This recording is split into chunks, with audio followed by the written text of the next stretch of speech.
Hello, hello, hello, hello.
So today we'll be continuing still Safari Week. Be doing that indeed.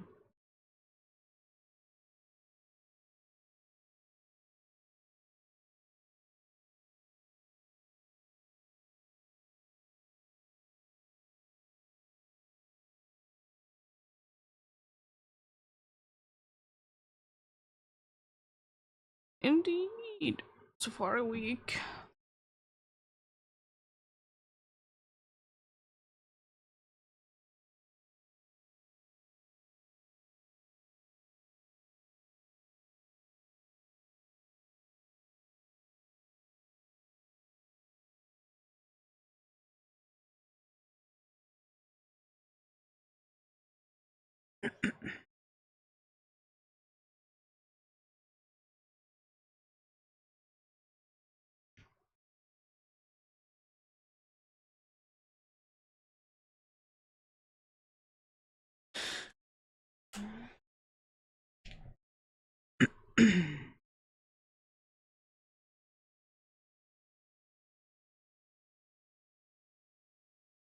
It's annoying that in the beginning I need both of the Joy-Cons. Thankfully, like, when I can be getting started, then I can be going on with one.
Mm.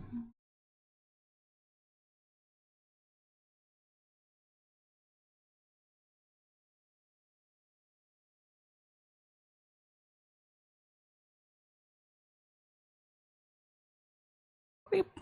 I'm gonna be soon going to the places.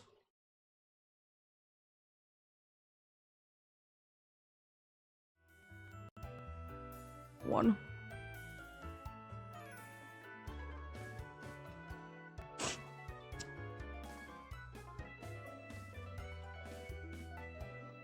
Actually, same places as yesterday. Properly in Diamond and Shining Pearl. Also pay that one up, I guess. Brilliant Diamond. I'm once again indeed going for area 6 for Kangaskhan, and actually no, I decided that I could have gone to the same areas, but then I decided that for Carnival I'm going to be going to area 1 actually. I mean, it depends on the game where the safari is.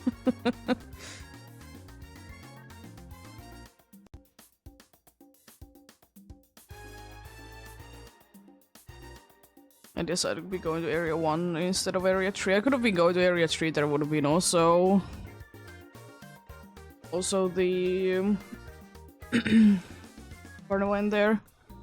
In Brilliant Diamond, Great Marsh is the place actually, but it's in the Pastoria city.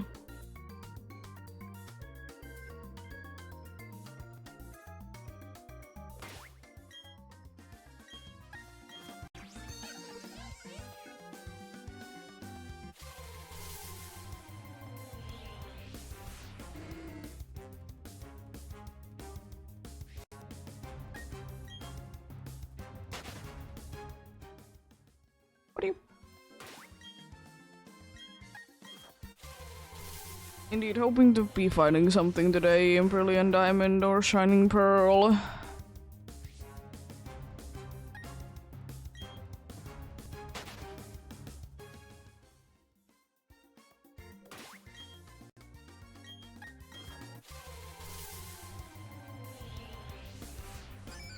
But yeah, again, Kangaskhan is the one in Brilliant Diamond. Was the most interesting one. And then on Shining Pearl, Carnivine. Carnivine was like ridiculously everywhere today.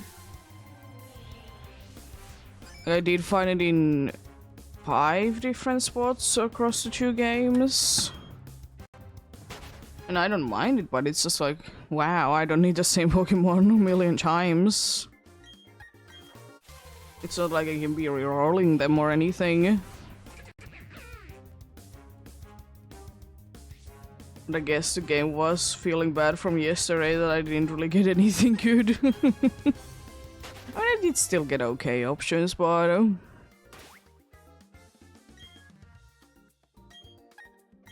not really the ones that I was looking for, though, overall. I mean, Rosalia isn't that bad of a target, but eh.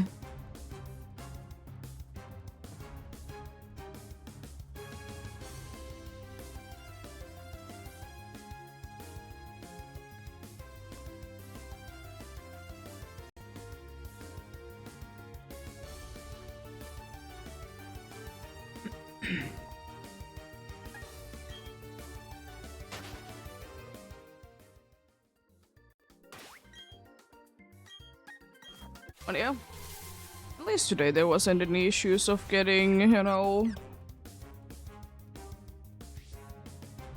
cool targets. There's few other ones that, you know, if I will be getting dudes that I could be switching to, as usual.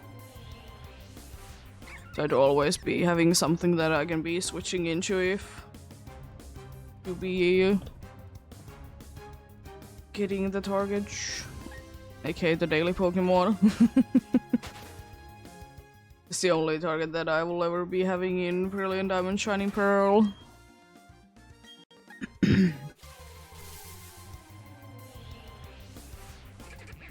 But yeah. Let's see what happens today. Long way to go still. But yeah, hopefully everyone's having a good day today. I'm having an okay-ish day myself. Nothing too bad going on today. Pretty nice and chill day.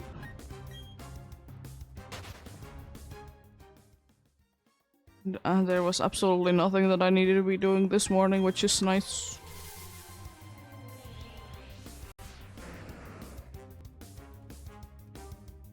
Though I will be saying that It was very nice waking up at 8 a.m. for dogs that are barking for like an hour straight.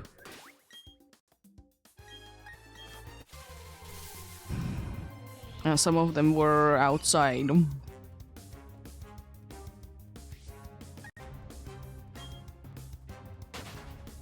But anyways, it's unfortunately quite normal. As annoying as it is. Quite a usual sight indeed.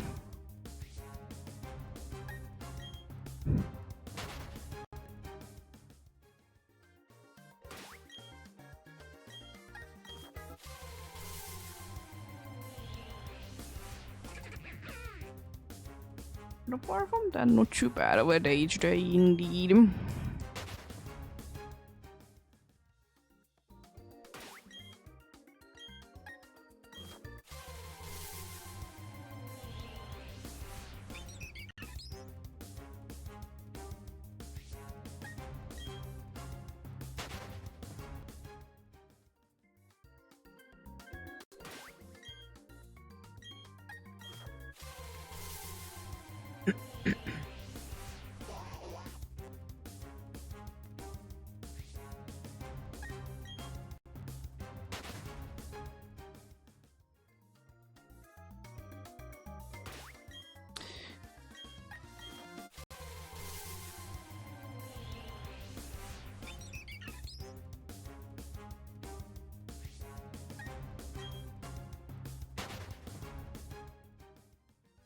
But yeah, indeed, tomorrow I'm gonna be having an off day.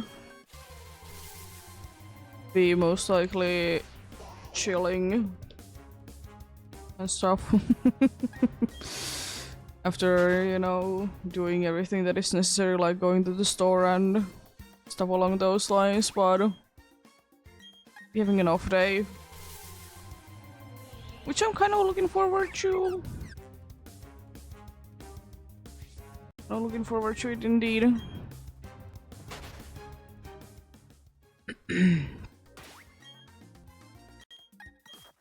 Do be nice indeed. Having a break day. Guess since Sunday I've been doing this. And it is kind of only 4 days, but still. I like to usually have a bunch of things that I hunt for. To have variety options. I still wouldn't say that I have necessarily gotten bored of Safari Week, but it's kind of getting there. So most likely, like, the off day is gonna be helping out with that.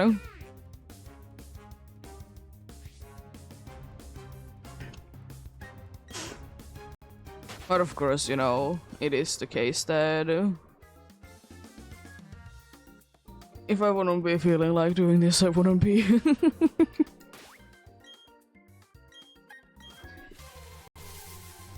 But also, am I pushing myself a little bit? Because it is, you know, once a year thing. Yes. But also, like, if I would absolutely not be feeling at all,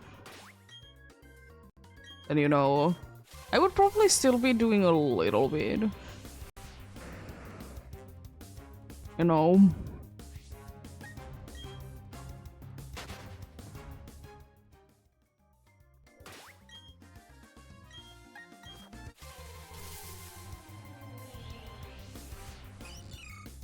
It would be a special thing indeed.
Jeez.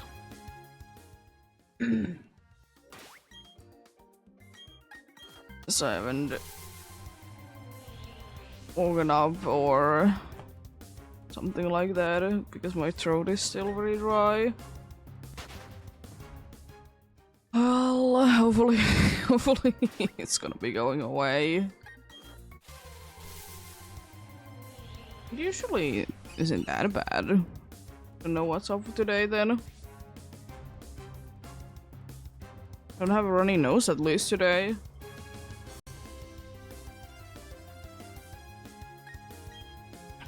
I'm thinking that whatever was going on yesterday was just a yesterday's thing. Hopefully indeed.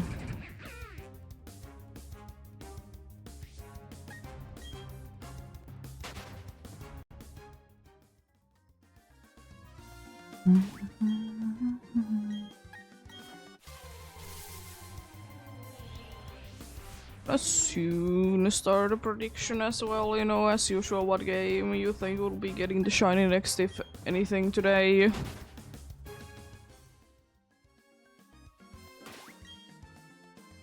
So that's gonna be going on indeed.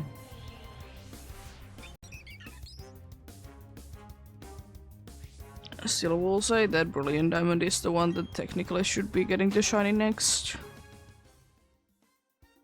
But in actuality, it doesn't mean anything, of course.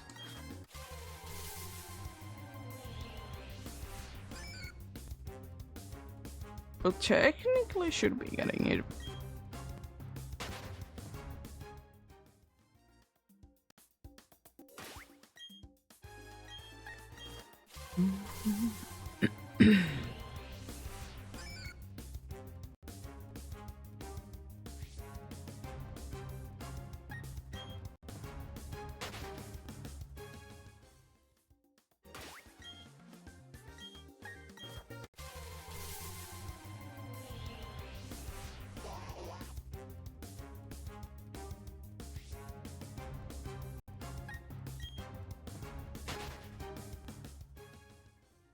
I'm gonna also soon double check which were the areas that did have a Carnivine in today. Because there was a ridiculous amount of them. There was also a ridiculous amount today that were in the same spot. Like in both games, there was the same Pokemon in the same spots. But I, you know, rather be having different targets. Especially if I can be having, you know, a one that requires me to be having the national dex. Definitely, you know, want to be getting those checked. Well, I have a feeling that today actually Kangaskhan was the only one that was true, like was the only one that was only with the national dex. I feel like that was going on today.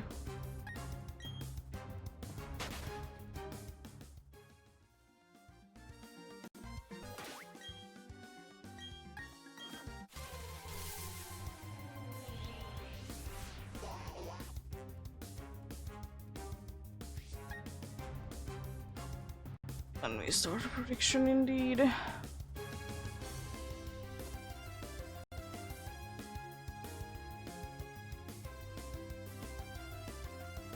Oh, the odds are in Brilliant Diamond, Shining Pearl, 1 in it, and 4k, and in the Soul Silver.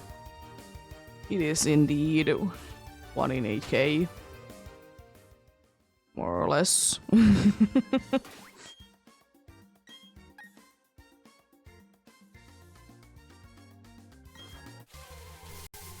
Indeed.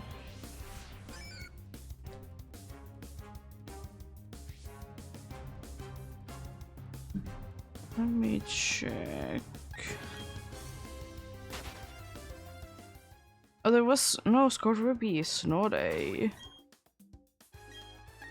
Yeah, Kangaskhan was literally the only one that was requiring national dex today. Because otherwise it was Kangaskhan. There was Kangaskhan, Roselia, Carnivine, Carnivine, Scorpion, Carnivine. In the order of going from Area 6 to Area 1. In Brilliant Diamond. On Shining Pearl I didn't get to see what is in Area 2, but it's Roselia, Golduck, Rogan, Carnivine. Then I don't know what was indeed in Area 2 and then was Carnivine.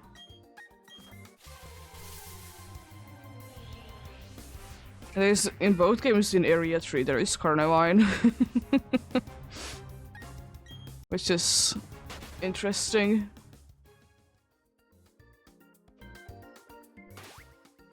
There's definitely a lot more variety today in Shining Pearl.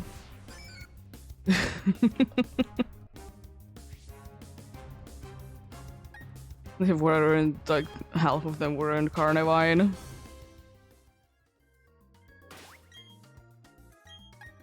But you know, it happens. It is what it is.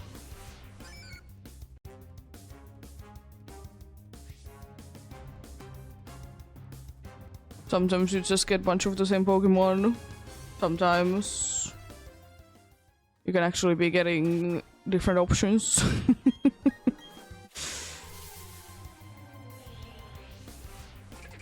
I'm pretty sure it's like basically completely random. Like, what do you get? I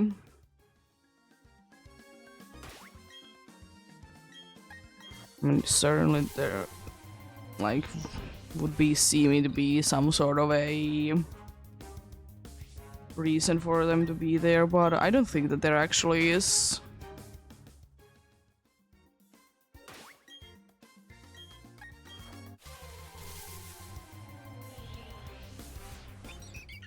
It's kind of like Trophy Garden Trophy Garden is such a weird place. How it works with, like, what is the daily Pokemon. If I remember correctly, because the only time that I have ever heard anyone talk about Trophy Garden is, like, when it was the very beginning. And you needed... like, there was a certain cycle that they did go through, so, like, you need to be waiting until the cycle is over, so you can be getting every Pokemon in. Because, you know, people want to be getting the Pokédex completely completed. Nice and quickly, but depending on your ID, I think it was, that it, like, shows you certain Pokemons on certain days and such. It was a weird thing.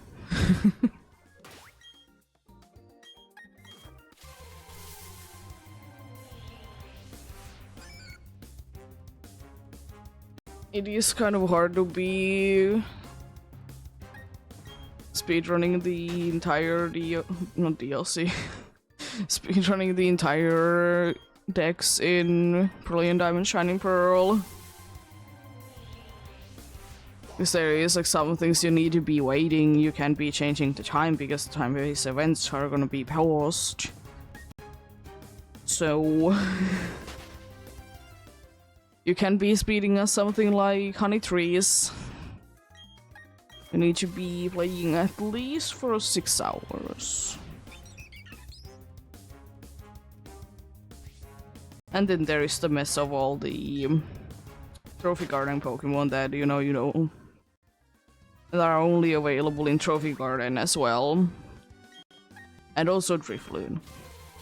Drifloon is always a problem.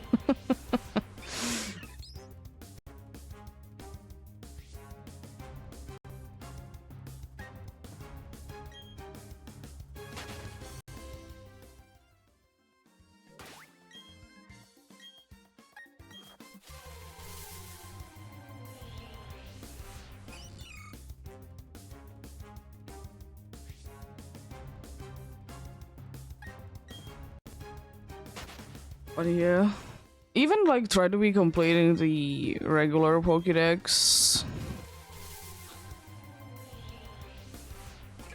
It's gonna be a pain. Mainly because Feebas is a pain.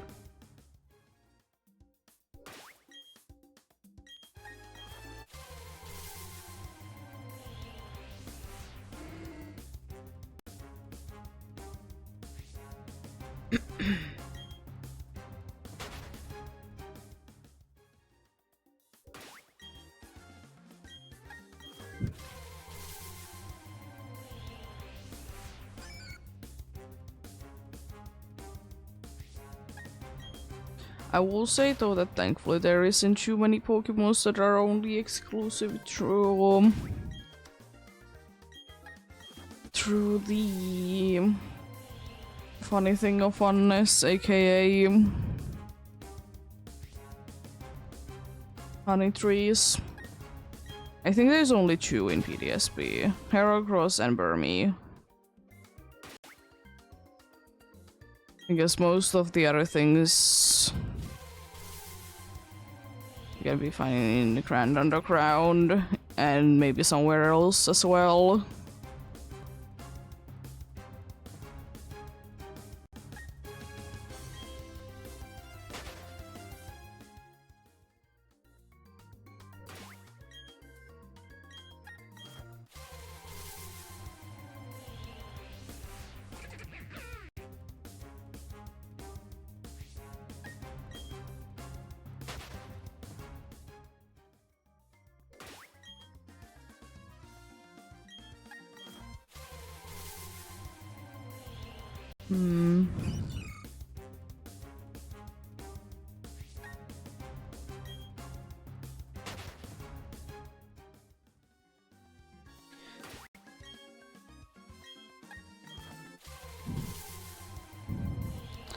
I'm trying to think of a game that it wouldn't be pain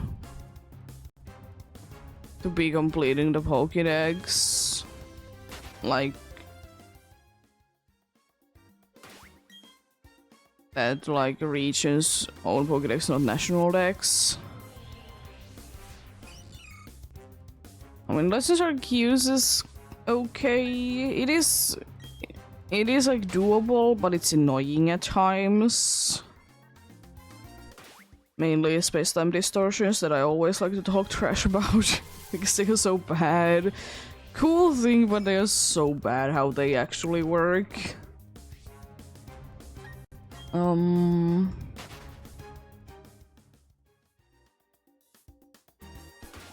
I guess Gen 1 specifically for Kanto is okay. If we don't take account to the thing called Mew. But it's still doable, like, usually, you know, Pokédexes, they don't even count mythicals.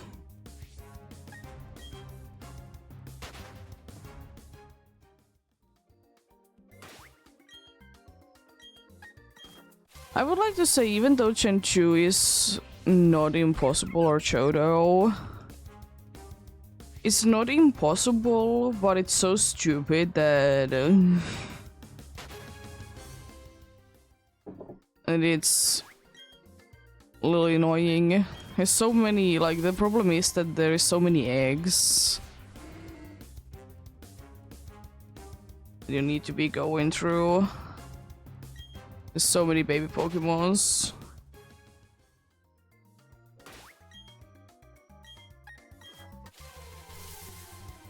And still Chenchu hatching is so bad.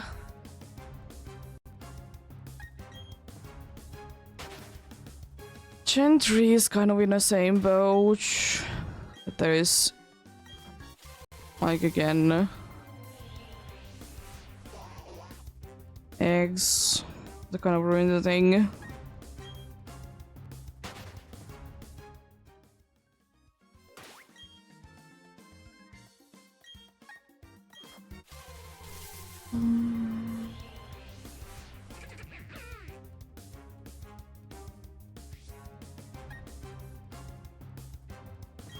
Same thing actually with Gen 4 as well. There isn't that many eggs that you have to do in order to be getting all the Shino Pokemons, thankfully. But there still is unfortunately few. If you don't want to be waiting absolutely ages in the honey trees, that's like another option, of course, for Snorlax. Or Munchlax, I mean. Technically also Snorlax, because if you want to do only Shino, honey trees are your only option.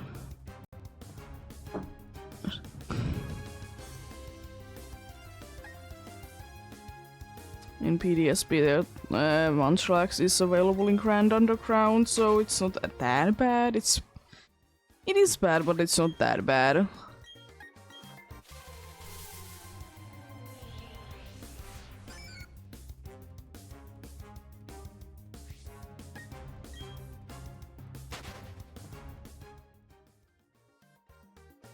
I was thinking that would there be any pain ones in Gen 5?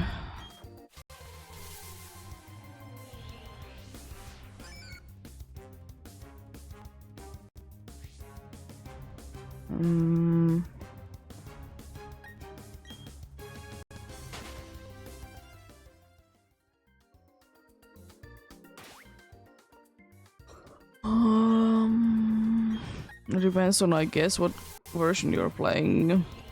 As if you're playing the sequels, then you need to be breeding for some Pokemon. But I guess overall it isn't that bad.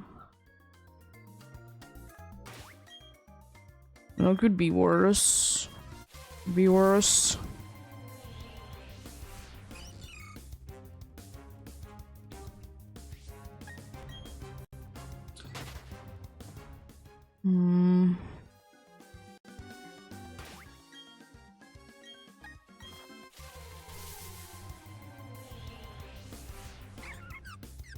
Don't know. I have a feeling that Gen 6 wouldn't be that bad also. Then again, I haven't played through it too much and I don't really remember that much about it. And I guess... So... How is Zygarde in those games? I feel like Zygarde would be the one that would be an absolute pain.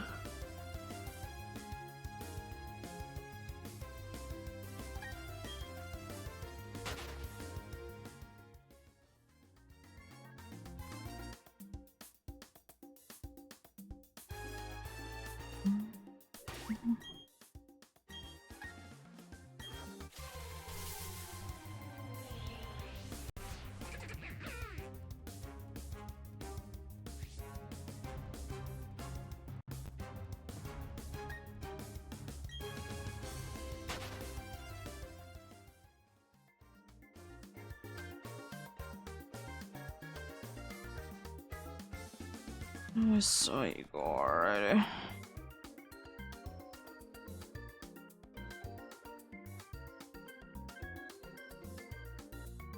Okay, it is possible to be getting there, so...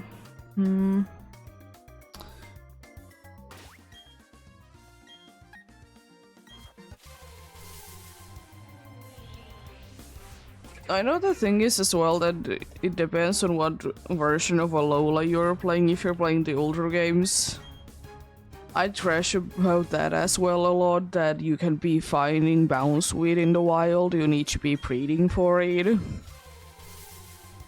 Which I find super stupid. Like, why? I guess if you want to be completionist, then, you know...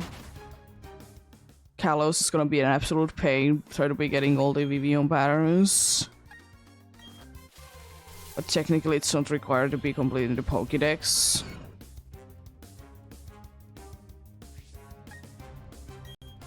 Yeah, although it depends on, again, like what version of the game you're playing. Not that hard to be getting the decks completed, but it is still a pain with the Ultra Beasts. Ultra Wormhole situations as well from the Ultra games.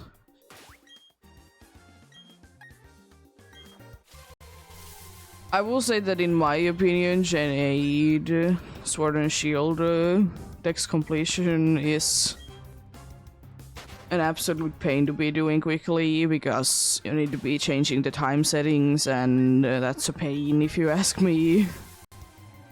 Be getting the certain weather so certain Pokemon can be caught.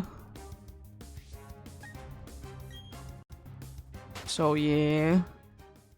As I said a bunch of times, it's cool mechanic that you can be seeing a bunch of different weathers, but it's just so annoying that it's such a pain. Gen 9 would be otherwise easy. But gimme goal. Or specifically Golden Goal. Cool idea, but an absolute pain.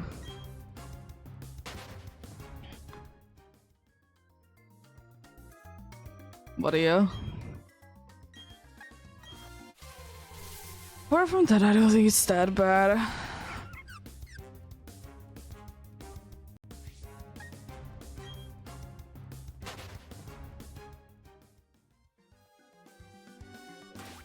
Yeah, I guess there isn't really too many games that it would be somewhat easy to be complete in the decks in. Or like collect the Pokemons that were originally introduced in that generation.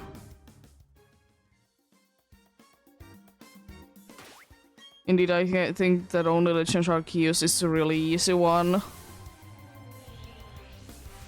Just pain still with the space-time distortions.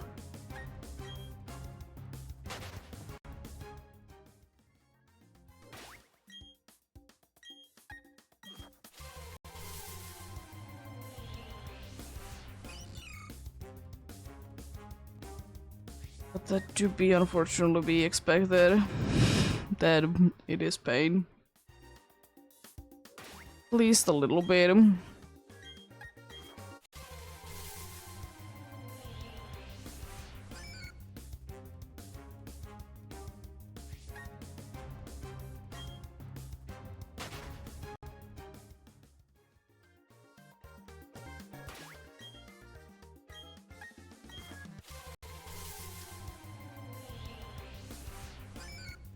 I mean, of course, in almost every game there is the thing that you need to be trading actually to be complete in the decks, but I don't think that that should be held against them, because then all, like, anything but Legends Arceus would be easy. Or hard to be completing. I mean, Legends Arceus would be the only one that you could be doing it in only one game, because it's designed like that.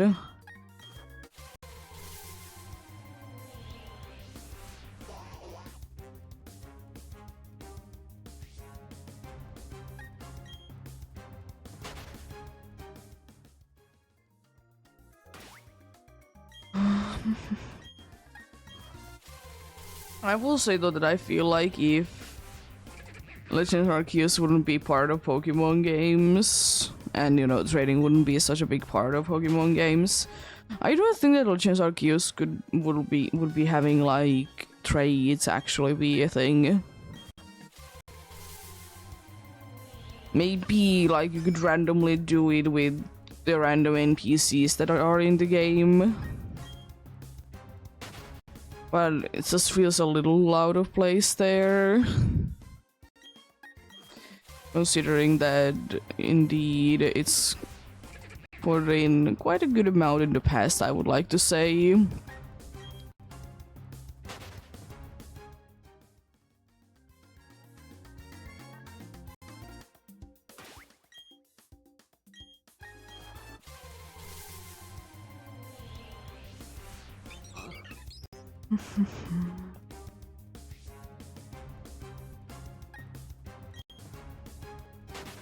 But it is still very hilarious. How does it look when you're trading in Legends Arceus though? It looks so stupid, I love it.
But I still think that it is quite a good possibility, and in my opinion would be kind of cool to be seeing as well. Is a region that or a game in general that we would only be seeing regional variants?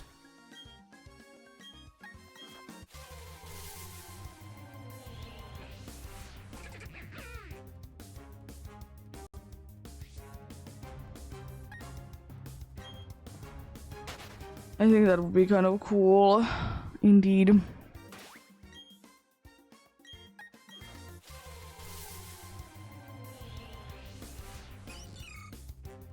Doesn't make the most amount of sense, but I would absolutely love it, though.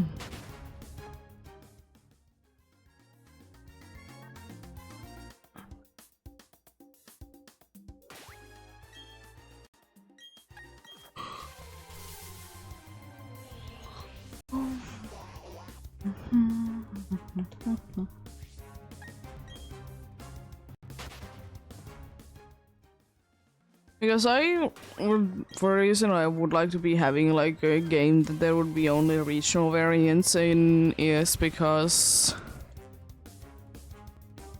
I feel like there is some regional variants that might not be in other games and will be kind of forgotten afterwards.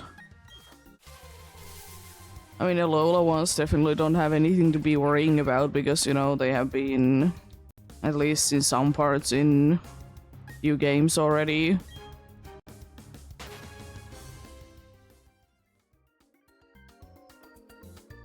But some other ones.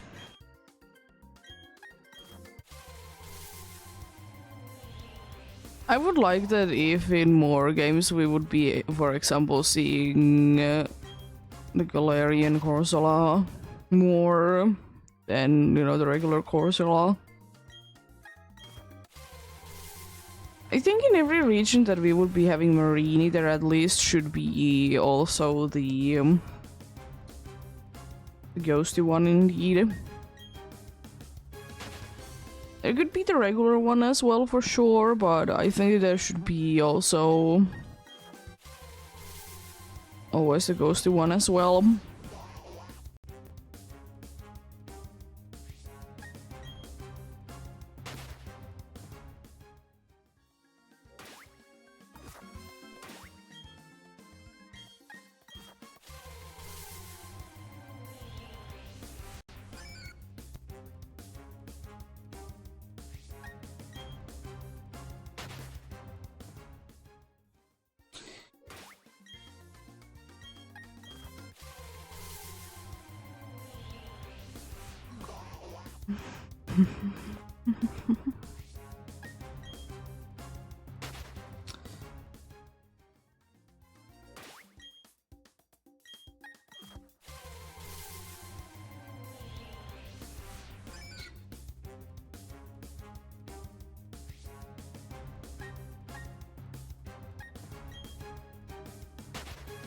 I mean, I will say that it most likely is gonna be going on of a thing that, like, if a Pokemon that has a regional variant, if the base form is in the game, you most of the time could be transferring, you know, the other one as well.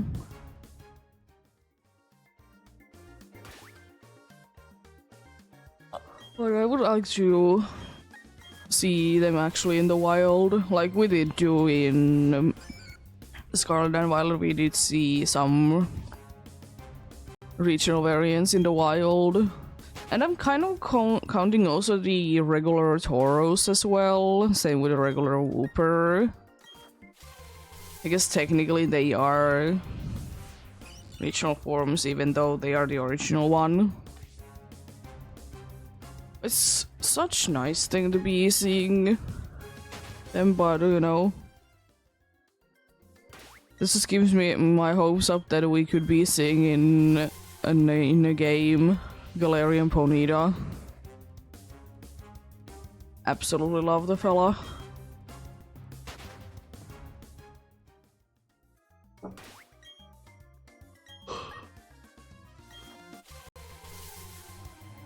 Absolutely love. I love Ponyta anyways. I have found its evolution level a little bit ridiculous. Because in some games you get the Ponyta just before it's gonna be evolving. Or in few levels, not too long time after it's gonna be evolving, like in Galar, for example, you'll be getting Ponyta and then it almost immediately evolves. And then there is the complete opposite, that you'll be stuck with a Ponyta for a little bit too long.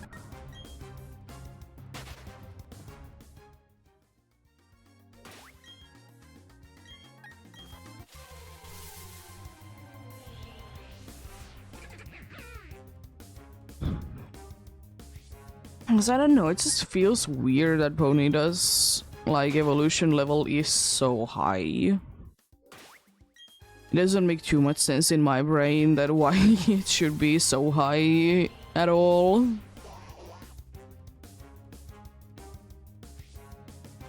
But I guess it could be worse though.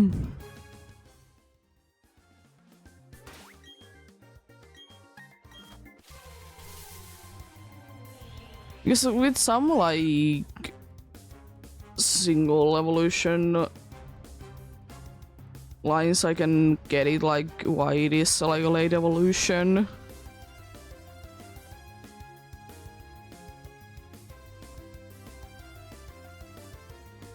I can't just think of anything right now, but like there is some that like I'm fine with, it makes sense.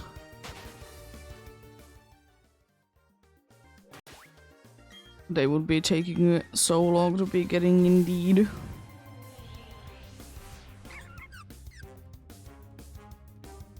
But indeed, Ponyta is one of the ones that just doesn't make sense to me.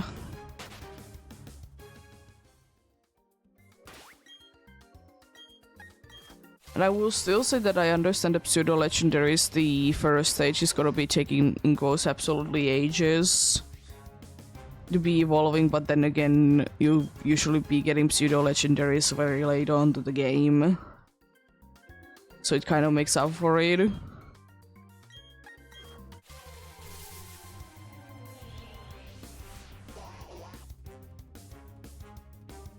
But it's still a little bit of a pain if you want to be racing them from level 1.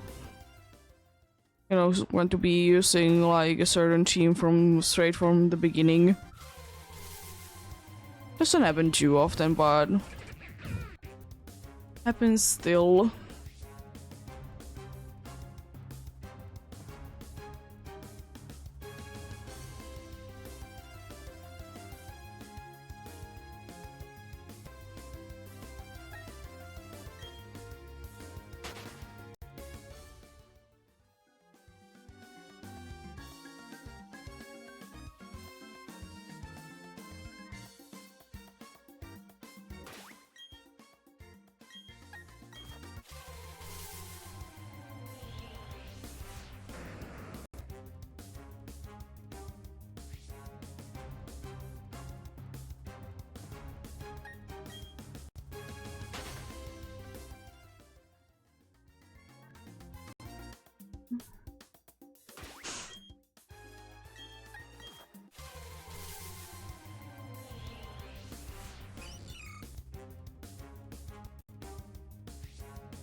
I will say though, one thing I find quite interesting is that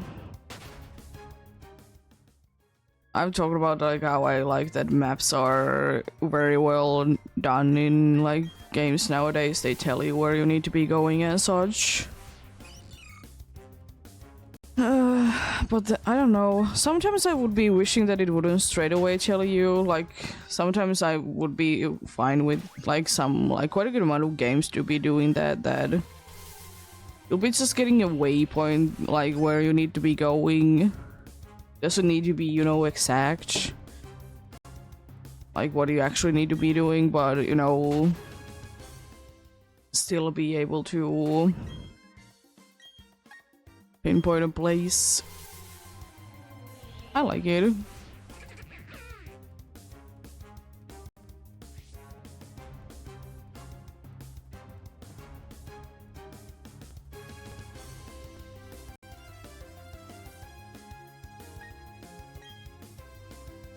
Love it.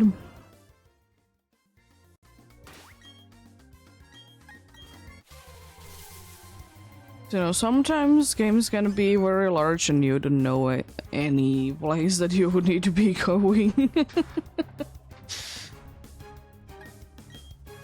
Doesn't happen too often for sure, but still a possibility nonetheless. Like, I will say that I don't think that I could have been playing something like Skyrim if it wouldn't be having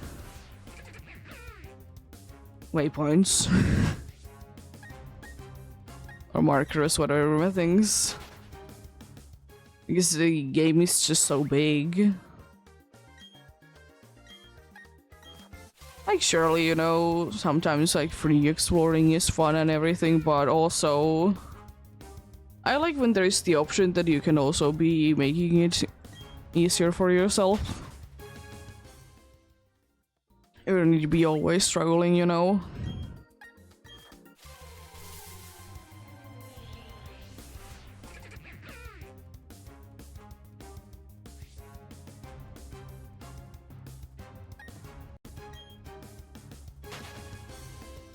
Fun fact, I have been playing a bunch of Skyrim in my life and I still haven't completed the game.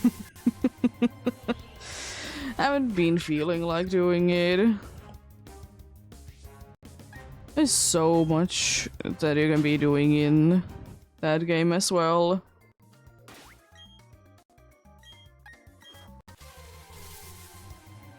I love it. I feel like Skyrim is one of the games for me that is definitely, you know, worth the money. You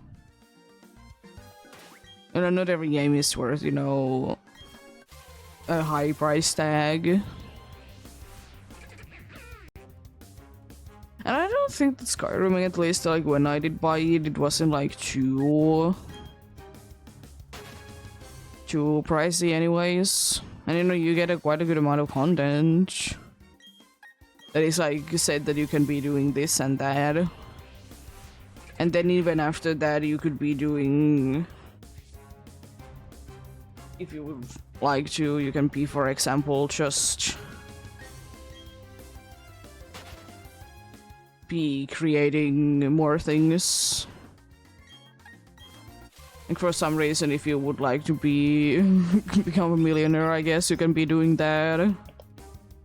You can be doing like forging and getting like cool weapons. I mean, what would you do after you have done everything is a different question, but it's still nice. I'm kind of weird person in that I like both like very much story games. Like the story is the thing. But I also like sometimes be playing a game that I can do whatever. Even though there is a story, I can still do whatever whenever I want. I did try to be playing one game once that there was a, you know, in-game day and night cycle. And some things were like only available, let's say, once a week. And I didn't find that game to be too fun. Unfortunately, it was kind of like, eh.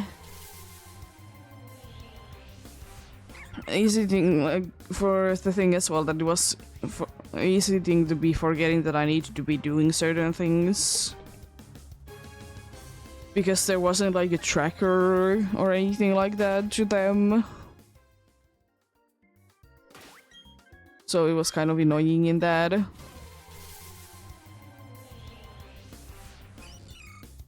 Other than that, it was a very cool game. I don't remember the name or anything. I just remember that there was indeed timed missions that you could be only doing like indeed like once a week.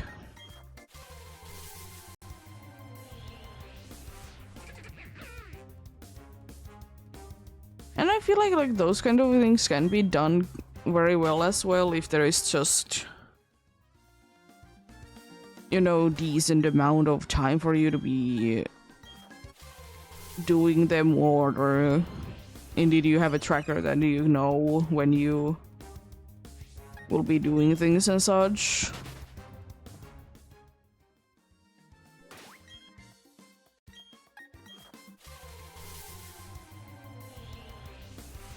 But, you know, it's always a game for someone out there. The games that I might not be liking, someone else might absolutely love them, and that's a great thing still.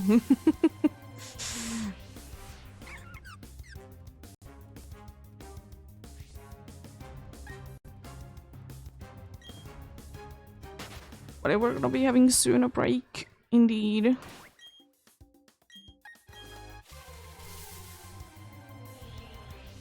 As well, in about 3.5 minutes.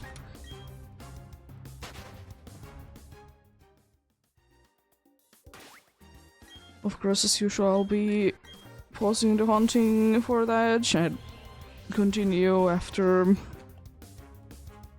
the ads should be over. Of course, it depends on how much you get and when it does decide to be starting. Is that I can be controlling, unfortunately.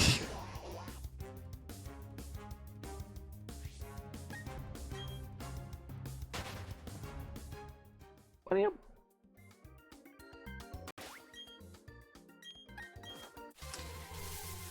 We'll see, we'll see.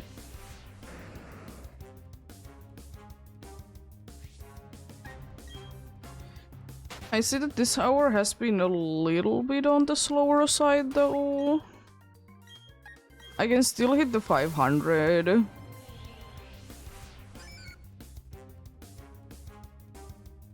In an hour, but it's been a little bit slow, but it is what it is.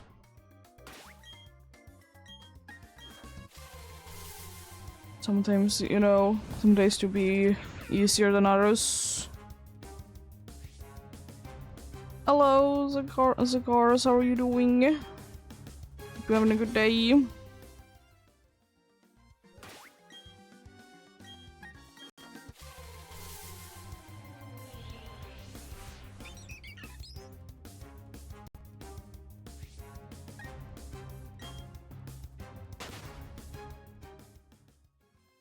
Nice. I'm in okay day myself, indeed.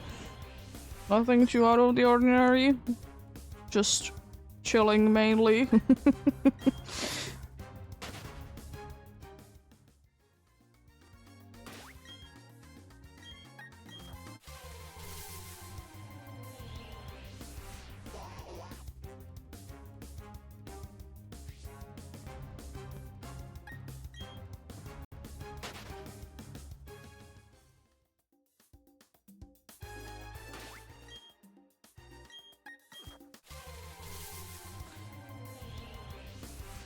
Maybe possible to be getting a shiny Bulbasaur for you. Impossible to me. In the place that I'm hunting in.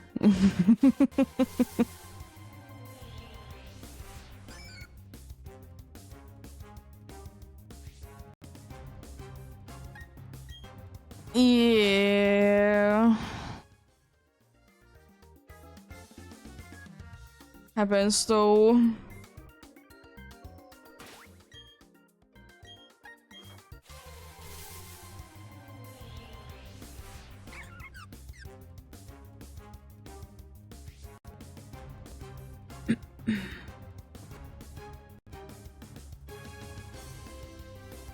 Yeah.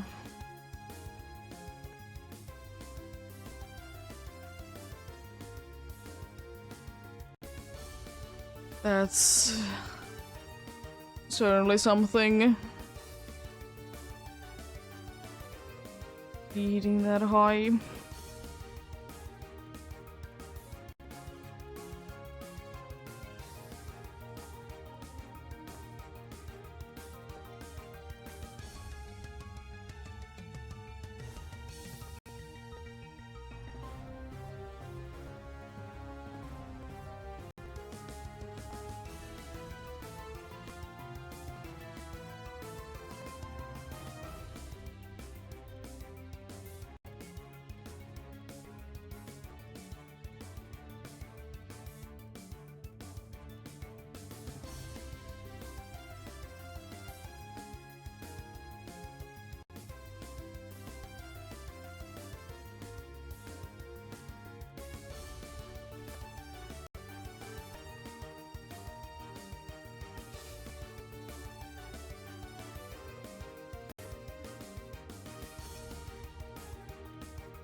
Yeah, fair enough. Good to be. If you ask me, it's nice to be switching scenery every once in a while. So I completely understand switching to something else.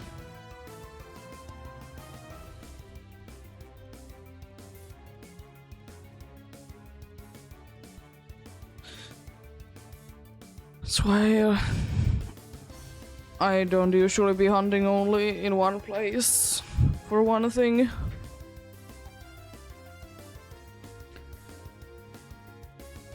Want to be getting variety myself.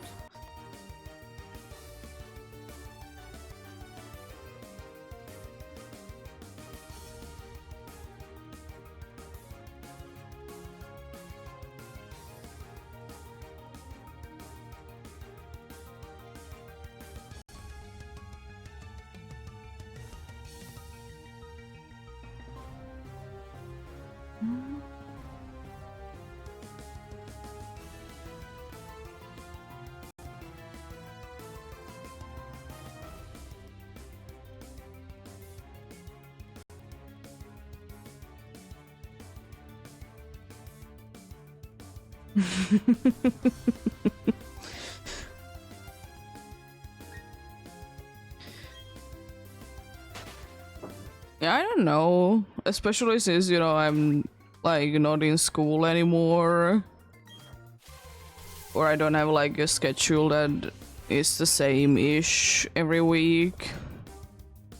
I don't really like care what day it is.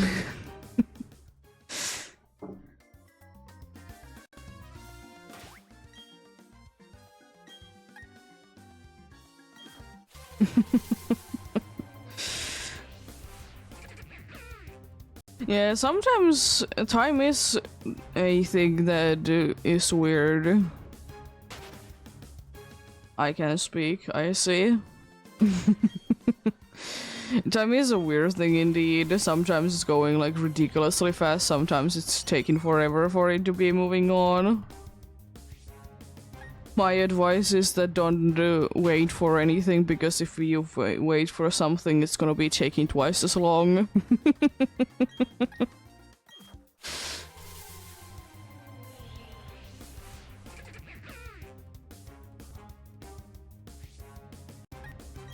Yeah.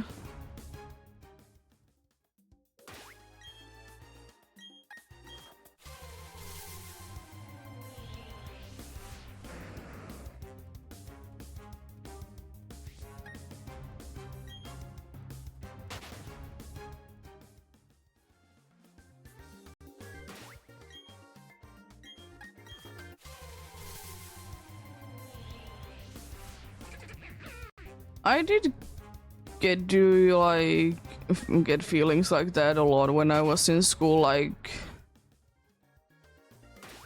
not in like the previous school, but a school before that. That sometimes things did feel like they have been taking ages. Especially when there was a crew project that we needed to be doing and someone wasn't doing their job quickly enough. So we're just like waiting for them to be finished with things.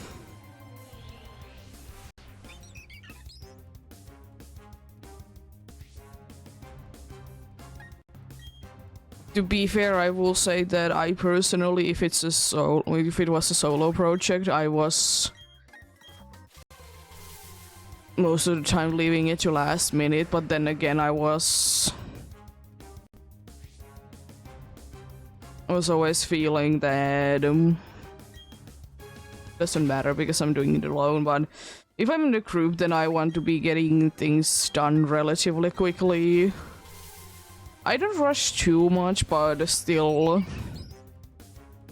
I want there to be room so we can be fixing things when they go wrong.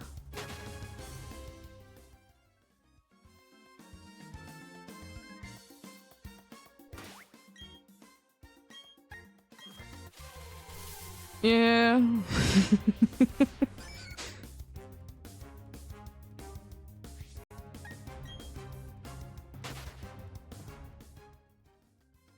It is unfortunate that,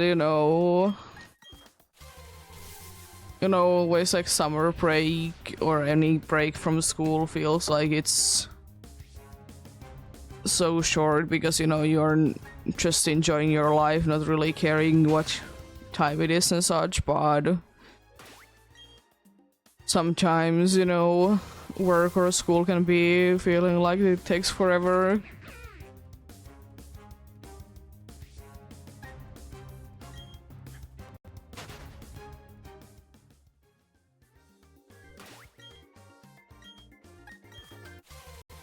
There has been some months recently I'm like, how are we almost like already done with this?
Because actually it did happen with Safari Week. I was like, there is still so much time, like, before Safari Week starts.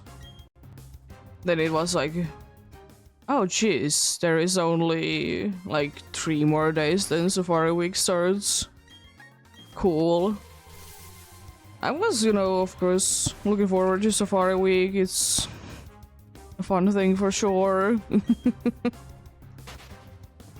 It was like surprising that how kind of out of nowhere it did hit me that, oh jeez, Safari Week.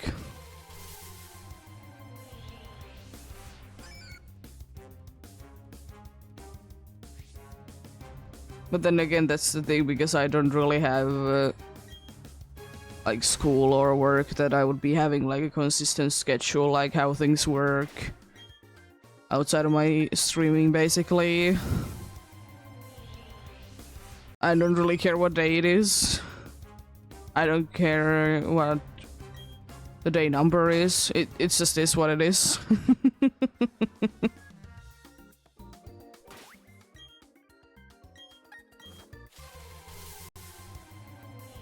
You're working up there, getting your Weedle to level 100.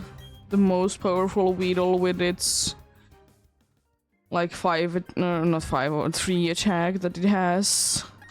3 attacking move that it gets. Cool.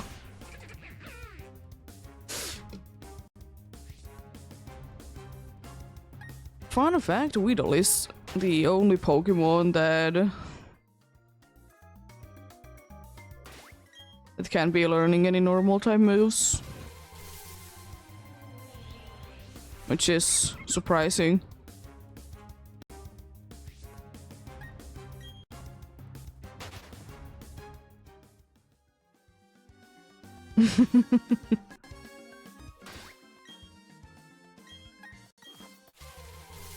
Yeah.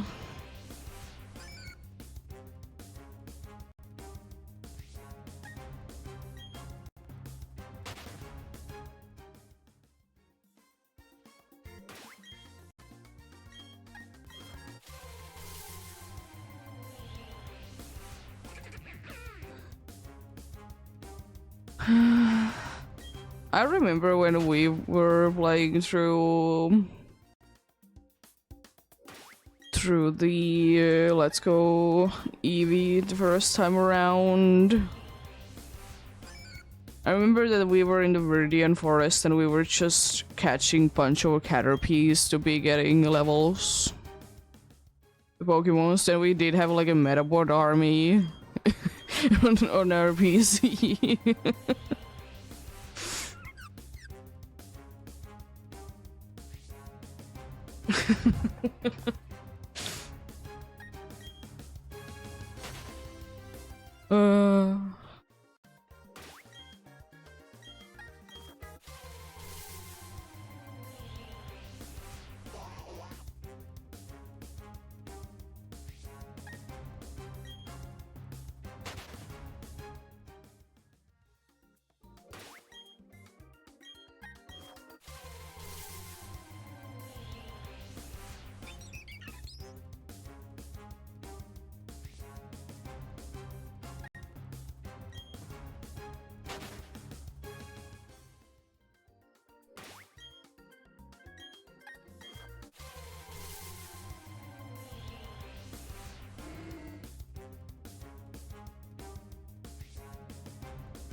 But yeah, I don't know, I kind of would like if there would be a Pokemon, or like it would be working, it could be working with any Pokemon, that there would be like sometimes a situation that your Pokemon doesn't just want to be evolving.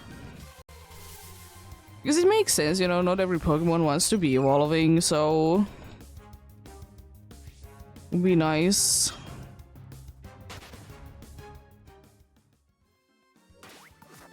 I mean, surely you can be having it holding into an Everstone in most games, so like that solves the issue, but still.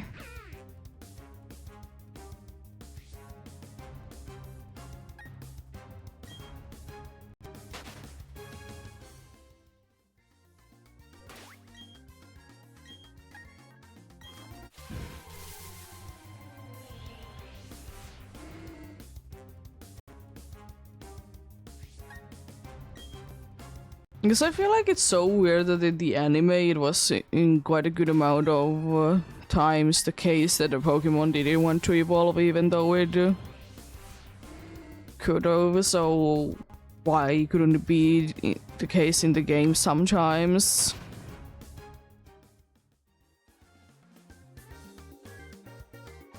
Why would Ash need to be giving Pikachu an Everstone because it evolves by using a Thunderstone?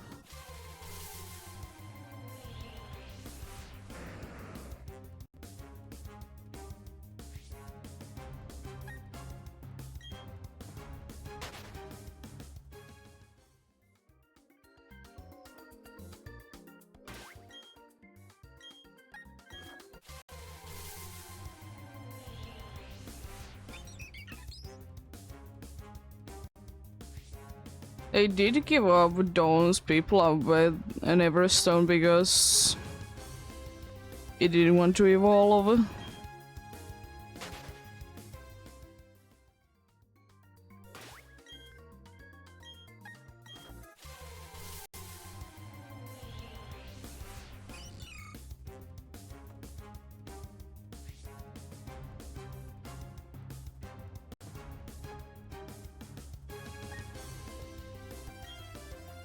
Yeah, there wasn't like an early point in the anime that Ash did consider to be evolving Pikachu as well, and then there was said that if you evolve it, it's not gonna be ever the same, and whatever my thing.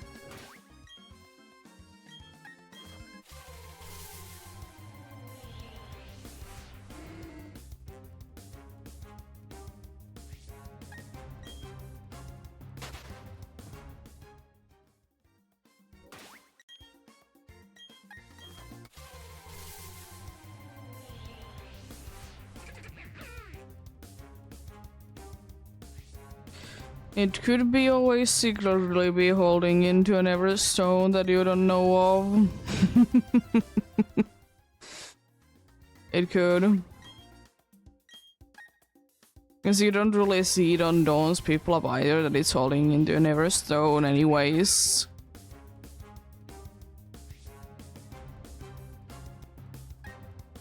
Even though it was said that, you know, Dawn did give Dawn to people up with the Everstone, so, you know, wouldn't be need to be using Pound or something like that in order to, like, prevent the evolution.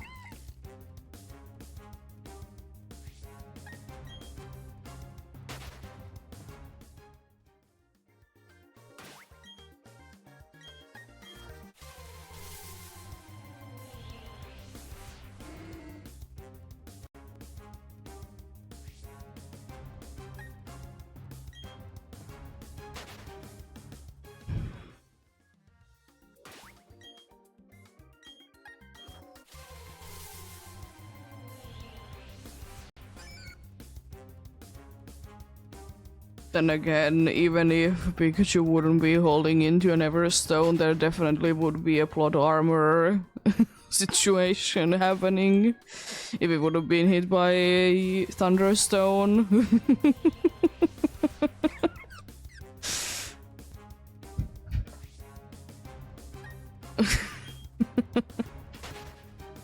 Or it would have been a dream or something like that.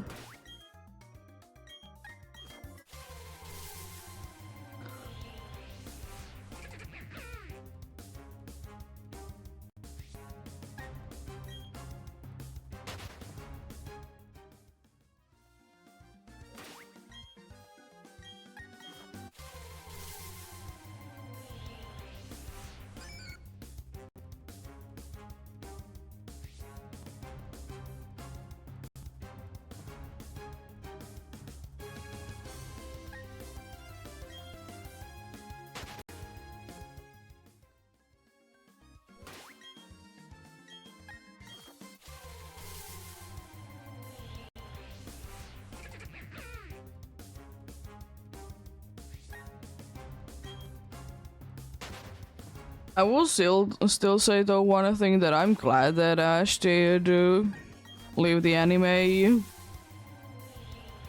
Like, surely it's, you know, have been there forever, and it's kind of sad that it, you know, Ash is no longer there, but at the same time, it's kind of cool to be seeing someone new as well.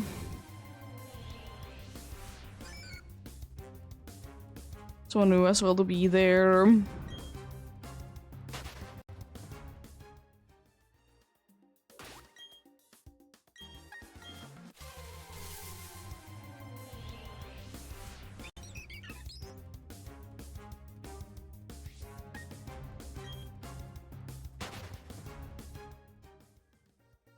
I haven't watched too much of the new anime series, but I have seen like bits of it every once in a while. Seems interesting.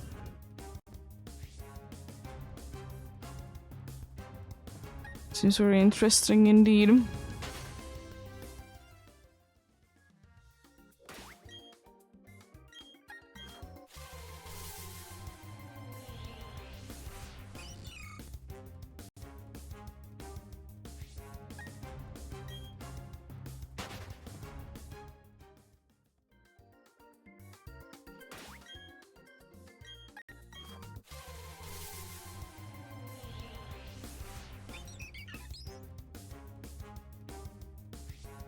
Because I will say that if something that happened to Ash would have been happening to like an actual actor, like a real life actor,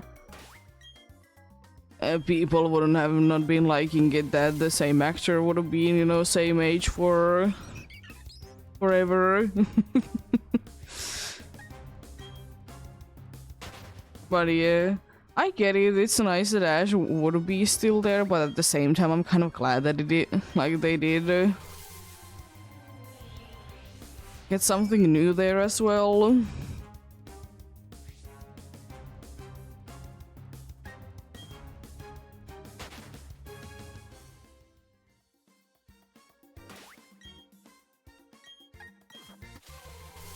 Because I feel like there is like certain limitations that if they would have been keeping Ash on there as well,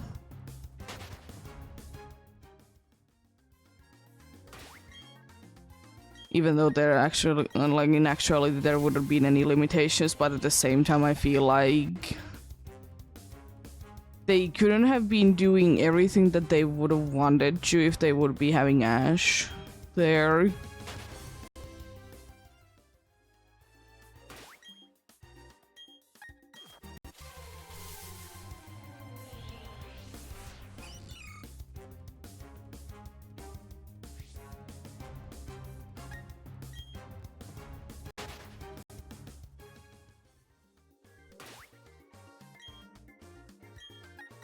I mean, and as I guess Ash did, you know, get what he wanted at the end.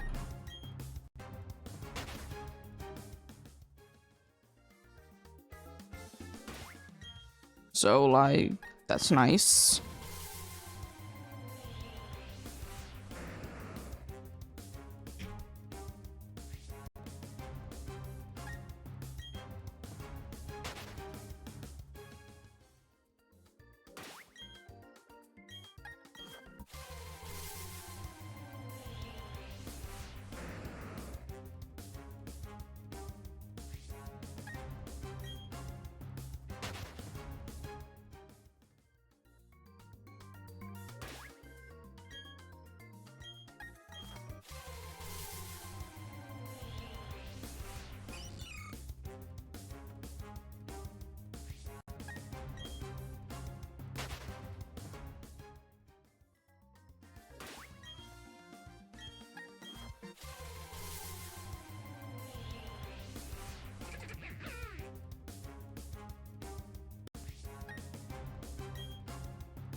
And what I have also noticed, the little bits that I have seen of the new anime series in Pokemon, is that they seem to have like calmed down, like it isn't like ass over all over the place as it used to be, which is definitely nice.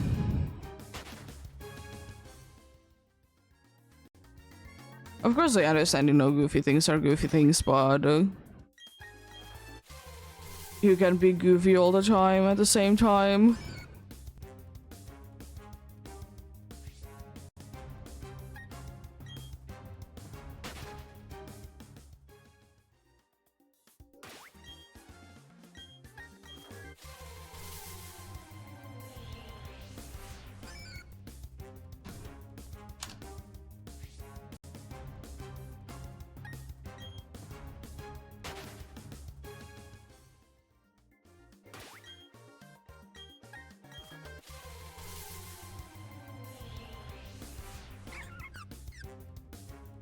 But I will say one thing though. As overall, like when Ash was in the Pokemon anime, was nice to see his growth as a character. Considering how many years it did go by as Ash the main character was. Because sometimes there is like, of course, like some series that they are meant to be going forever, so you know, nothing ever changes. Which is kind of sad but understandable.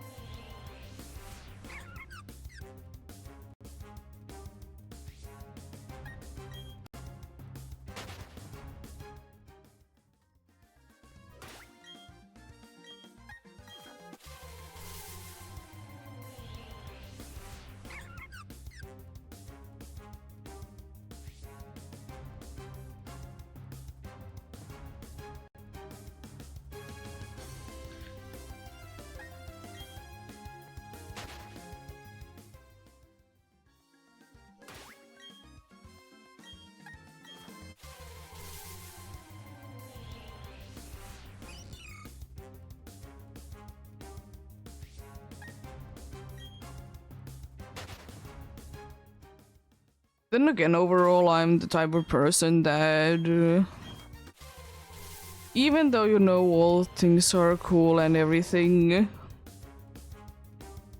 sometimes change is needed though.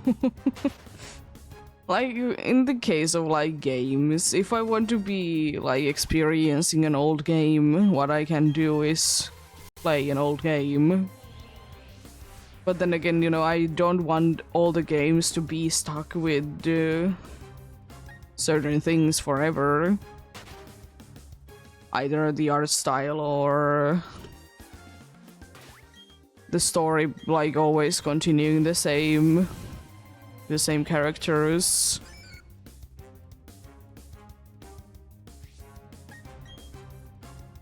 Because, you know, as I said, I it's just always, if I want to be feeling, you know, nostalgic and play the older games, I can play the older games.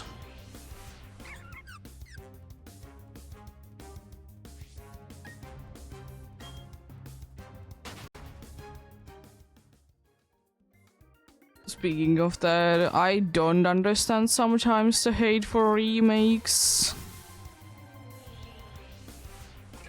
Because, like, it's a nice way to be experiencing a old game. Again, because sometimes, I've said it before, that sometimes requiring the original hardware and the game can be very hard and expensive.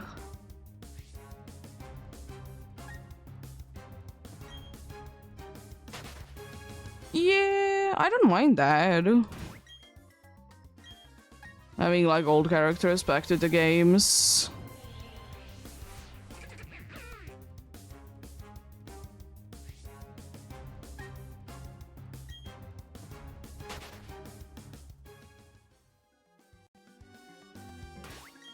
I mean, technically I will say that you know, Unova games are next in line to be getting the remakes. If you're still gonna be going in order.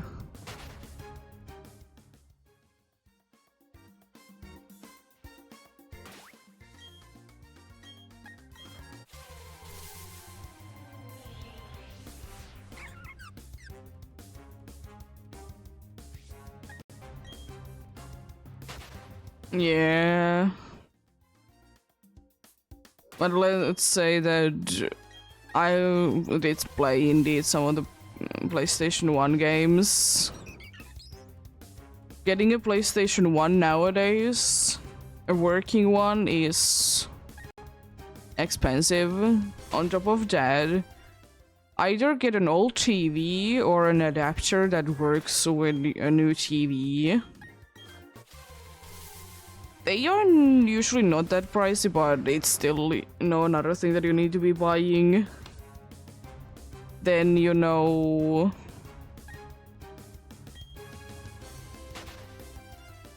then you know we would be.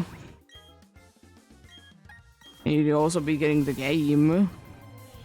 Jeez. Be easily spending in all of that 500 euros easily. Just the console and the game alone.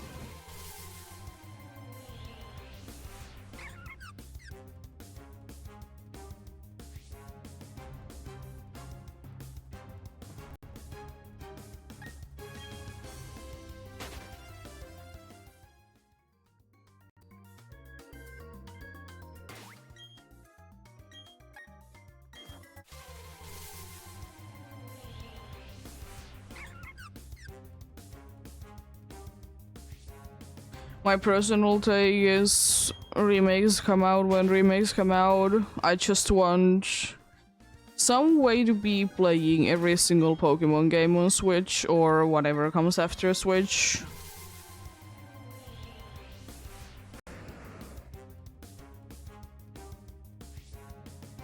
Because, you know, we have like the emulators on Switch for, you know, Nintendo 64, for example. It's so cool if there would be in those as well.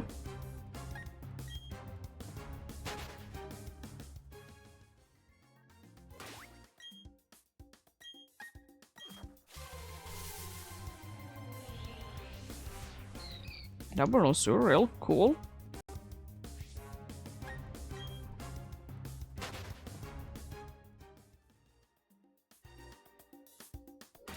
Yeah, I know, but I can always wish for it, though.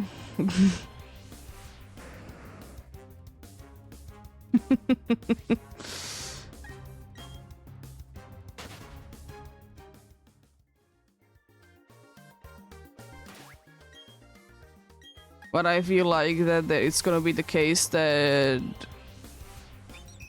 on Switch or whatever comes after Switch, in those two consoles there is gonna be every single Pokemon mainline game, either as a remake or like a, you know, new game.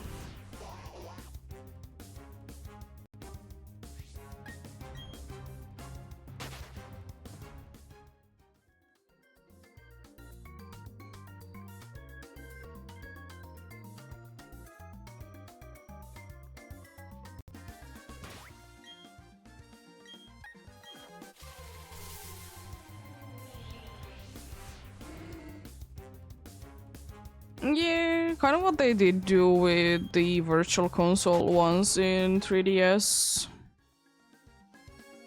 Wouldn't mind that.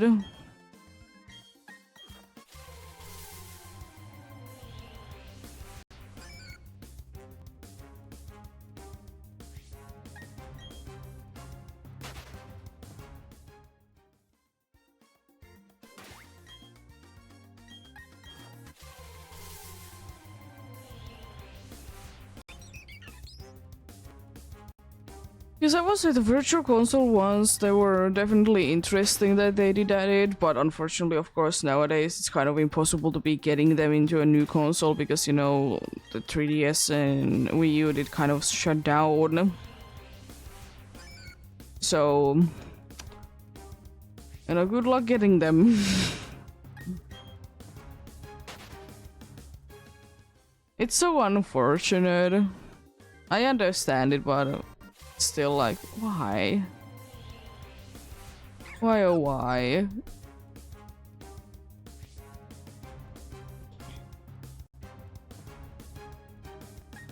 Nice.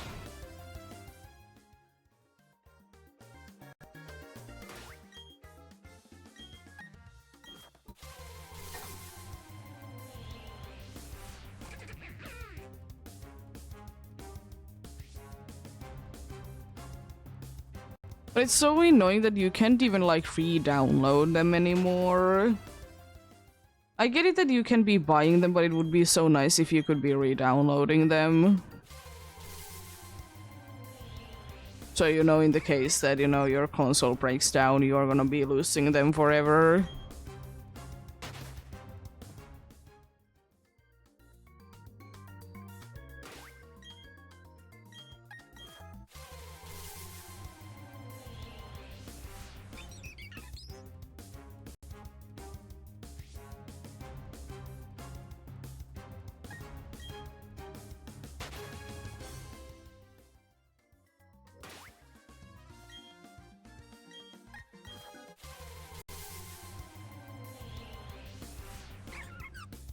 I guess that could be helping, having them on an SD card.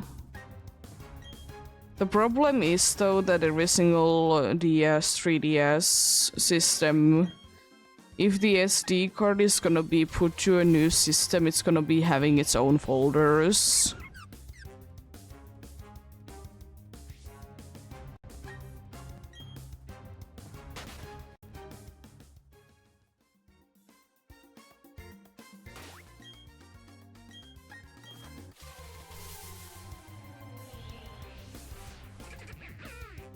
So it's not gonna be that easy to be moving it from system to system, unfortunately.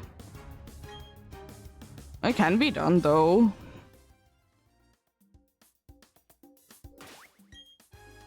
I don't even know if I have any of my games on 3DS installed into the console itself.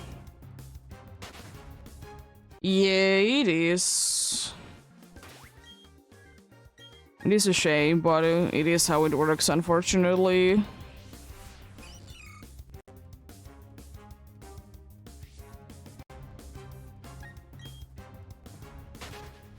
But there is ways to be getting around it. It's not easy to be doing for sure, but technically exist ways.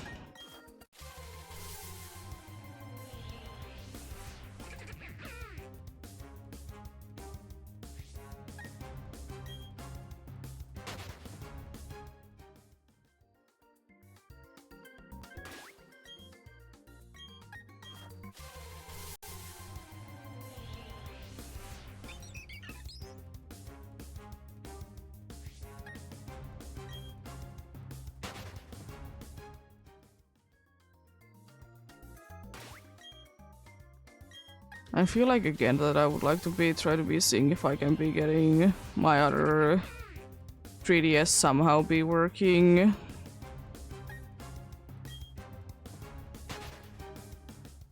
It's just one day it didn't like it does like boot up, but it just doesn't let's play anything.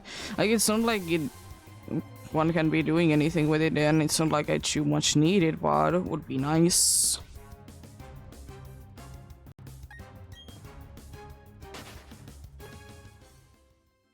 Because it's not like there's anything important there anymore.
But it unfortunately has always been the case in Nintendo devices that it's annoying to try to be moving them from console to console if it breaks down or something like that. But it is what it is.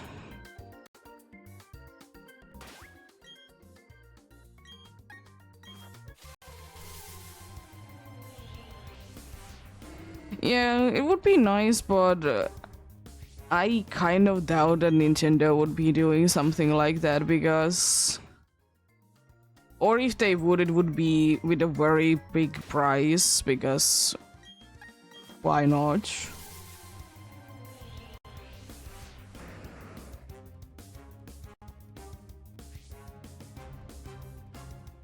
It definitely would be nice if they would be releasing a console of an older console that would be having indeed like every game possible in there. But I doubt it. And the second thing is that if they're ever gonna be doing it, it's gonna be expensive.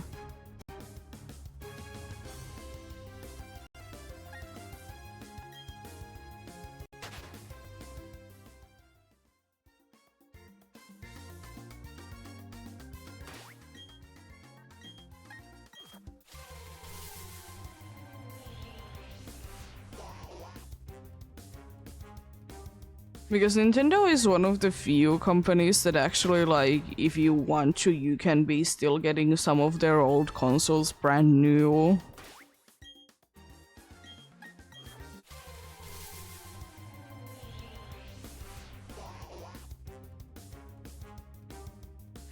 At least that is what I've heard of. I don't know exactly where it is though, but you can.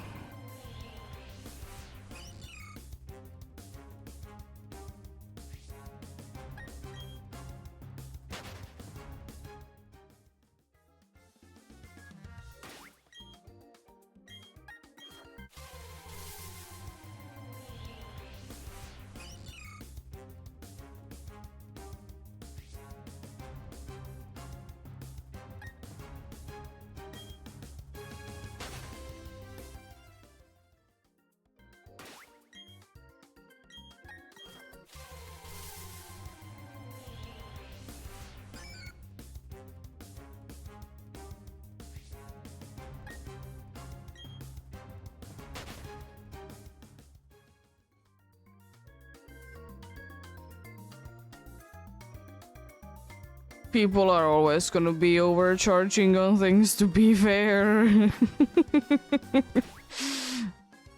Not always, but it's not that uncommon that people are overcharging on things.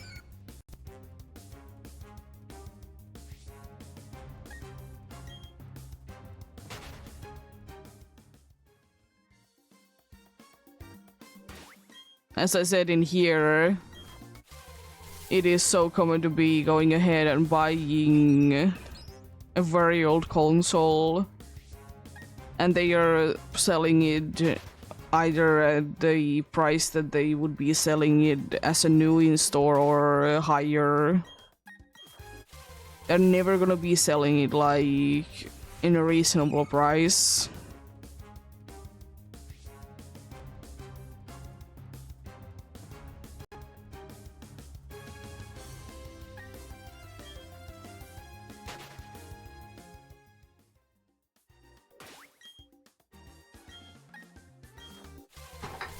I haven't personally been selling anything, so don't know how I would be doing things.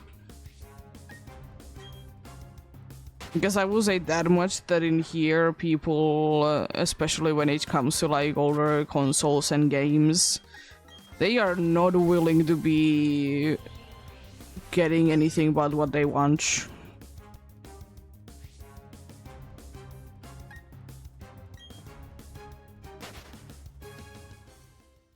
They don't care that it takes them sometimes years to be selling them. They just want money. I want to get money out of it.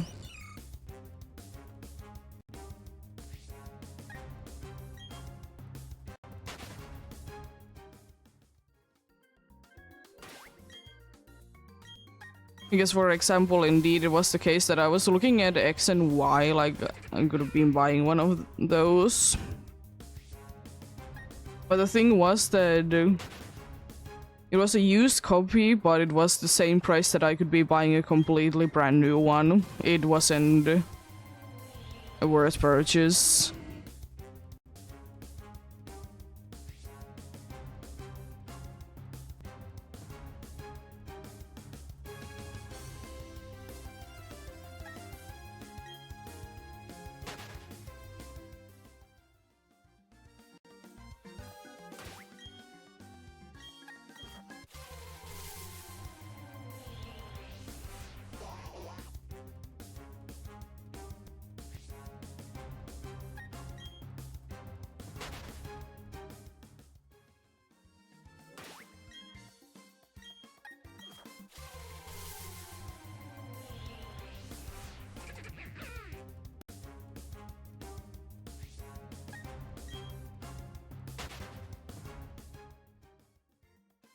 Because if I remember correctly, I was looking at like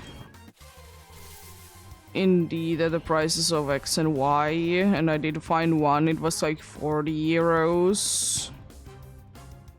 And if I would have won that, I could have been going ahead and getting a brand new guaranteed working one for 45 euros.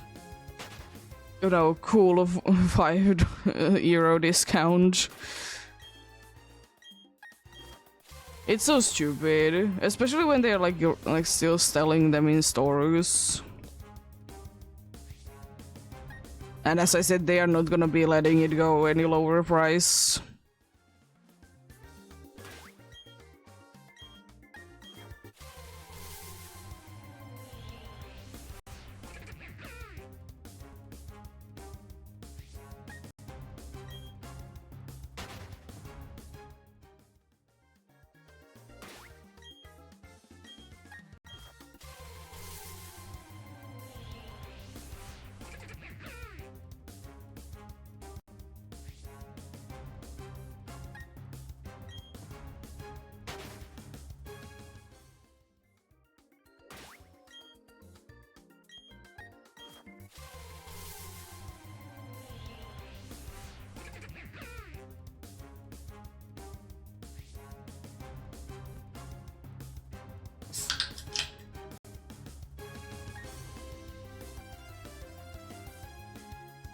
I know, it is with any, though.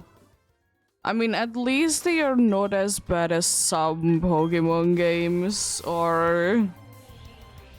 Because I don't remember, it was like Pokemon Box, specifically the one for, you know, that it was sold in the USA. It can be going for 3 grand. And people are buying them. You know, a game that is most definitely worth only like 20. But you know, it is what it is. I mean, people are getting Pokemon cards for a stupid amount of money, hoping that they can resell them later.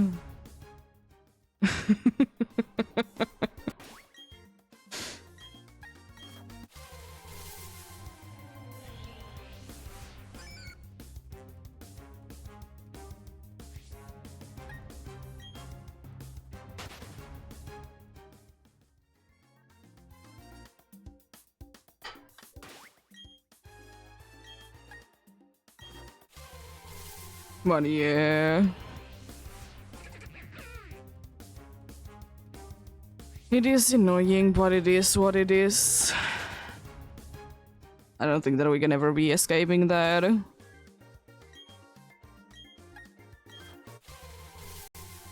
Because if I remember correctly, I did see a few days ago, or like, was it a week ago at this point, that someone did buy either black or white, and it was like $73. And I'm like, jeez, that's pricey. I mean, I get the thing that you want a authentic copy of the game, but still. I don't think it's worth it that much.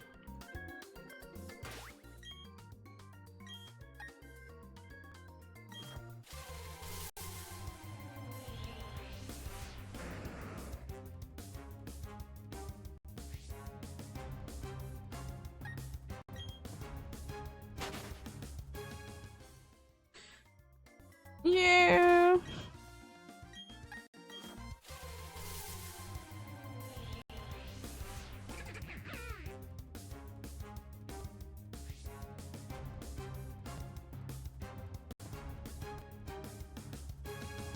Yeah, Conquest is a interesting game. I have never played it myself, but don't really understand why is it also so pricey. It just doesn't make too much sense. But then again, you know, it is what it is. if you actually want to be buying games for cheap, and you don't care about the language, why usually Japanese are usually one of the cheaper ones, and then the next cheapest ones are usually like German or Portuguese as like European languages. But if you like just want to be shiny hunting, I would be definitely like going for like one of those. If you don't care that they are not in English.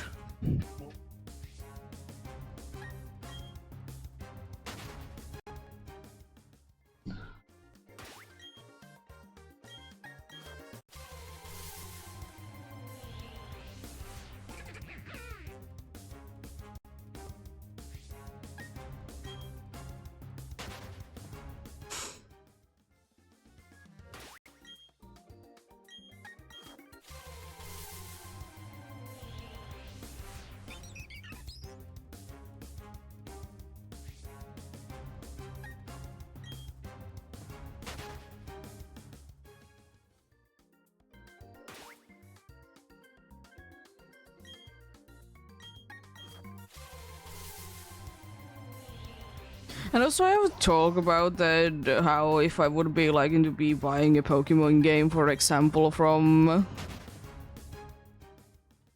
I don't know, somewhere outside from Finland, it's gonna be ridiculous amount that I need to be paying in taxes to be getting it.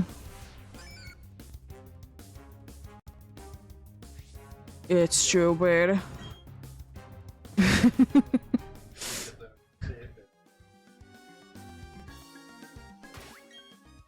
It's gonna be stupid expensive if, you know, customs will be wanting to be getting their part off, and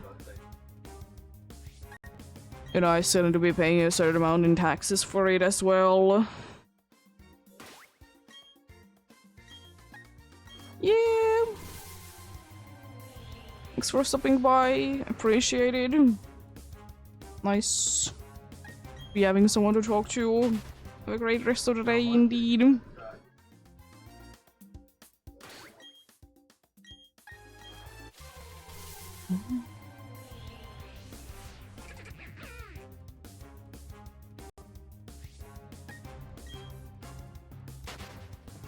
Also, Cat is very much enjoying that we have like our cool air cooler set up in a way that it's gonna be pushing out very cold air, having, you know, ice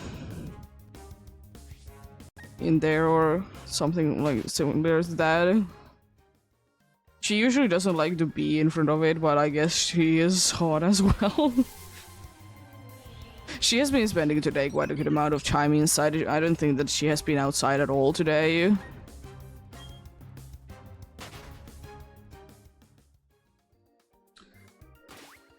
She will be just be chilling. Sometimes she doesn't like to be like in front of a fan. She doesn't like the airflow sometimes. But you know, sometimes she knows that it's good to be there as well.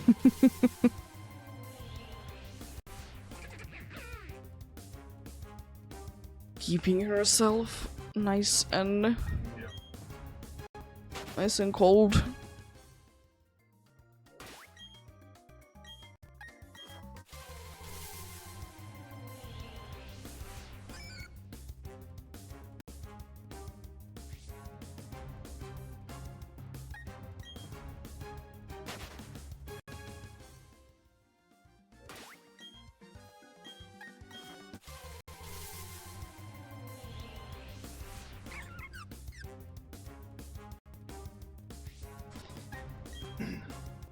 What do you...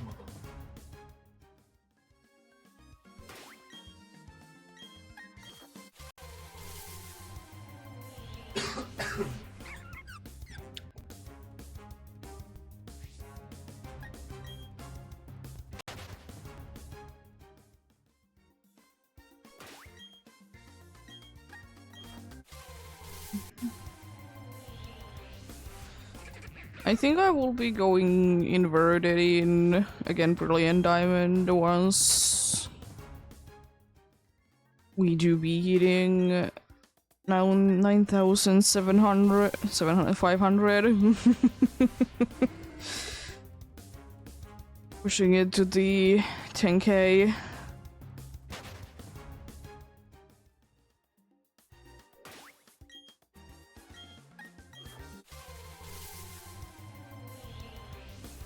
With the inverted, indeed.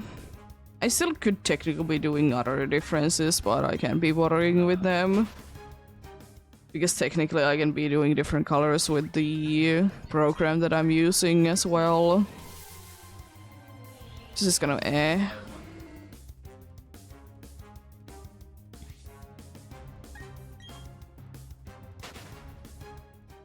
But yeah, anyways, we're gonna be having another break soon, another hour has, you know, passed. We're gonna be, you know, taking another, like, 3 minutes or so break. As it is usually the case, indeed.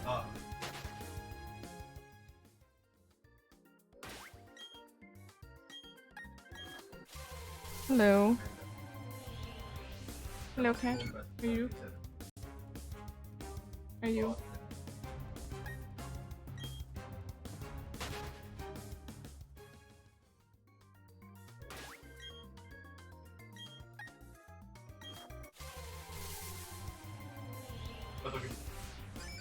Also, it's very much feeling like today that it should be raining. I'm afraid that it's not. Still one of the worst feelings ever. Feeling like it should be raining, but it's actually not raining.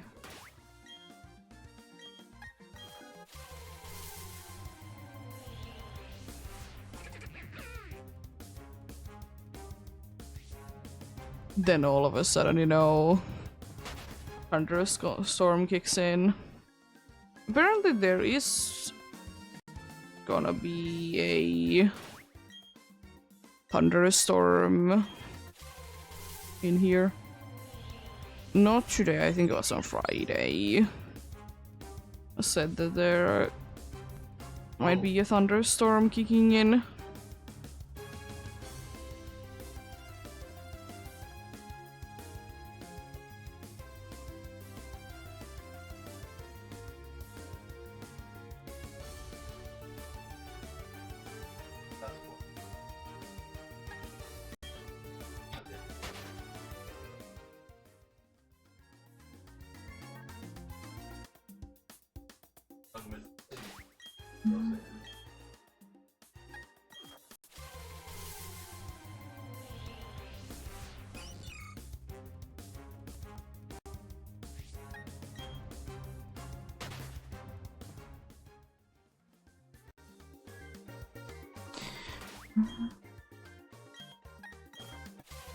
Oh, jeez.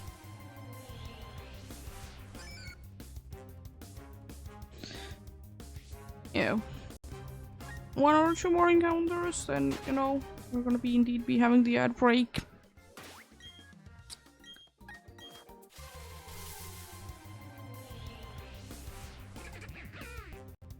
Nice time to be getting a break indeed, getting something to drink, something to eat. Take a break any shape or form is good. Taking a break is good indeed.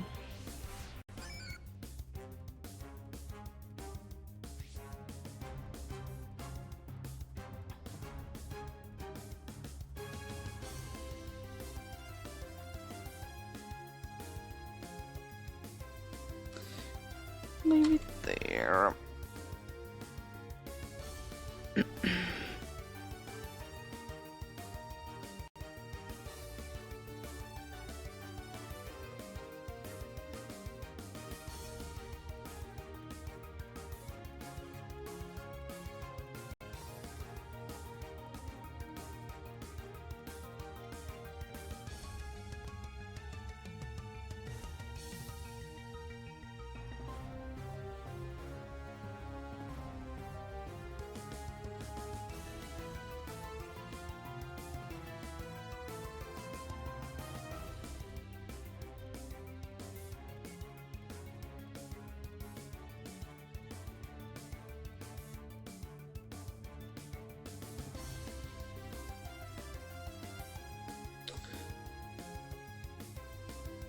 Could the ads please be starting? It's been soon like 30 seconds since they... Yeah, there we go. Since they could have started already.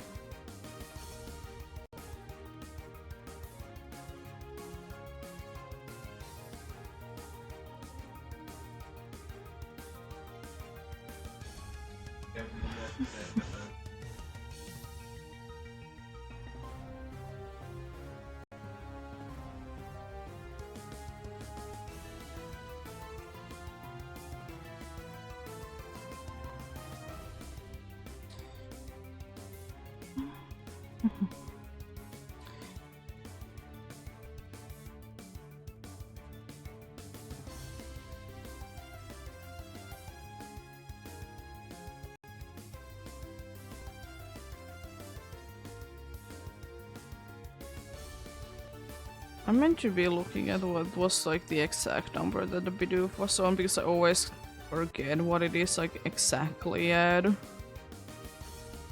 No, it was 10k something.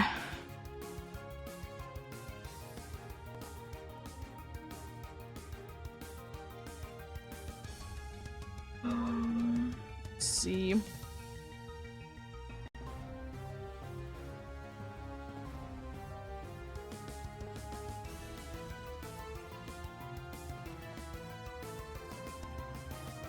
Should be last year.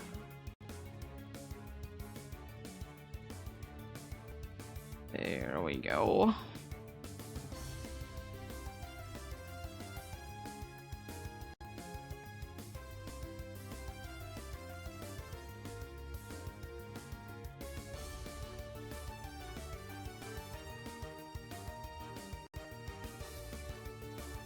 Was it 10,616?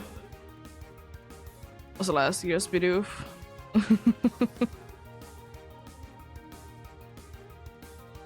I should be able to get there today.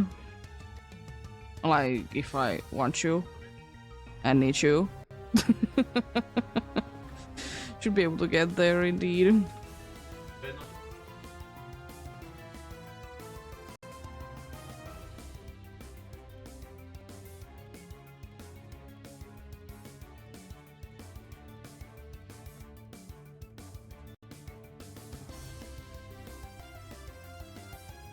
Why did you be like that sometimes?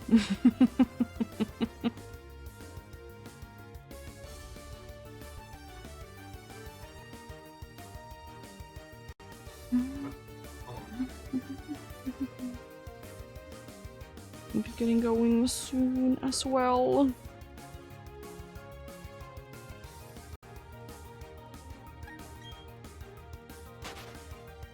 Let's run away from these dudes.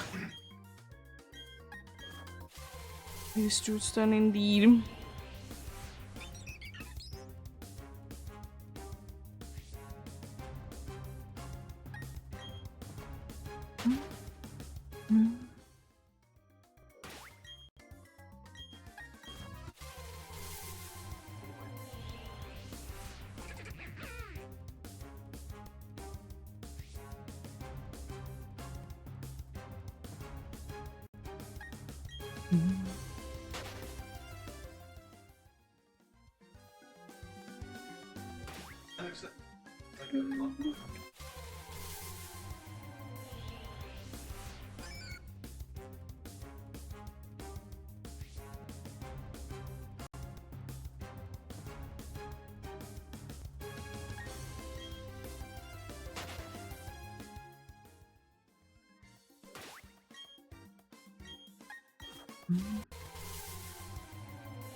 Well... Well.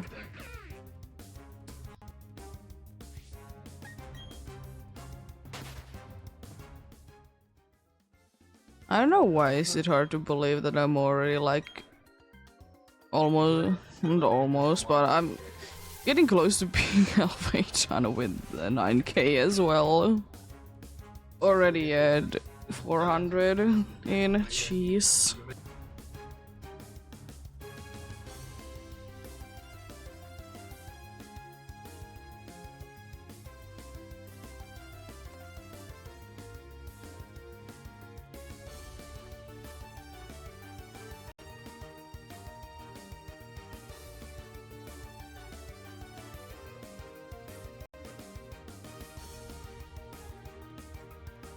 There we go.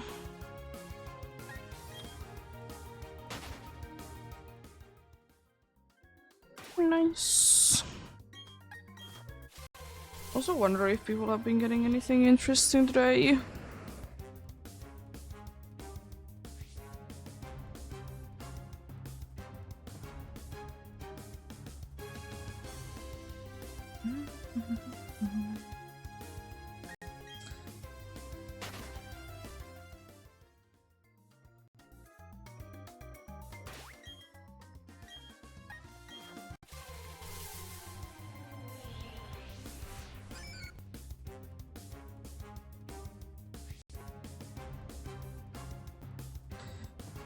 I've been finding anything interesting indeed.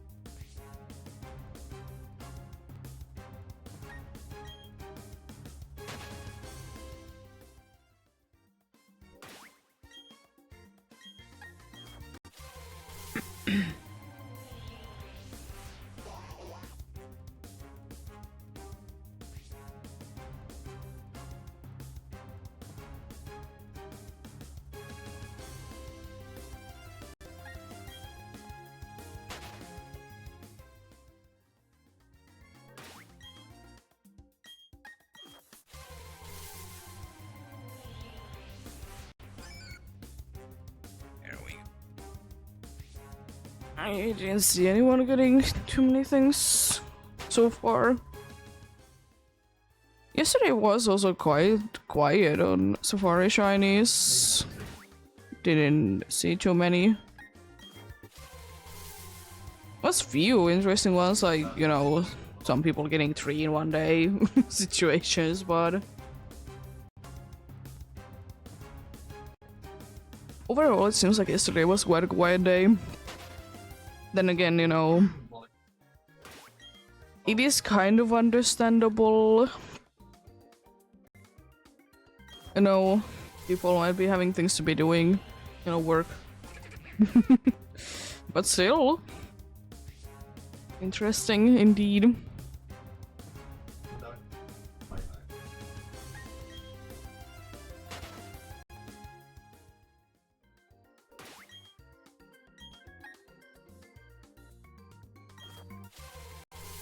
I think still that my best, like, overall shiny hunting, I'm not counting Scarlet and Violet or Legends Arceus, because those shiny odds there are sometimes a little bit over the roof, and also you'll be getting more encounters in average per day in those games.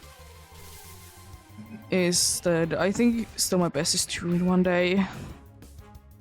Because once, when I did get the Miss Mages that is in the Shining Pearl file, I did on the same day be getting Hattrem on, also on full odds. I don't think that it is too likely for me to be getting 2 like 1 in 8k shinies in a day. More than 1 indeed, because I only have 1 to be hunting it with. It's not impossible, but unlikely, yes. I mean, it would be absolutely cool if it would be happening, though. Wouldn't mind it one bit.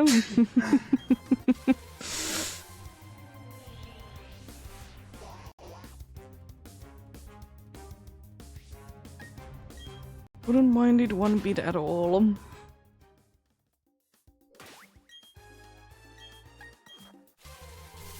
I will say though that even though the barrel was very like short face overall, I would still like to be like getting an extremely short face in Safari. Weak indeed. Like, you know, it was 702, which is pretty low, but you know, getting actually very low, but then again, you know, even though it doesn't make any sort of difference, I'm only running 2 games. I guess it doesn't like change the odds by any means, it's just likely that if you're running like 8 systems or so, that you're more likely to be getting more faces quicker.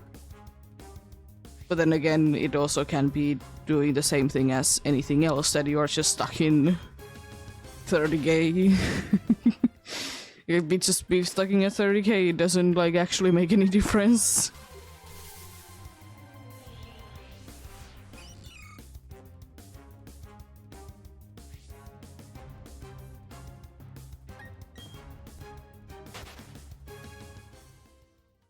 Because if you're just unlucky, you'll be unlucky. And no matter how well the method would be guaranteeing yourself a shiny. But still remember, if you need to be taking breaks, take breaks. It's understandable. Shiny hunting is meant to be fun anyways. And still, you know, progress is progress, no matter how big, how small. Because, you know, not everyone has a bunch of hours in a day to be hunting, and it's completely fine. Sometimes you don't feel like going for more than 2 hours as well.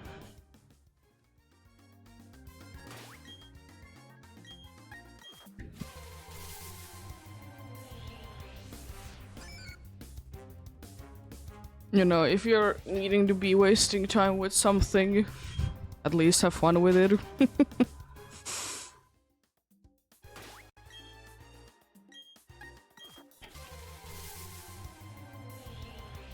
At least have fun with the thing that you're wasting time with, you know.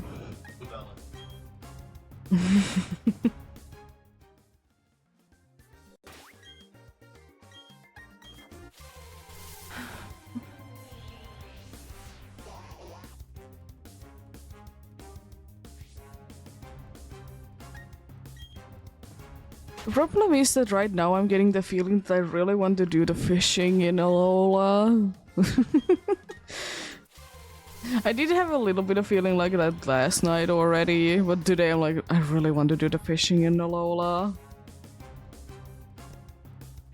Maybe I do a little bit today after stream.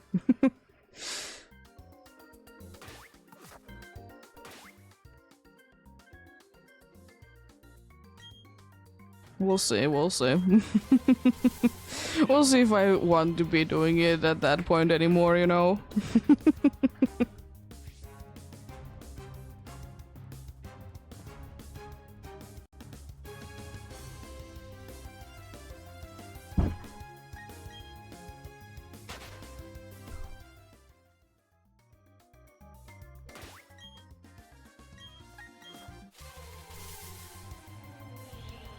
Fishing is one of the only things that I would like to be having, you know, sounds on. Because I'm more playing off the sound when it, you know, appears.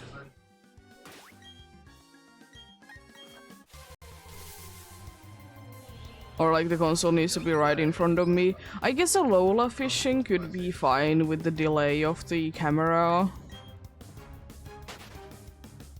I guess it's not chain fishing that is ridiculously wanting you to be reacting stupid fast.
Jeez. So you love when you're...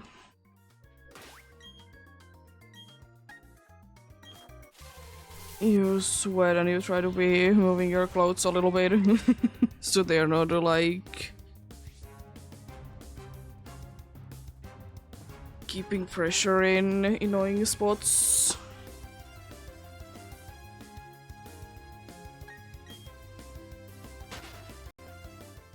Lovely.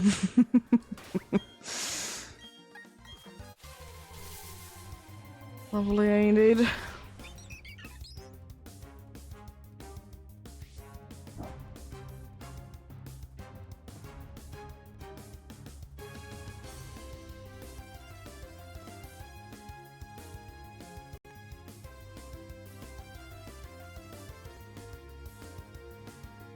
There we go.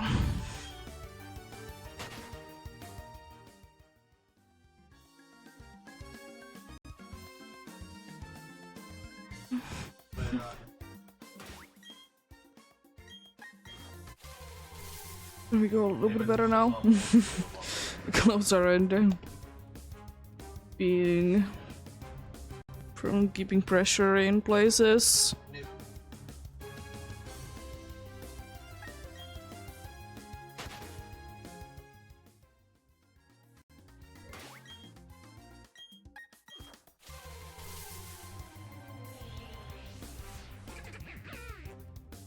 I will say though, because I'm right now feeling like an ice cream, specifically a popsicle.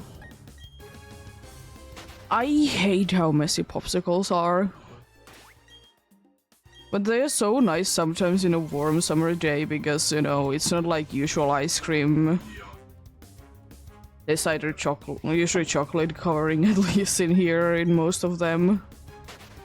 It has like the certain freshness because it's usually fruits, berries, whatever things. They're so annoyingly messy. I don't really mind that it's messy, I just mind that because everything gets really sticky. It's definitely not the fault of the sugar that is there or anything like that.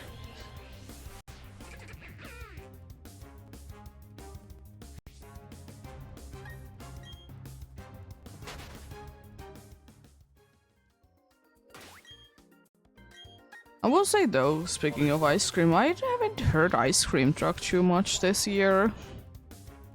Considering the fact that, you know, we do be living in a place that you could be hearing it even if it is like far away.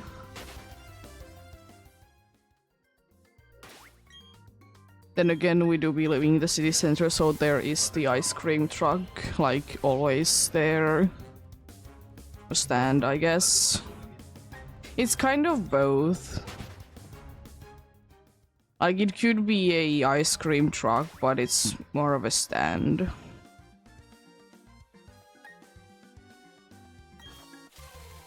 And you could technically give it, like, getting it to go as well if you want to. You can drive it around.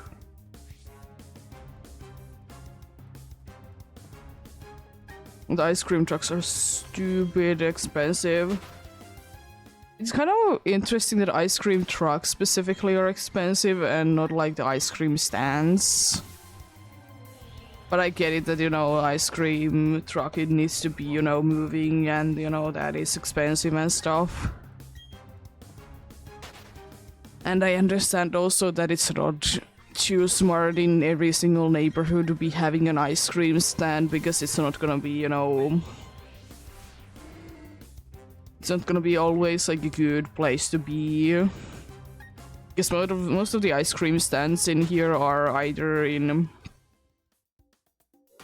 more or less shopping centers or nearby them, or around big stores, or anyways a place that, you know, farmers market, where there is people bunch usually.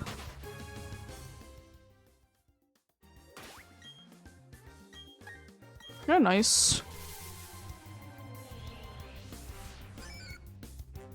They have their special feeling, to be fair, to be eating ice cream from one of those. But I will also say that it's not always worth the price. Because I understand that it's, you know, it is expensive, it is what it is, but still...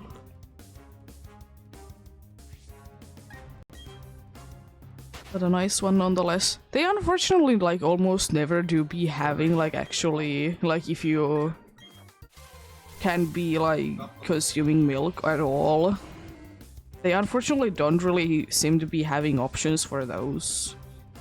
Which I find quite strange.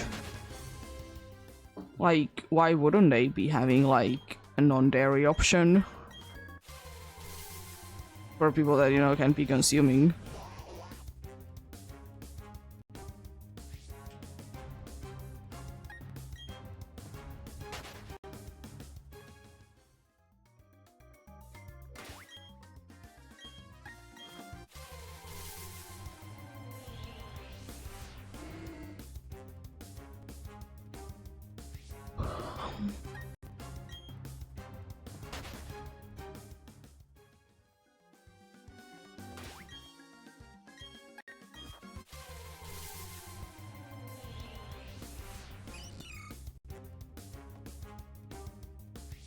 And I have tried, like, a favorite flavor that is usually, like, everyone likes flavor on,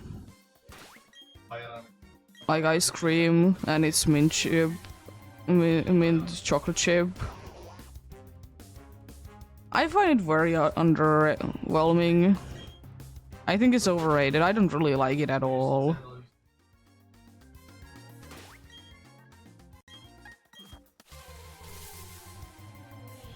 Because, I don't know, I guess it could be for me the thing that when I think of mint, most of the time I'm thinking toothpaste. And, you know, don't eat toothpaste. And sometimes, like, the mint flavor is way too overpowering and it's like, eh. And also because, you know, it's an ice cream truck, it's ridiculously expensive. I want to be going with safe options, so, you know, I'm not wasting money. I mean, I will say that even though if I wouldn't like the flavor, I would probably still be eating it, just because it is pricey. Don't want to be wasting money. Like, if I remember correctly, it's like 1 scoop is 4 euros usually. 2 scoops is 7. Not every place has 3 scoops, it's usually only 1 or 2 scoops. It does depend a little bit on what also you get as an ice cream. If it's like more of an expensive one, then you know it's gonna be more expensive, but usually 4 euros for one. To be fair, if you really want ice cream, you can be going to a store and get kind of the same one, or like usually with more things from store even. Because we don't have like chocolate syrup or sprinkles as options in ice cream stands mostly. I know some places have. So if you would be going to a store, you could be spending like 3 euros, I think is like an absolute max. But you can easily be paying only 2 euros. But I will say though, usually the ice cream that is from stand is better quality. Not always, but usually it is.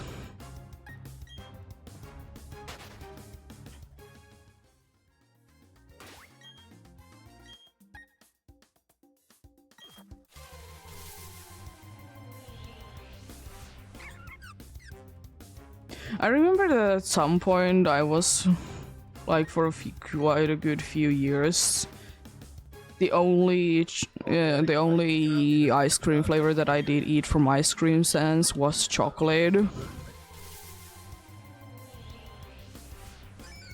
Then I turned more into fruity flavors like strawberry. I don't remember any other ones that I did like.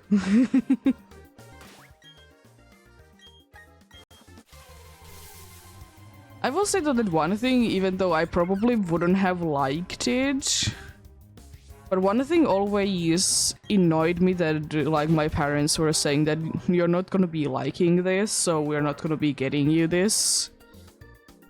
I always wanted to try when I was a kid licorice ice cream flavor as an ice cream flavor, because I didn't mind like licorice as a candy. It's so frustrating that, you know, they were like, no, you're not getting it, you don't like it.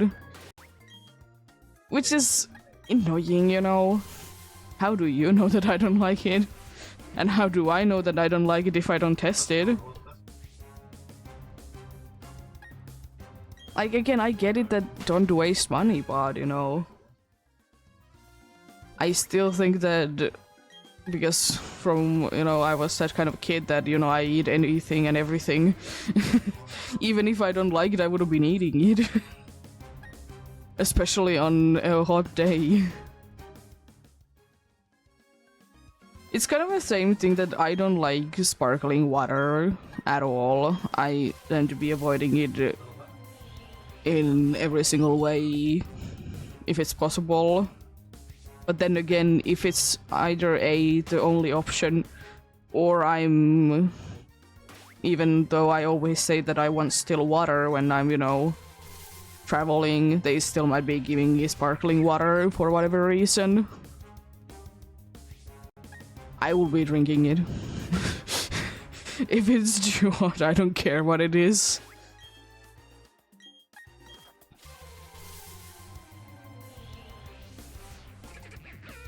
I don't care what it is, even though I don't like it, I will just be happy that I have something.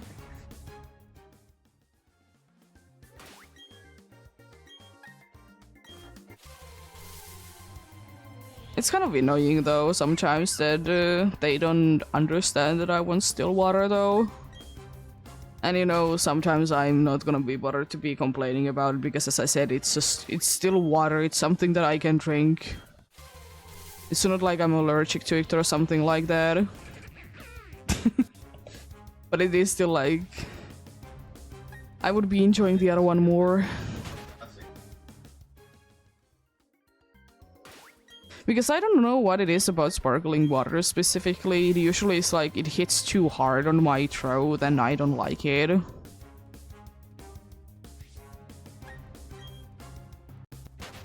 Like sometimes the, you know, the bubbles are too much and they hurt.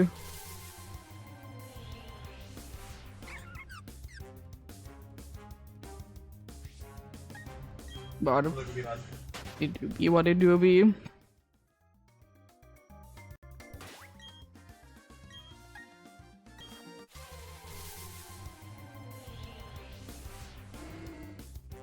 But I will say still probably one of the worst experiences that I have ever experienced was that I did buy a bottle of sparkling water, either because I didn't read it truly or accidentally anyways.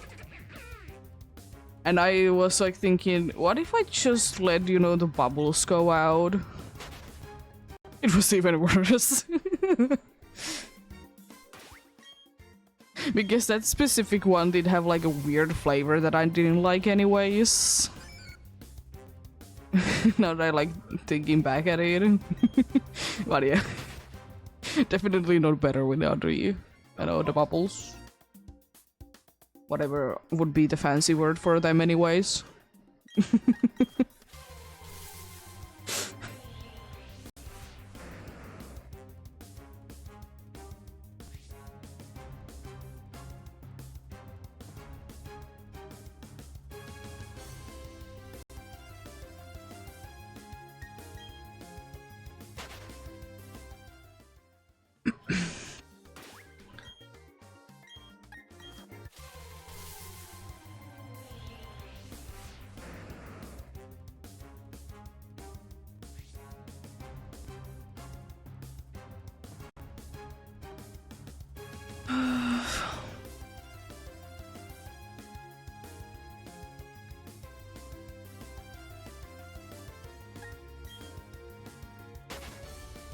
I kind of try to be thinking back. I think I was a little picky eater when I was a kid. I wasn't like the pickiest eater though. Like, when I was hungry I was eating things. I didn't, refuse to be eating because I didn't like the food. But there's still like was things that I did prefer over others,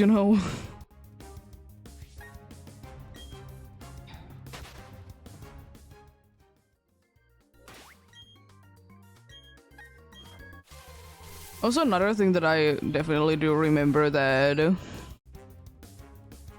especially because last night we did go ahead and buy a watermelon because they were super cheap. Or at least, because you did weigh them, that price was pretty cheap. It was under €1 for a kilogram. Don't ask me to be transferring it to other numbers. But anyways, we did buy like 3.5 because it was a bit over €3.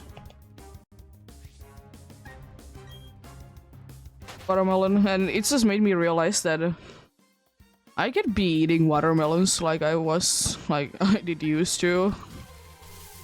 Watermelons are though another one of those things that I absolutely hate to be eating because they are very sticky.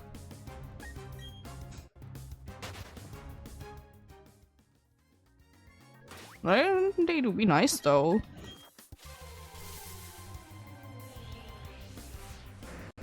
And especially now it's nice. I don't know, has it always been the case, but I don't remember that I did see when I was a kid, like, indeed, like, a very small watermelons. They were usually like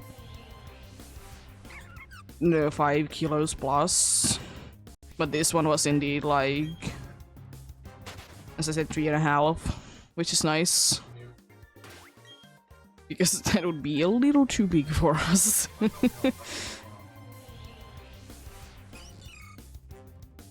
Two people only eating it.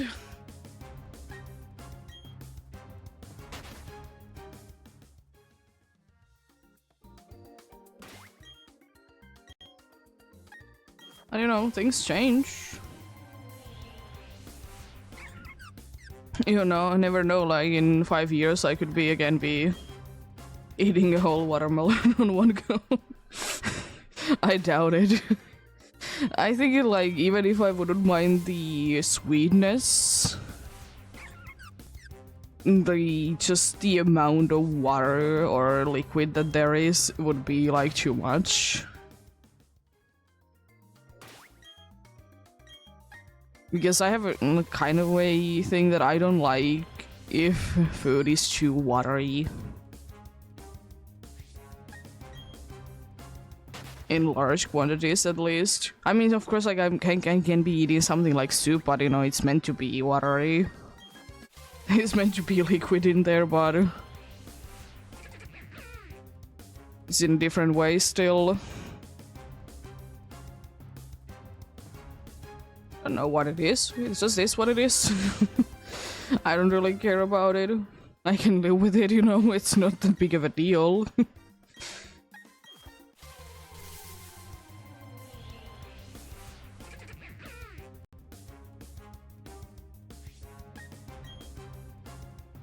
But then again, I will say that I don't like too dry things either. They need to be like somewhere in between. I do say that I most likely be preferring in most situations a thing that is drier than, you know,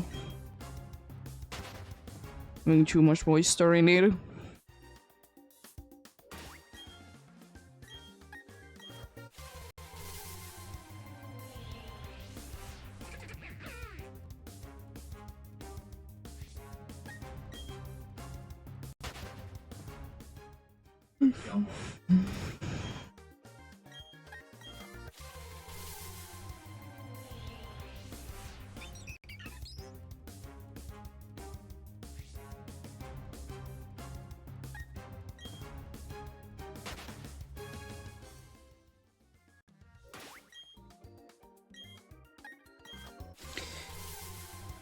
What do you to be? What it to be indeed?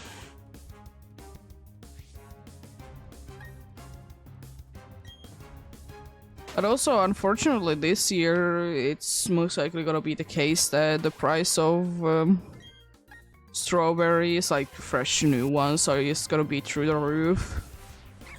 Because apparently there isn't too many people that are gonna be picking them up this year.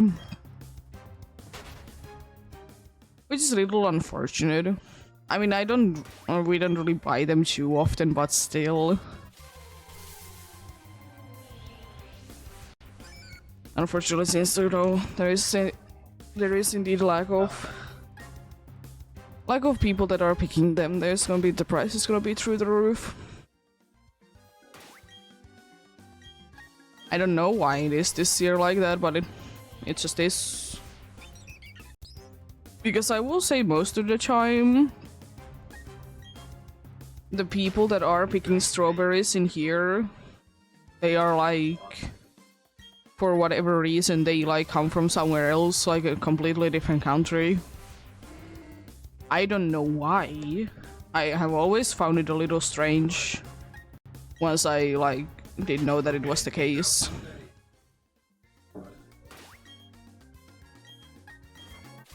But it is what it is, I suppose. I don't mind it overall, you know.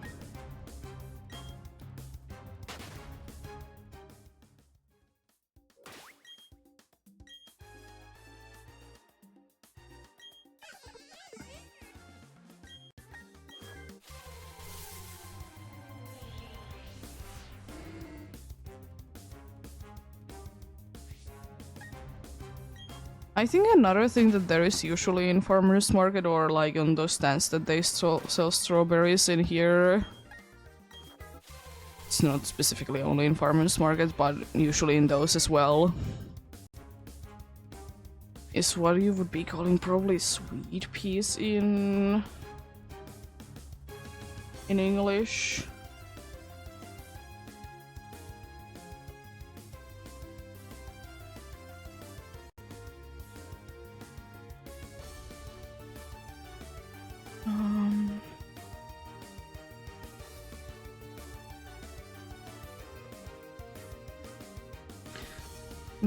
It's not like... It's not, you know, a regular pea. I'm pretty sure it's sweet pea.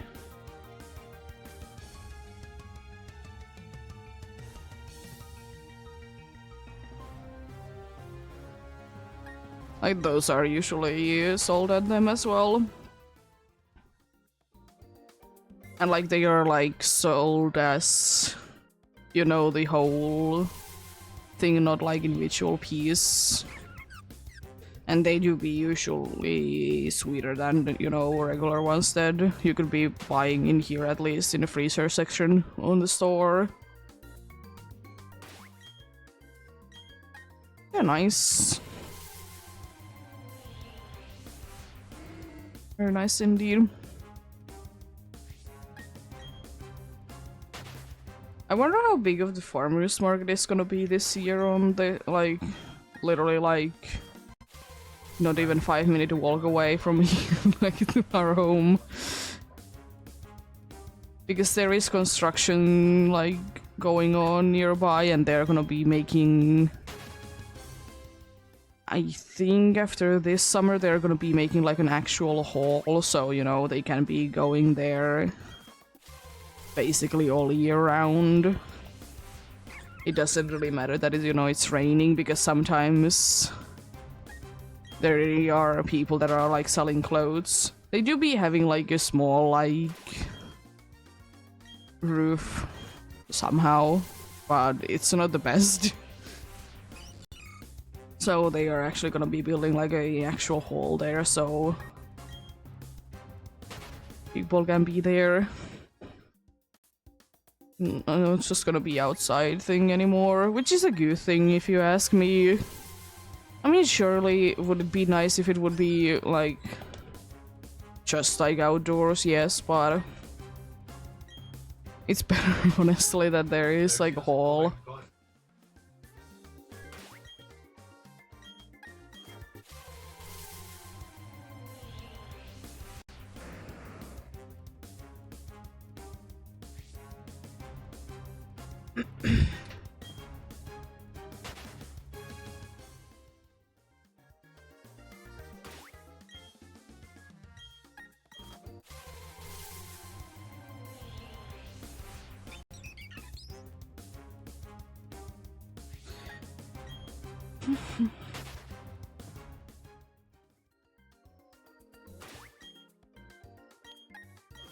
Farmers market are nice though, even though they are rarely open and, you know, usually only in summertime.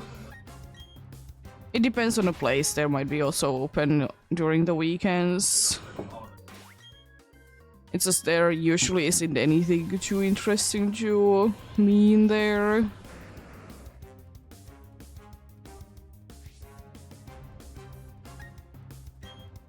But they're nice places sometimes to be going. They are in some places though very poorly open.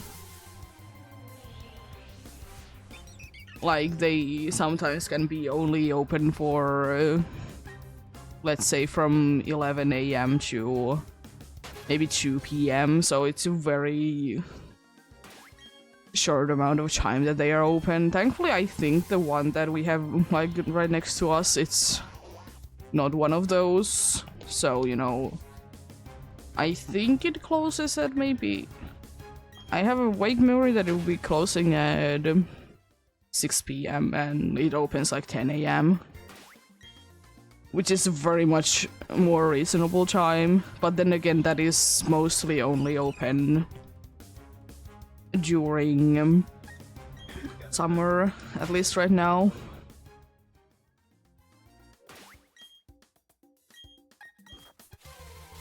So it's nice.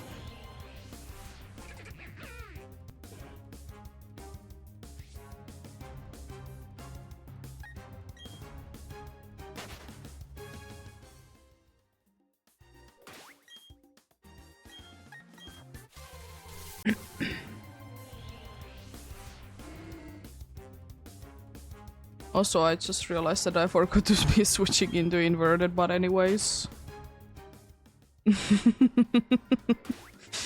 It's not too big of a deal, thankfully. I think I'll be switching it now, though. And I'll just be doing encounters. I completely forgot that I want to be doing inverted.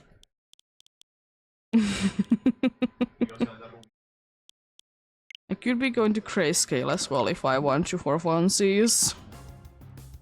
I was thinking that I could be going for grayscale when I hit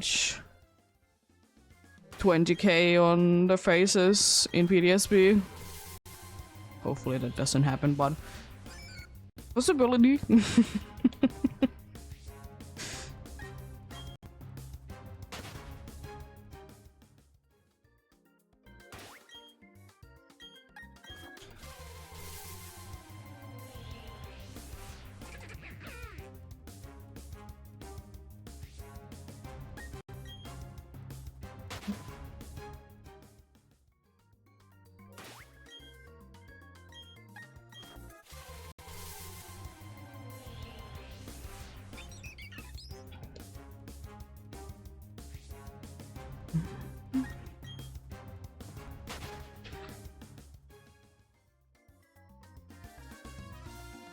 Lockhead, I don't think that you're gonna be getting anything right now, though. Even though he didn't move. I have a feeling that you're not gonna be getting anything right now. Or you just want to be moving into a place that the fan is, or the cold air is hitting. Fair enough.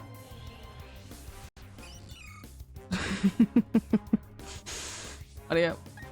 To be hoping the best of luck to anyone else that to be hunting indeed, though. Hopefully you can be getting whatever you're looking for or get something.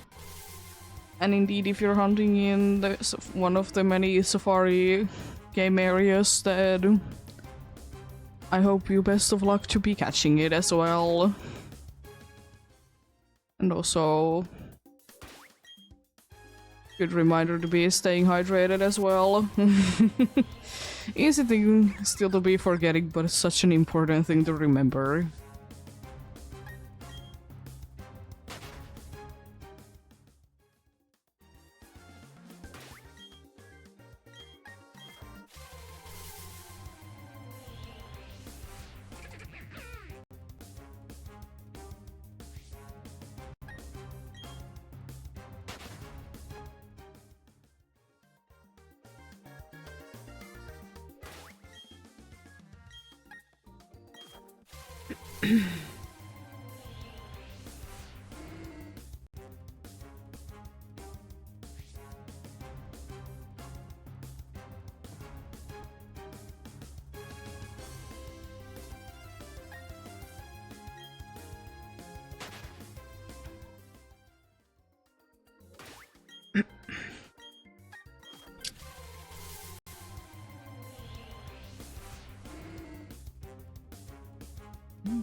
But yeah.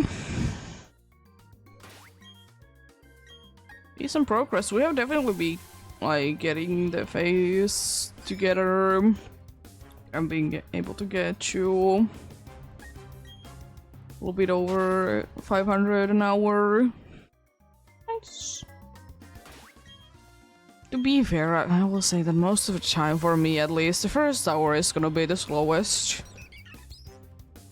I'm getting used to things and stuff. Usually encounters are a little bit slower.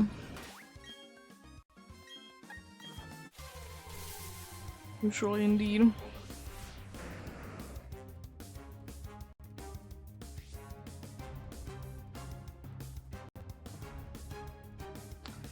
I'm gonna quickly check out something. Okay. There we go.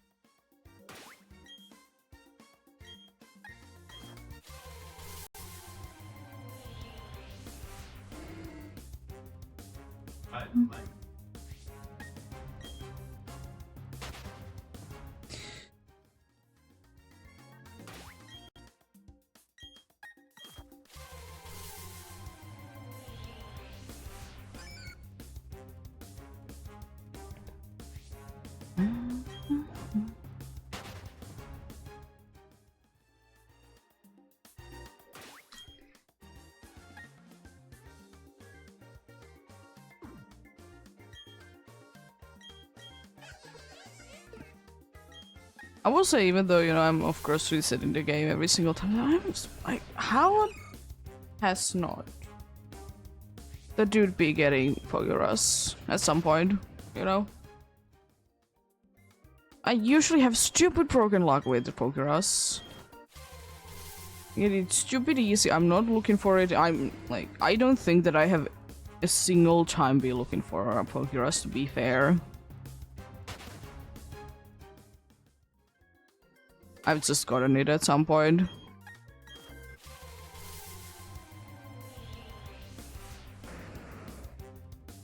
I will say though that I think someone in the Pokemon world should be checking out what does Pokerus do, even though it technically doesn't exist right now in Scarlet and Violet. But still, how has no one never done anything? to like research what is Pokerus. Like the only thing that we know of is that it does make, you know, some things faster and stuff like that. But why?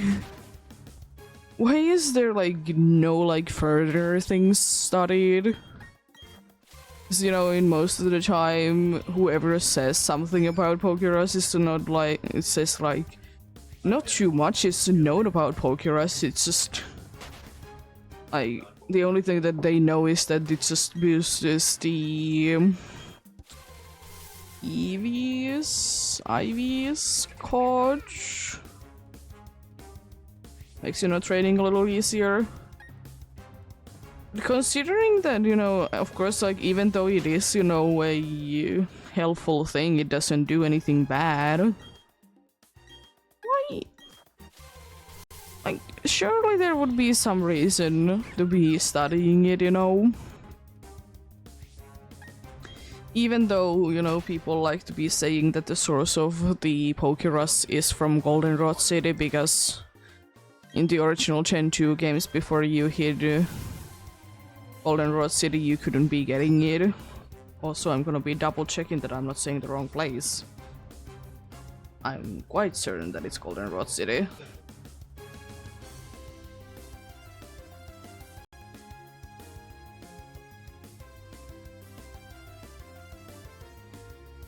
Yes.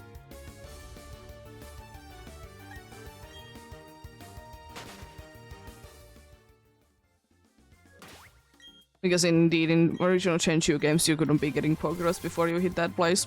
So it's kind of thought that's the source of it, but is it actually? It's a different question. And I guess I said, why isn't it explored more? And also, the question is, what happened? Did Pokemons get immune to it? Or, as I said, did everyone, like, get it? So, you know, no one can be getting it anymore because everyone has it? Because, indeed, it doesn't exist in Scarlet and Violet. Pokerus, if you transfer a Pokemon in there, it gets rid of it, I'm pretty sure. What's going on with Pokerus?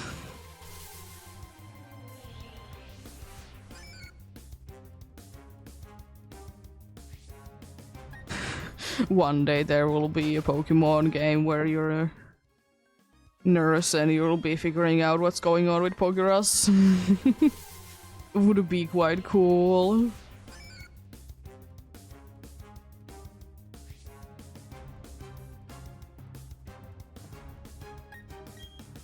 Would be kind of cool indeed. Maybe.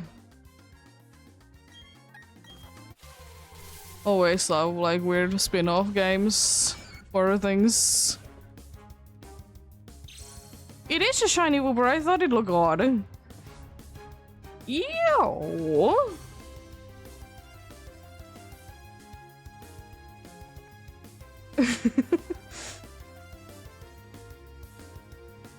Nice!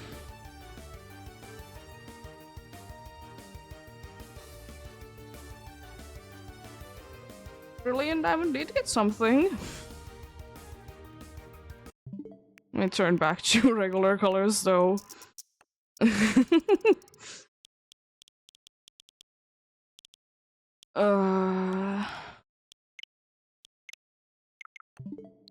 And I did get a Wooper during this Safari week.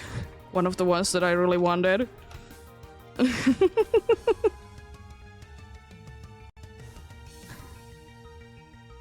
Oh boy.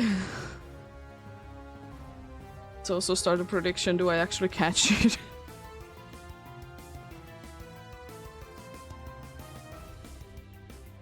I'll put it to minute this time around. So I know if I catch it or not. I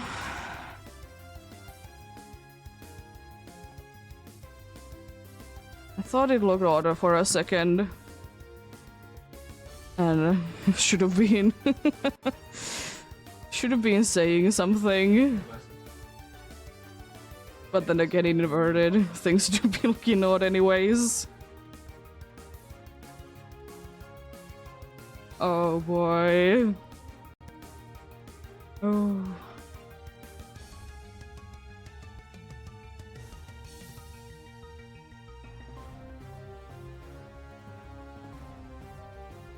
Um.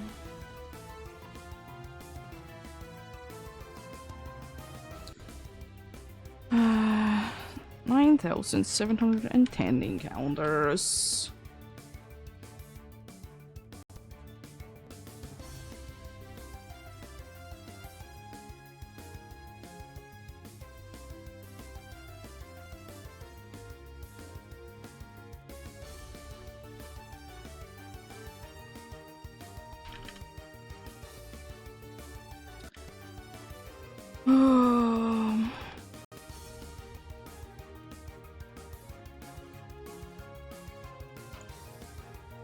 Let's see. Little burr. Oh boy.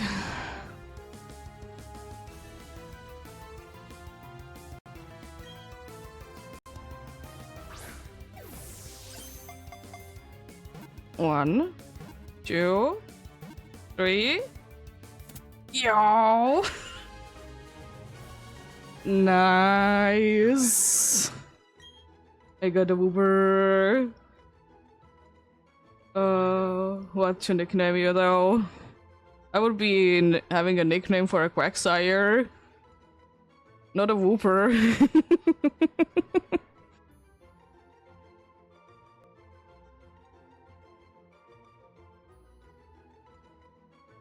I'm not gonna be doing any trades right now. I'm doing shiny hunting.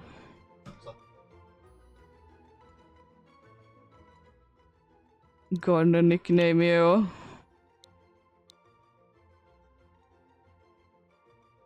Gonna nickname you Soft. I don't know why. You're now Soft.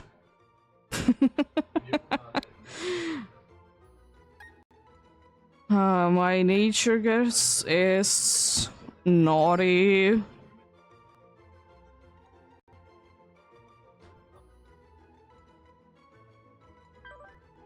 Calm, little fella. Add another one to the wing side.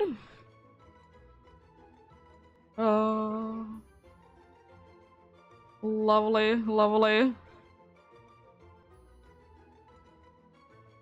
Taking a lot of risks. Not saving, you know. I'm gonna add it to the party. Let's get out of here.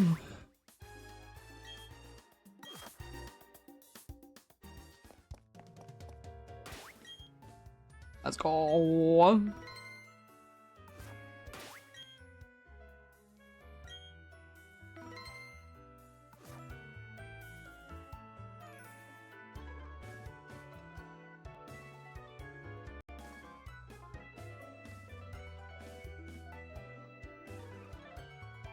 Lovely.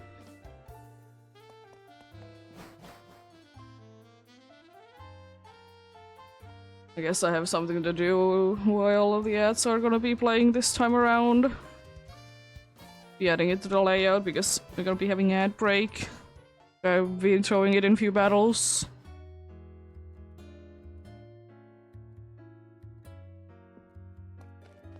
Let's see the laggy first encounter. The Weasel. And the softest shiny wooper. Let's go. Love it. How dare you be lowering my defense?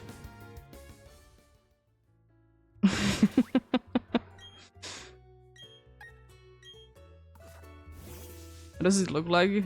It's jumping about. The shallows. Over. Let's go. How dare you be recovering? Oh, come on. I have water absorb. You can be doing damage.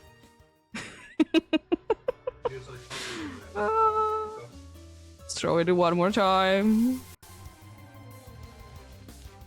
Oh no, it's another shallows. I can be running away from it.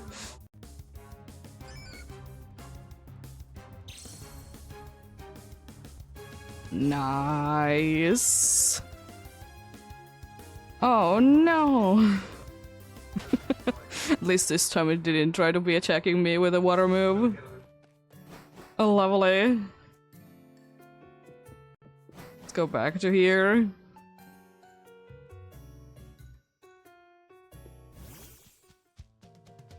Jumping.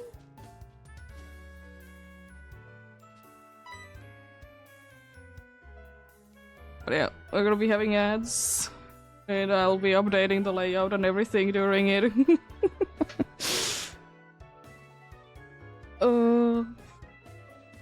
Nice. Little buddy.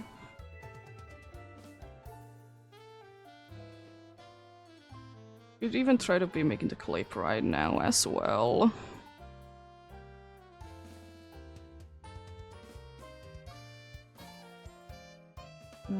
Watch.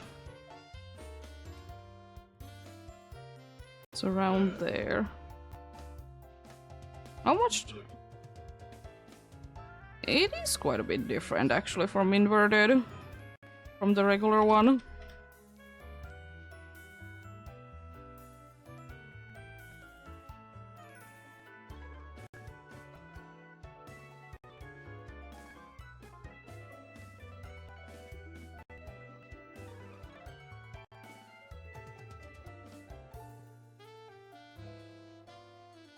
Or is it actually?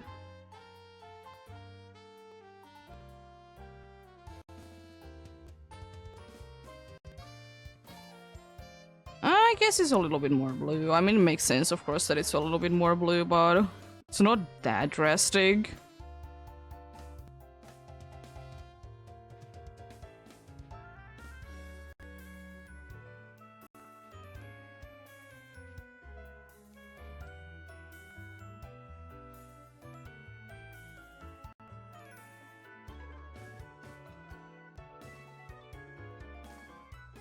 Oh, lovely.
I think the clip did take longer than I thought, so I didn't get a chance to be adding it to the layout. Or maybe, you know, it's good to be taking it in.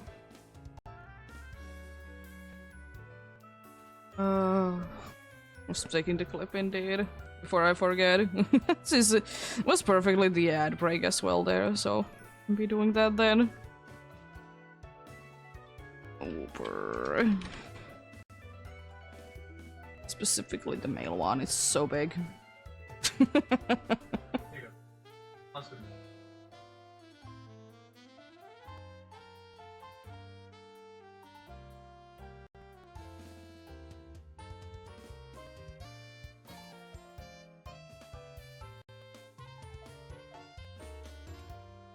Can make it a little bit bigger. There we go. A little buddy. It was technically one of the ones that I really wanted this year anyways. So that's nice.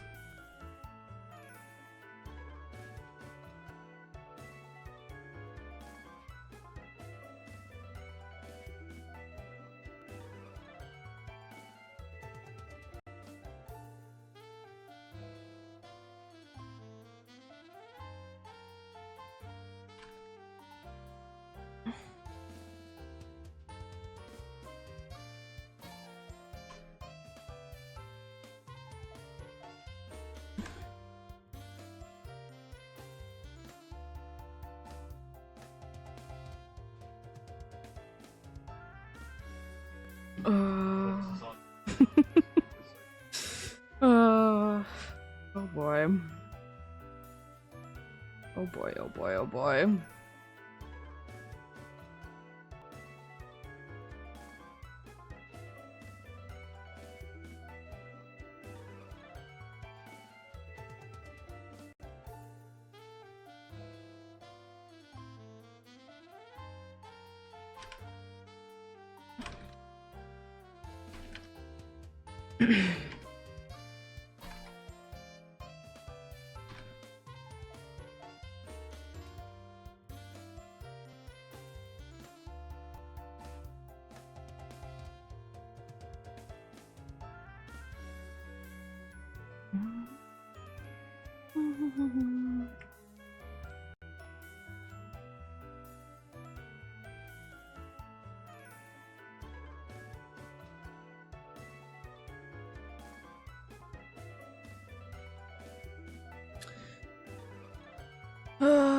I should be able to do this, right?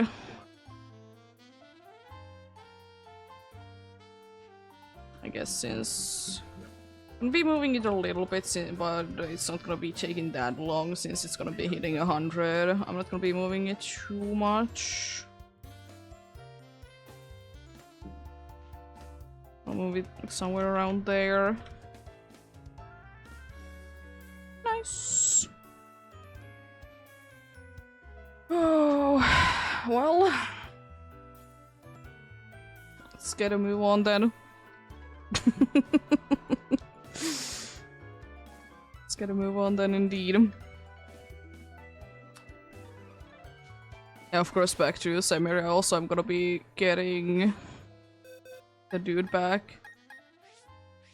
So logically it would be to be go into that box, it doesn't unfortunately. I hate it that PDSP works that way still. It's so stupid that it works that way. To be a doofer in his wings and a soft now as well.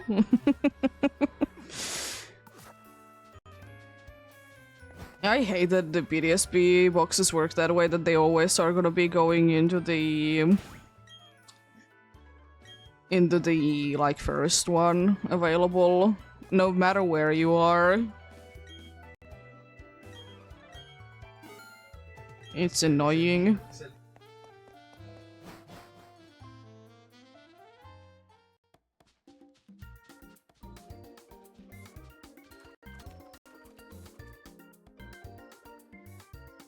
Well,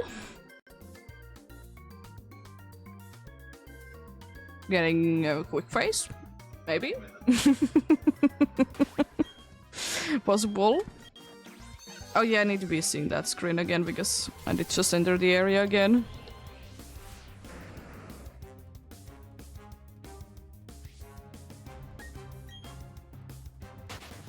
Ah, nice.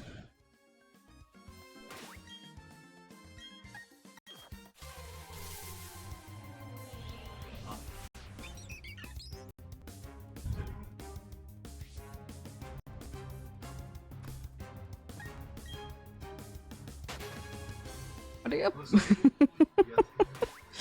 Weird spin-offs to be cool indeed. I guess Wooper also likes weird spin-offs. Love it. Love it to the bits.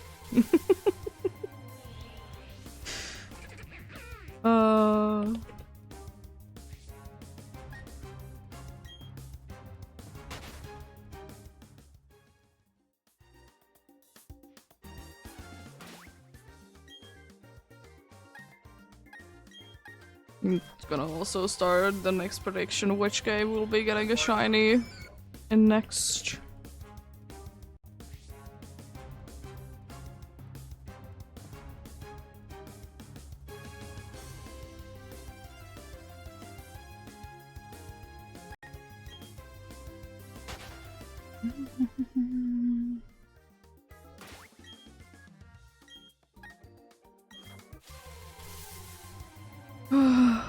Love it.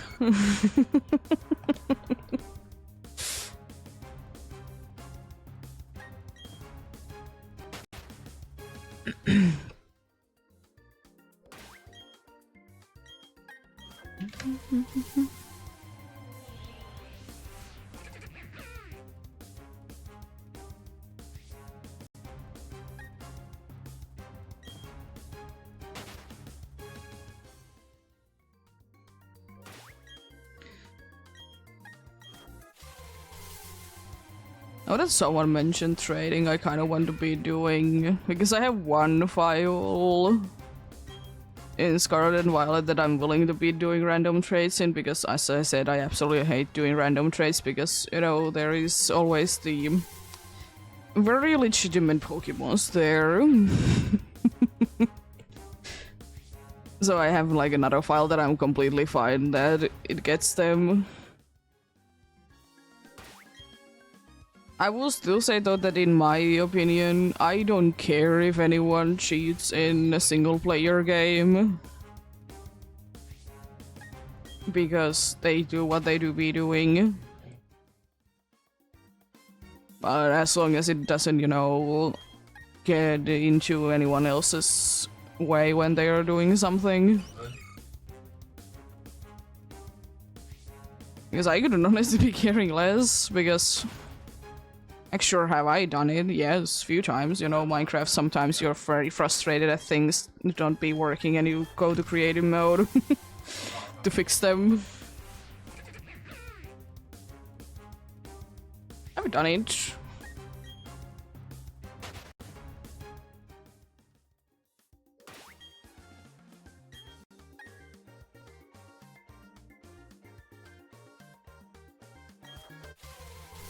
But then again, it's, as I said, it's one of those things that it doesn't ruin anyone else's game. But I will also say that, as I said, single player games, I don't care that what they do in them, but multiplayer games are a different story though. Because then you can be ruining someone else's day. Even though you might not actually be doing it, but there's actually like some serious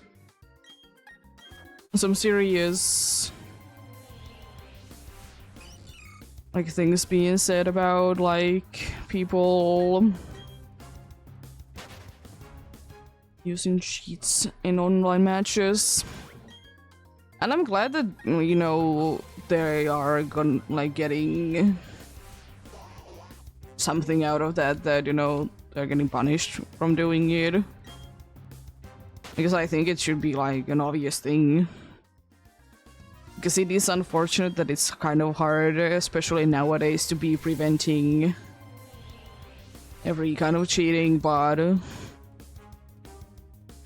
then again, if there's gonna be consequences from doing it slash selling the things, it's gonna be reducing the amount that, you know, people are gonna be doing it with.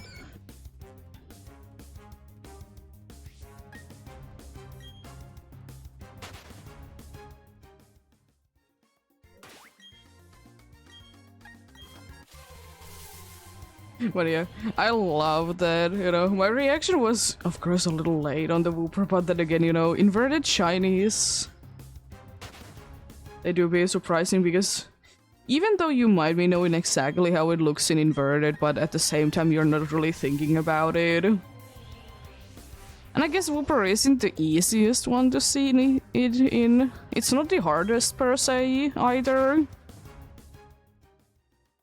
But I will say that I thought it would be easier to be seeing Uber shiny when it's inverted. But eh? Do be what it do be. That's why I do it only in the game that I can hear the sparkles in.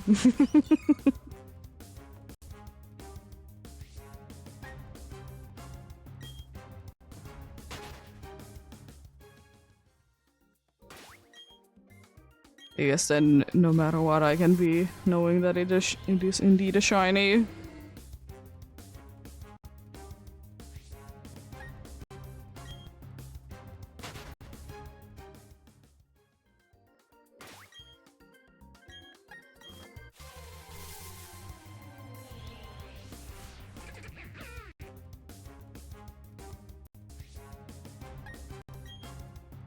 But nice.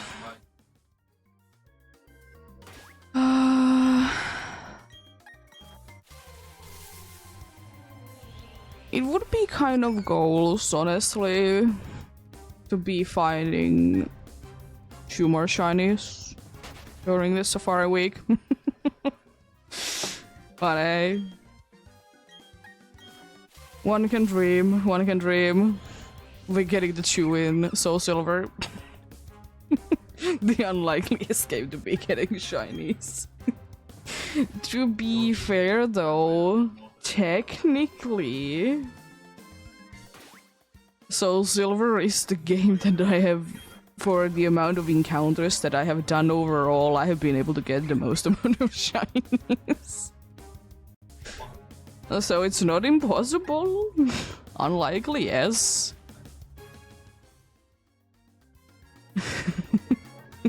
But not impossible. I would really like to be getting the Geodude though. I mean, I think 10% Magmar is pretty cool though. I'm pretty sure it's 10%. I didn't mean to open that.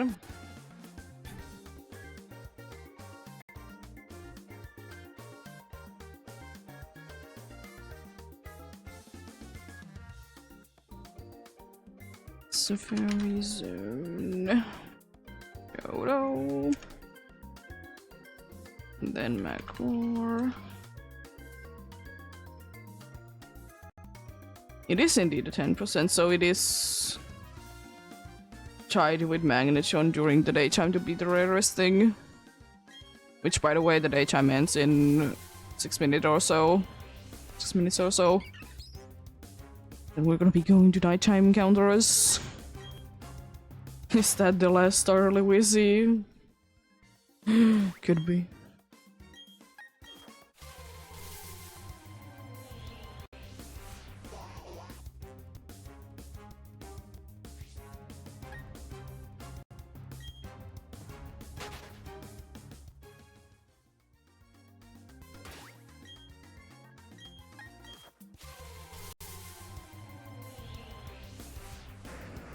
But I guess now I don't really need to be moving into...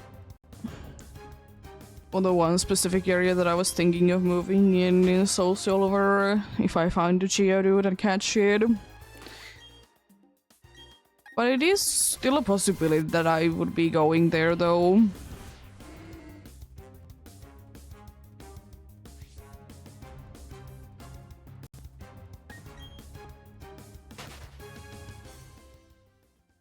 It could be a possibility though. There is cool targets like Jigglypuff and Clefairy there.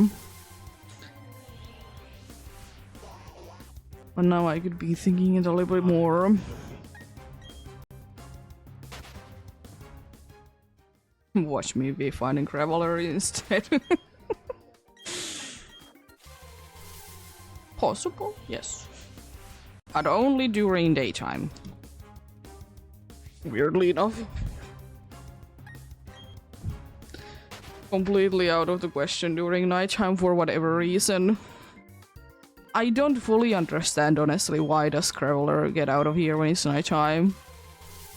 It just doesn't make any sense.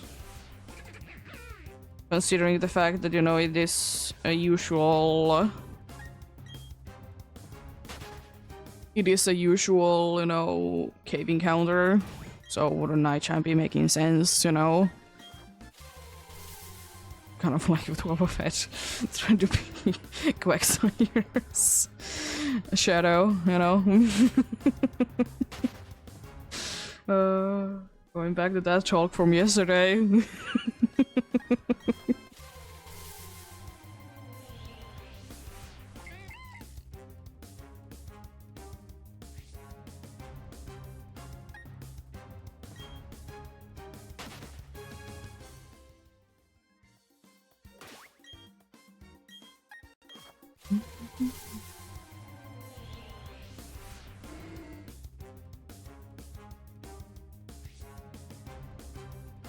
But yeah, it is quite funny though. I said that last year I did get one of the more uncommon ones, like 10%.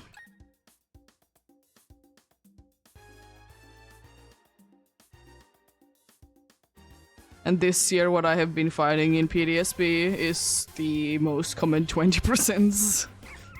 I mean, I ain't complaining, but it's a little silly as well.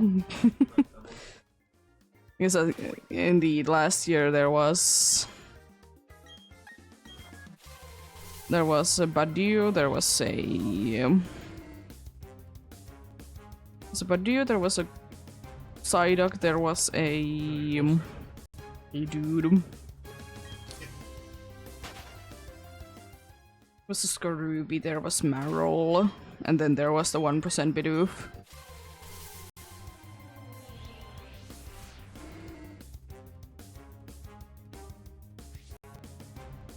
Which also is that I did find 5 last year, I guess, then.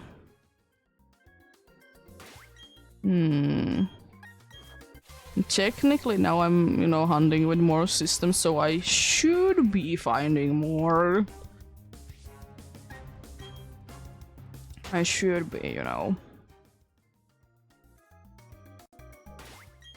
Doesn't unfortunately mean anything, actually. Odd. Technically? But hey, I'm also glad that it wasn't another 10k face. Great Marsh in PDSB. That's only 9,000. It was quite close to a 10k though.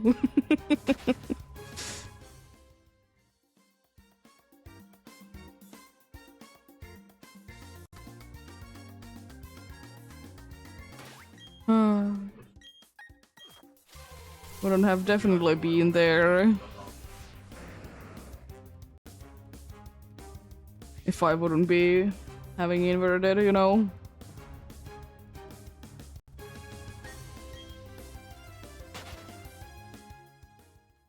Definitely.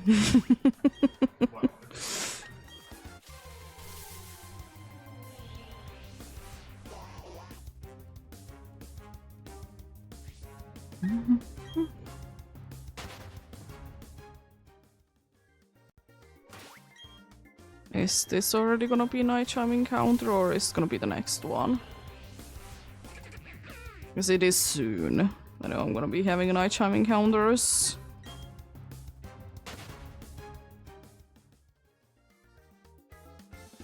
Now it is, for sure. Not too sure about Soul Silver though. Would they be already night chime encounters there? We start again, like immediately when it hits nighttime. We start again with owls. I don't mind it. It's kind of funny that we do be doing that.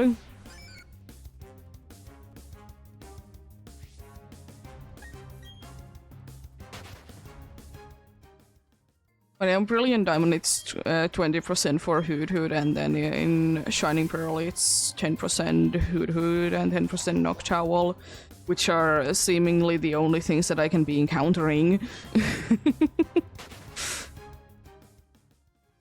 Just seemingly the only thing that I can be encountering right now. We go there again. There we go. Oh, can I be getting a Wobbuffet during like the night sunset chime one? It looks still so odd.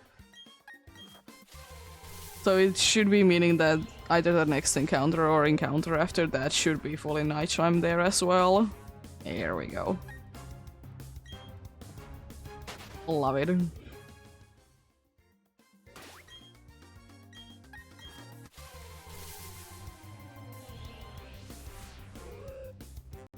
I could be switching it so it would be more like correct to the time, but I don't care. It isn't that big of a deal. Hello, birds are cool, how are you doing?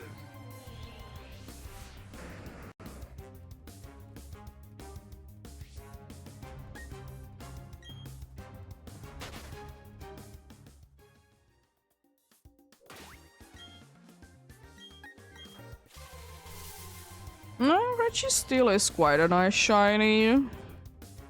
I'm guessing Brilliant Diamond is the game.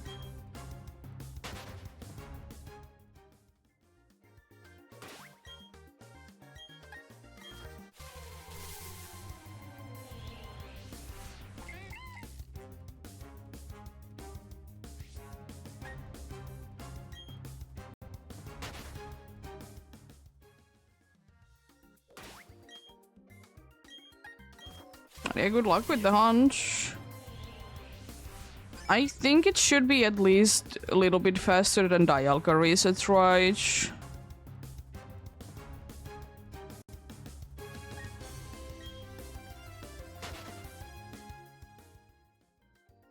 Yeah, because you don't need to be in the cutscene every single time. It costs a lot of time with Dialga. Same with starters, that there's so long cutscenes in both of them.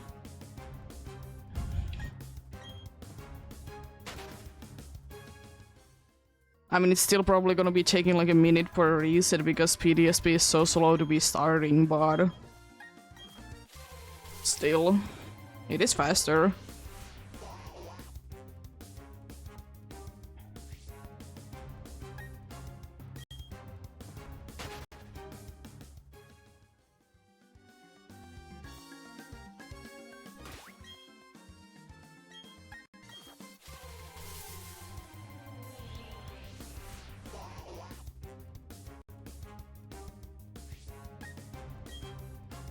And also Registeel is nice indeed, as I said, you can be nicely seeing it. And I like Registeel shiny as well, in the sense that, you know, it is, you know, feel like it looks like, you know, it has been taking some damage over time. I love it.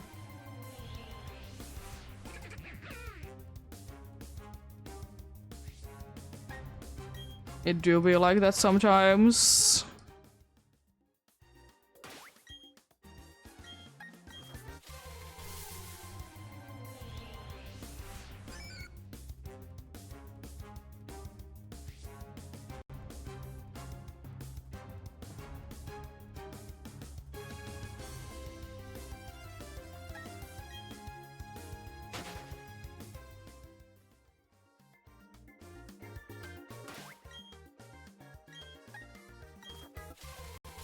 Was it too much of a pain to be getting the shards for the Registeel?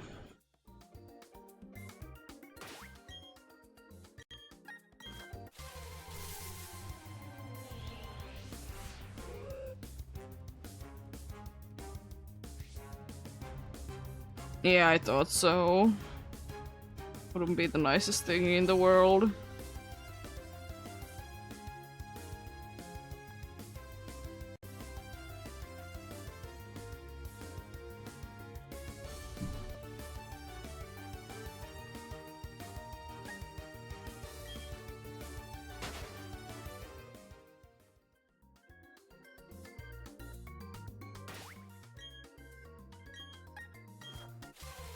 Therapy.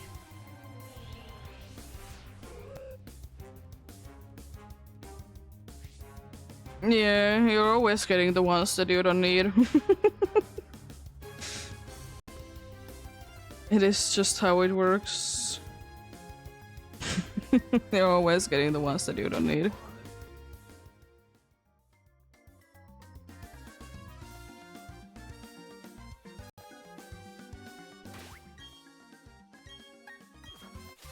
That's why I will say that I suggest that if you for whatever reason you want to be getting certain fossils easier in PDSB, do it before you get the national dex.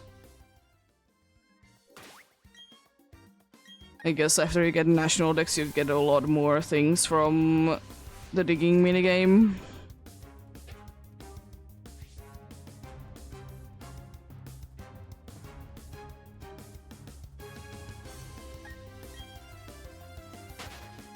I feel like there's a low amount of fossils to be found.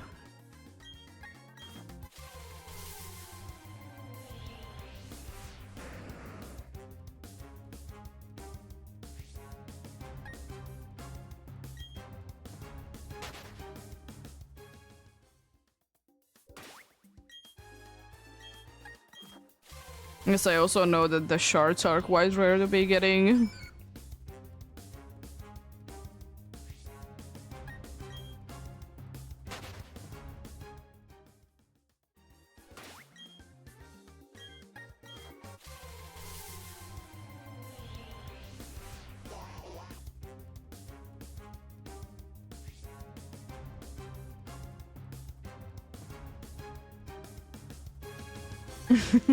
Nice.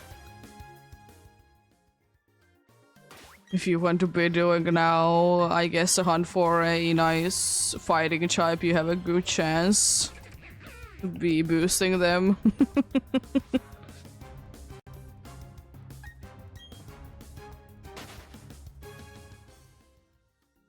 Or what are you talking about? I'm thinking that you were talking about the statues. Or what were you talking about? Oh, you've actually found shinies, nice. Managed to find even a shiny Dicho. So that's nice. Pretty cool.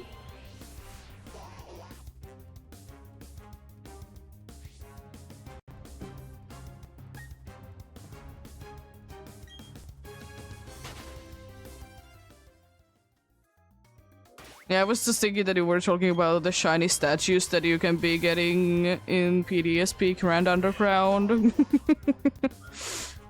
Because they are, in quotes, shiny statues.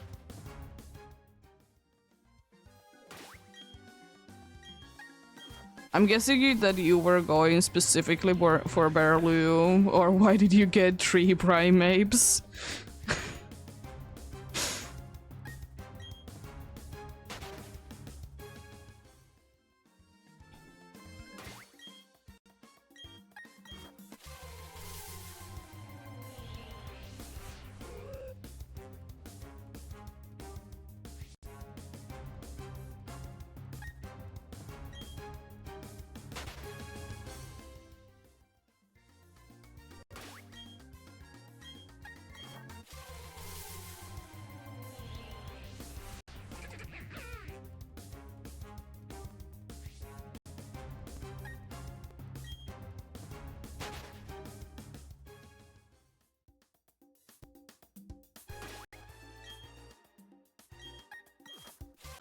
But nice.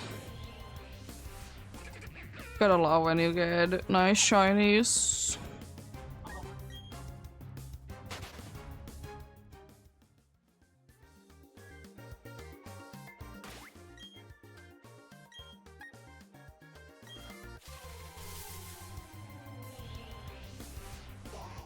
But the thing is that I will say that Shroomis is not affected by the sandwich because Shroomis is only grass type.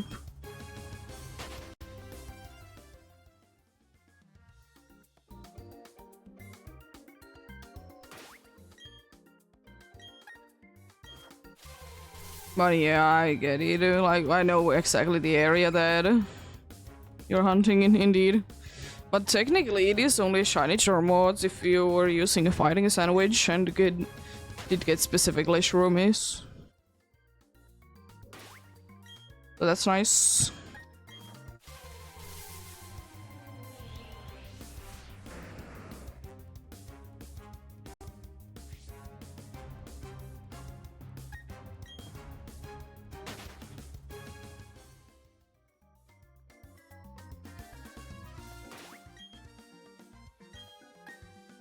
Yeah. I know it's a very popular one to be using as a false wiper.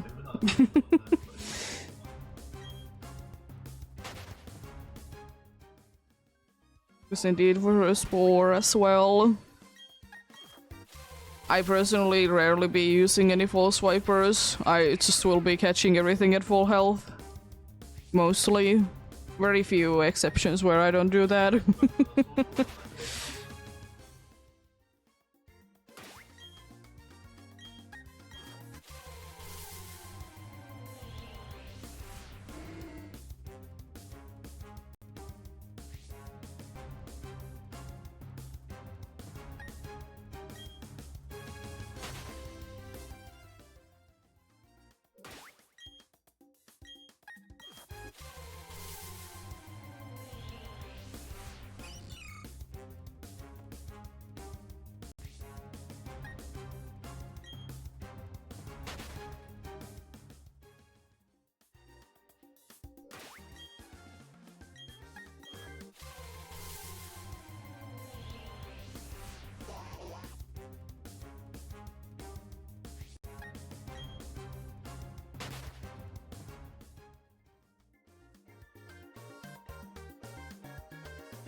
Yeah, catching charm is quite nice.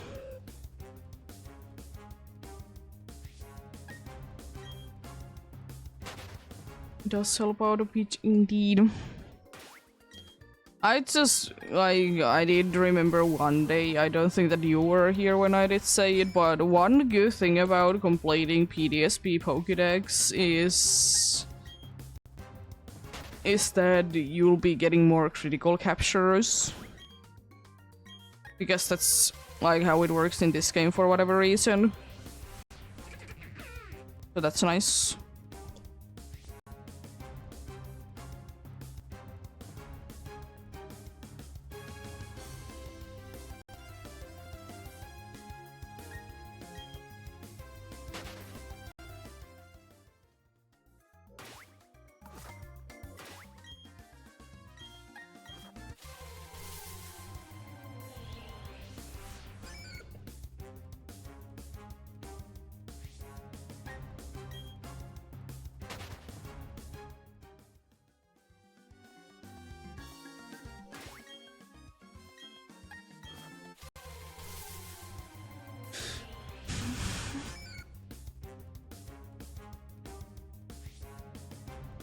I guess another good thing about like completing the BDSP Pokédex is also that if you're indeed be going for the legendaries, if you don't care about the Pokeball that they are caught in, you can always be just throwing repeat balls at them as well. So that's nice.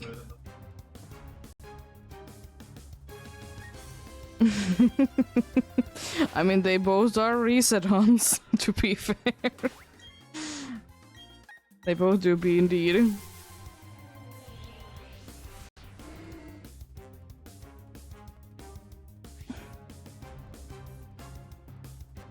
How many animes can you be watching while hunting for a Registi?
I mean, to be fair, you were the one that decided to do them. You can always choose to do other ones.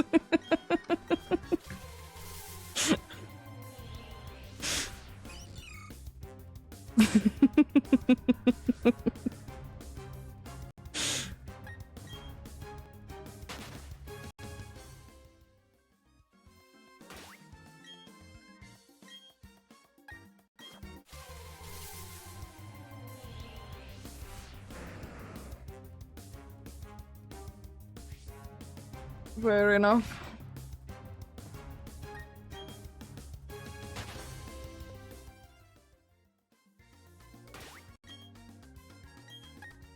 Fun fact, the Regis are one of the only ones that if you want to be hunting them with charm odds, you need to be doing it in 3DS.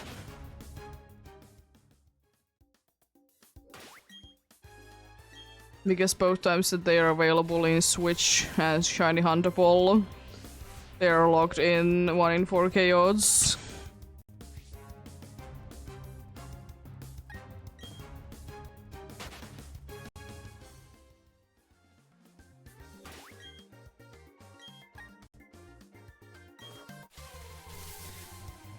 Yeah, they did, but it doesn't mean that you can be doing the hunts in there, and also I haven't at least heard that they have removed the home and bank connection yet. So that is still there.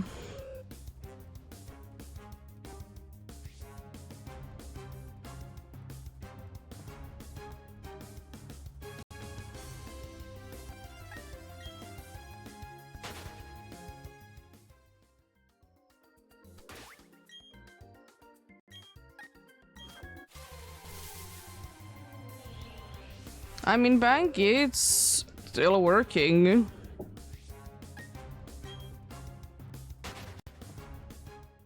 Right. Because the only thing that didn't go offline with 3DS going offline is the connection between bank and home.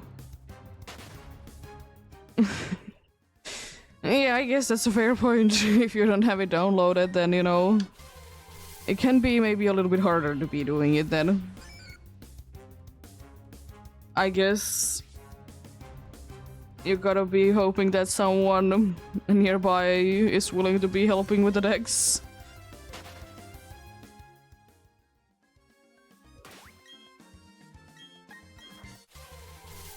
Yeah. I will say though that thankfully for me personally, it didn't really matter that much that the 3DS did shut down or the Wii U. I mean, surely it is unfortunate, but it's not that big of a deal to me. As I said, I completely understand why they are cutting it off. It is an old system. It's gonna be getting it offline anyways at some point, and also, as I said, there is always the security risk.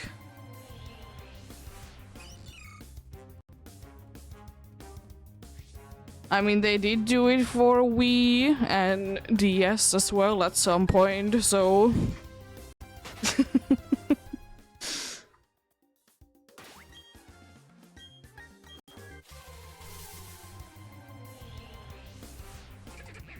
But for an actual reason, you need to be going ahead and asking them. But I understand it. It didn't do anything to me personally.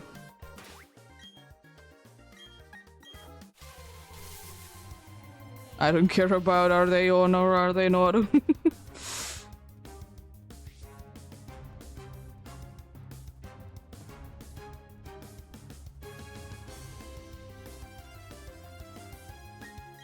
It might be stupid, but it is what it is.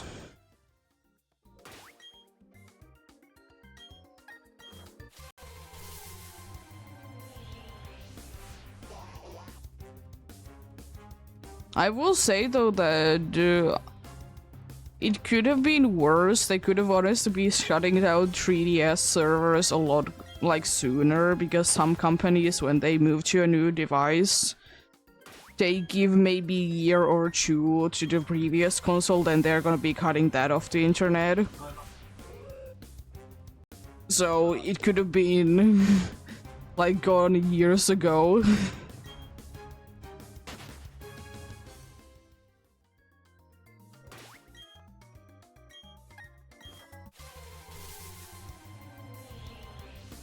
Yeah, I personally didn't use too many like online things on 3DS, so I don't really miss anything. Because still the things that I want to be doing I can be doing when even if the 3DS is shutting down, or did shut down already with its servers.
But yeah.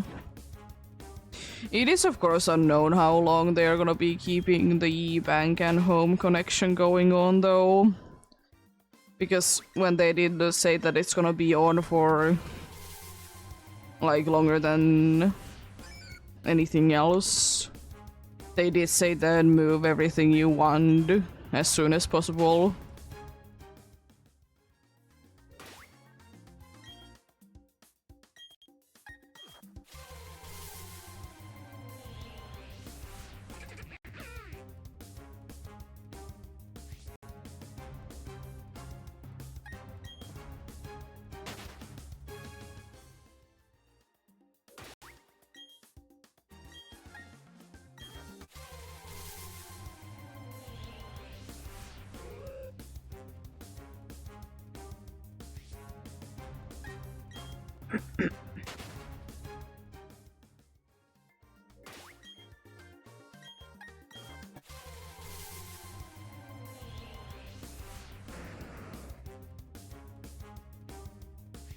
But also, I remember that there has been few games that they were meant to be online games, but they never did get like the servers to them. So they were basically useless, or they were like shut down a year or two after.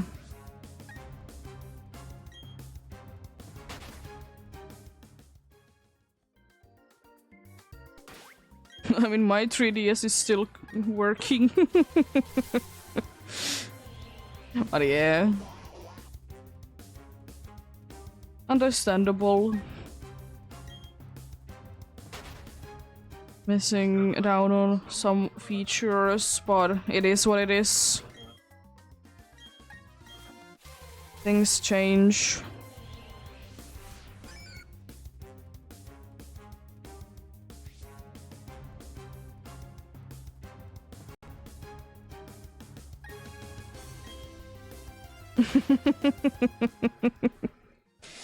Nice.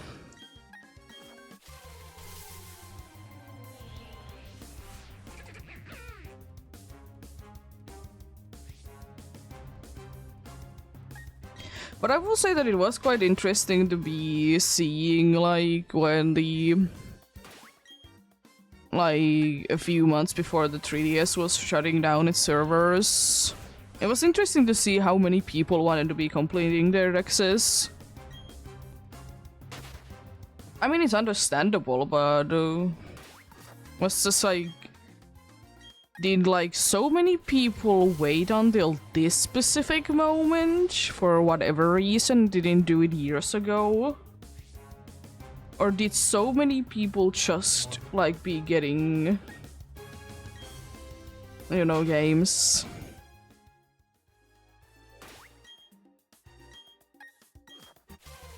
Like, I feel like if I would be like to be getting the decks done, I would be doing it as soon as I can. Usually completing the story first, but if I would like to, I would be just doing it as soon as I can and not wait years to be doing it. Because the files that I have decided to be having without charm are probably gonna be forever without a charm.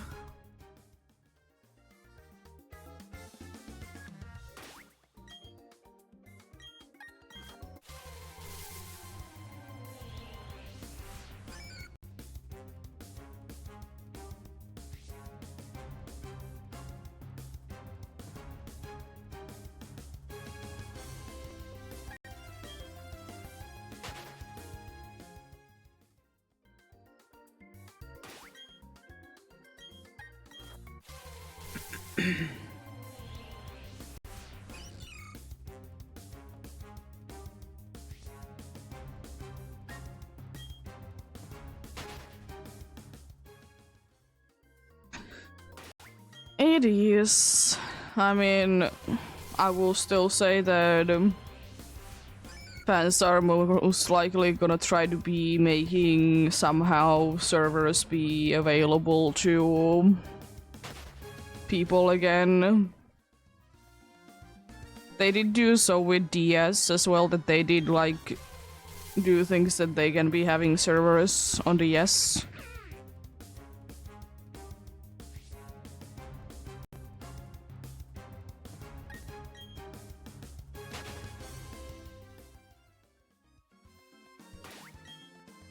For example, you can, if I remember correctly, you can still be playing like online Mario Kart Wii, and you know, those servers most definitely are down at this point.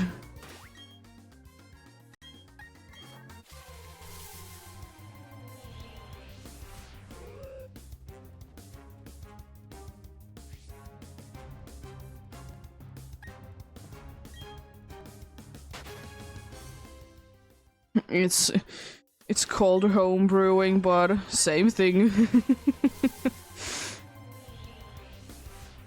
But yeah, could always do that. From what I have heard, it's a little bit harder to do nowadays since, you know, the 3DS doesn't have the online connection anymore, but there is ways to be doing it.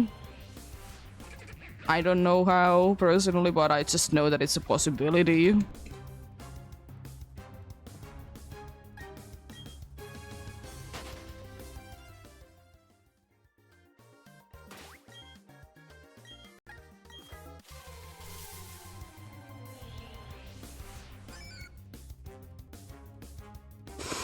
I will say though that I personally don't understand people that are homebrewing Switch.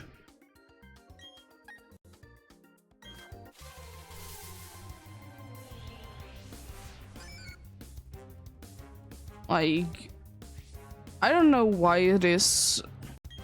Why I don't understand homebrewing Switch. I understand everything else. But Switch, like, it's... like, why?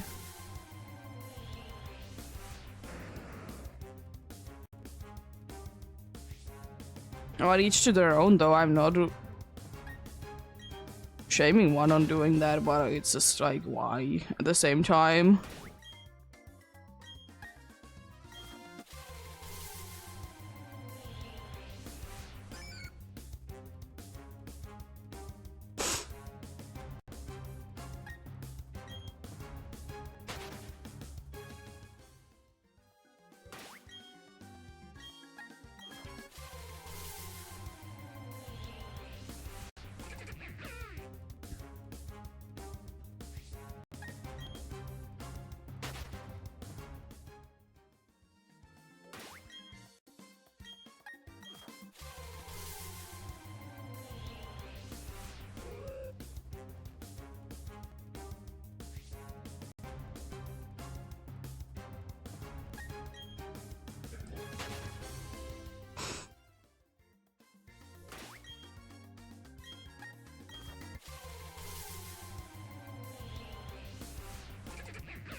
Well, yeah.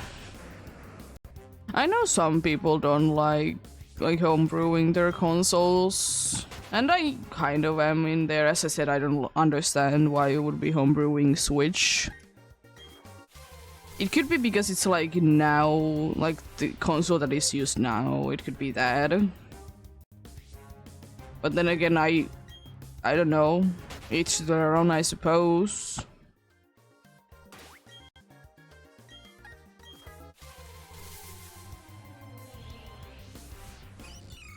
And then again, I will say that it is honestly quite rare nowadays to not see like a homebrewed 3DS or DS, whatever my thing. Like, I feel like it's so common that people are homebrewing them.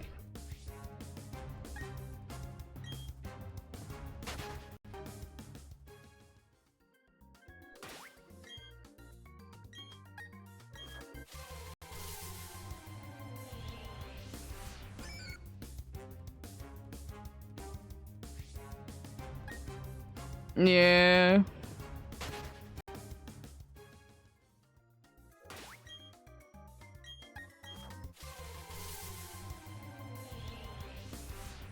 Fair enough.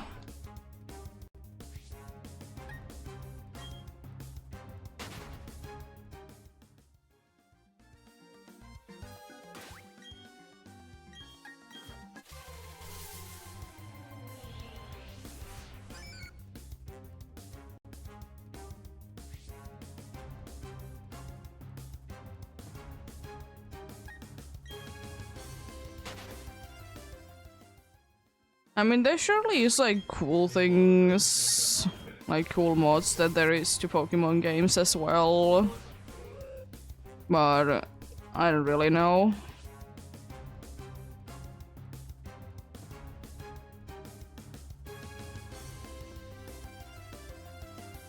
I don't really know though. Each their own though. I ain't judging. If one wants to be homebrewing their Switch, then one homebrews their Switch.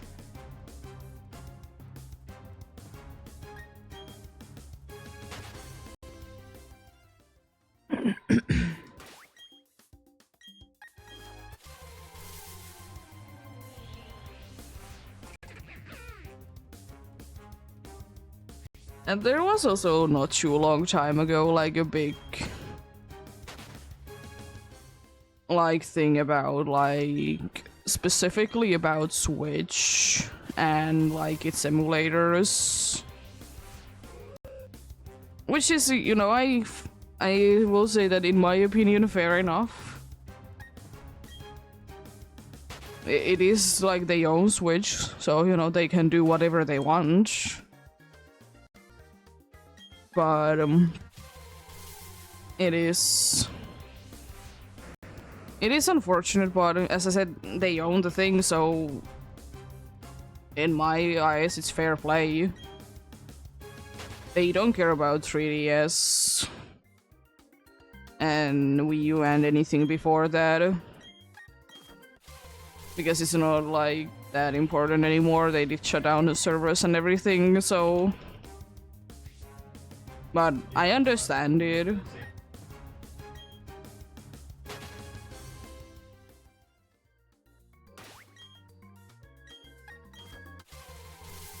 As I said, they own every right to be doing it, so they do be doing what they do be doing. But yeah, indeed, break time coming in soon. I'm gonna do one more encounter.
Let's run away from these dudes then.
I'm thinking of any Switch games that I would like to be buying.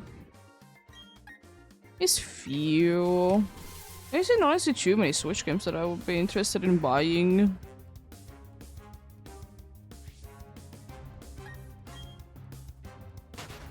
Because either like my boyfriend has them or I'm just not at all interested in getting them.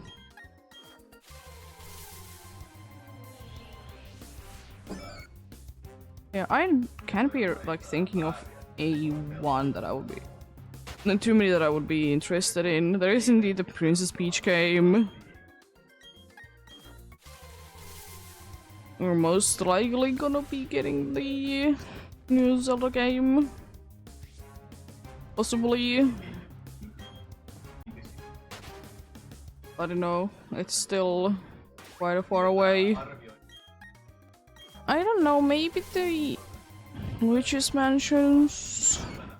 Those are like a maybe, definitely.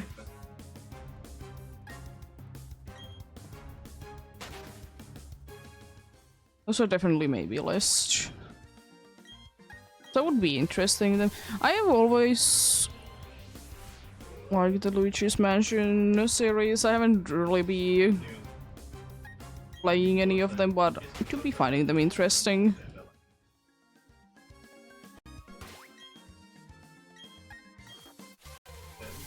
Finding them interesting indeed.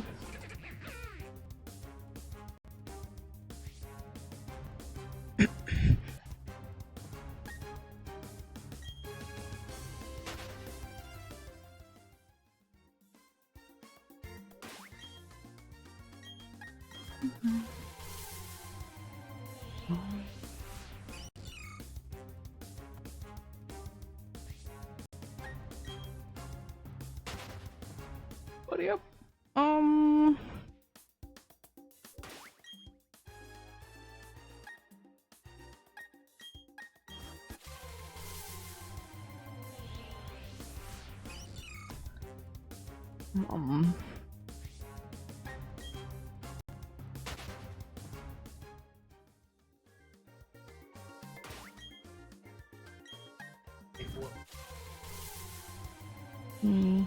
I don't know. Is any other like Switch games? Because there's like some that I'm somewhat interested in, but at the same time, like it has a too high of a highest price. Too high of a price for me to be getting them. As I said, I would really like to be thinking about like, is it worth it to be getting games? I don't like to be getting games willy-nilly because I rarely do be reselling games.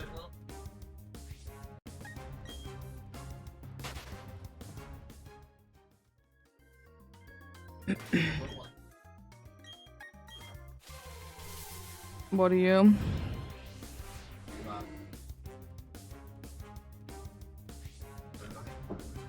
It's interesting nonetheless.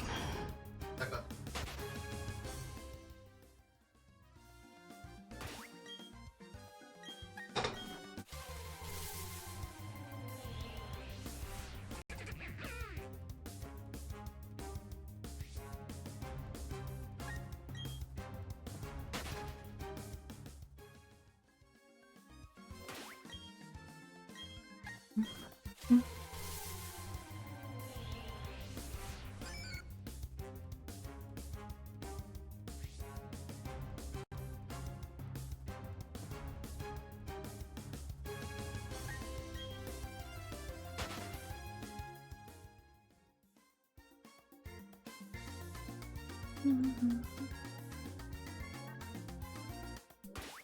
it didn't run away.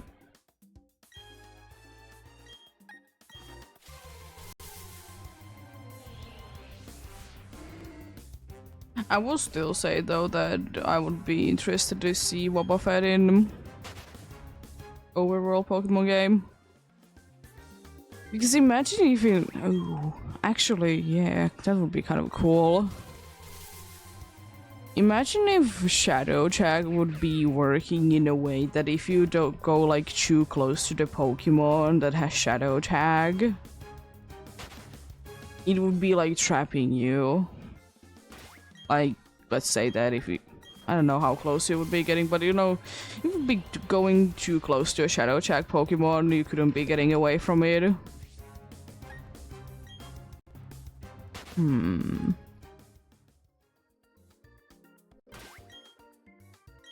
Maybe same with, you know, a Rain Trap as well, or like similar abilities, you know. It would definitely be annoying, but... I don't know. I could see the next step, honestly, to be into Pokemon games if we do be continuing with the overworld games.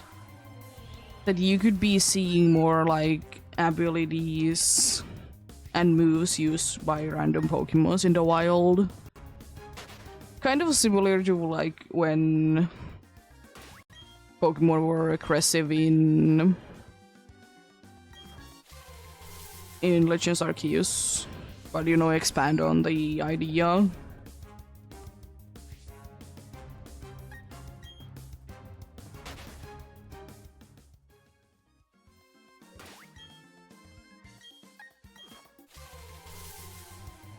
I would be finding it quite nice indeed.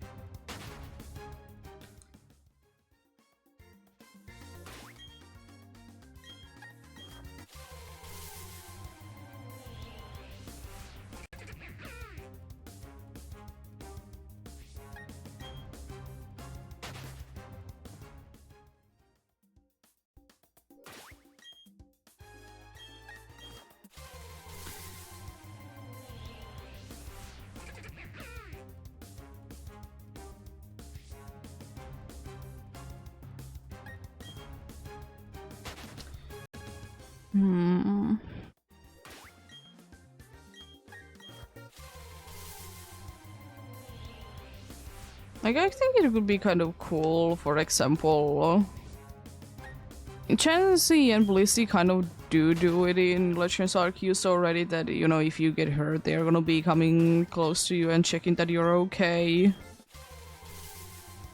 As you know, kind of what their healer ability would be doing.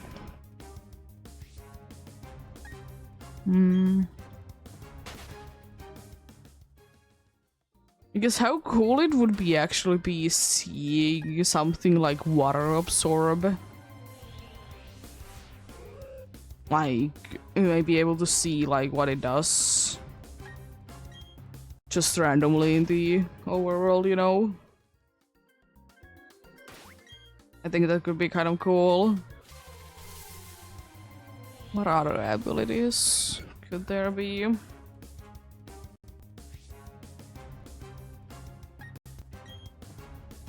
Cool to see, that is. Maybe something like Q-Charm, even though it doesn't work nowadays anymore outside of battles, which is so stupid and kind of... It has its usage, but at the same time it definitely did cut its usage.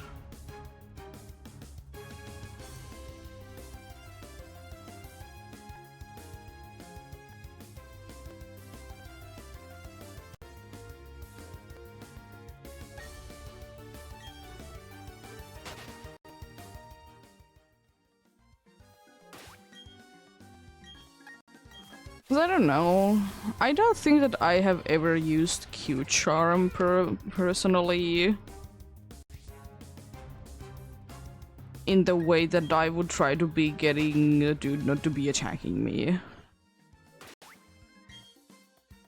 Because for that, you know, it is a little too inconsistent if you ask me. I guess, would I rather be seeing that does it attack me or not? Or would I be rather like getting it confused and do kind of the same team thing? Plus add the thing that it could be hitting itself in confusion and do damage to itself.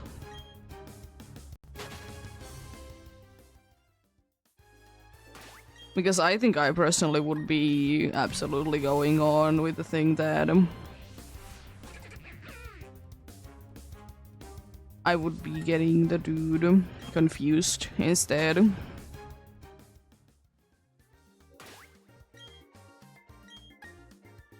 Because the thing is that you could be also paralyzing it and it would be technically closer, but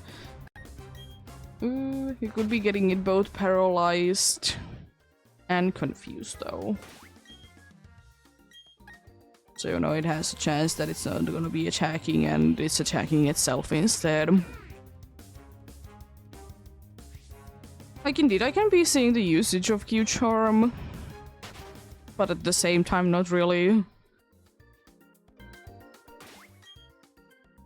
Because the thing is that it is same thing with Rivalry, but Rivalry is technically worse even. That, you know, it can get its usage, but it's still. Because, like, yeah, surely if the opponent is either the same gender as you or it is having no gender, then you are not going to be getting negative effects.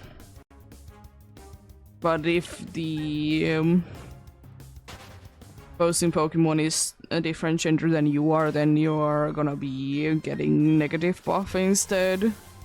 Instead of if you're the same gender, it's gonna be positive buff.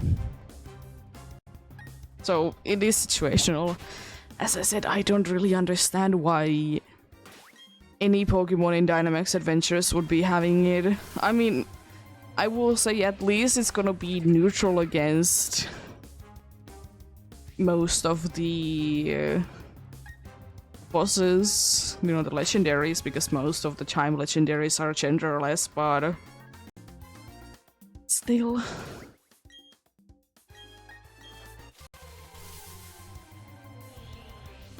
I feel like there could have been better abilities. Even though, you know, Poison Point is situationally usable, for example in Nidoking's case. It gets it right, because, you know, Nidoking gets it. I'm basing my logic after that. But, you know, it would be helpful more times than not. It's better than Rivalry.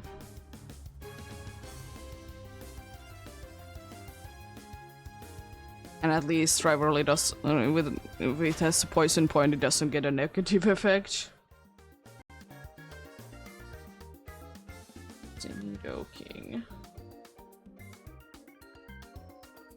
Am I wrong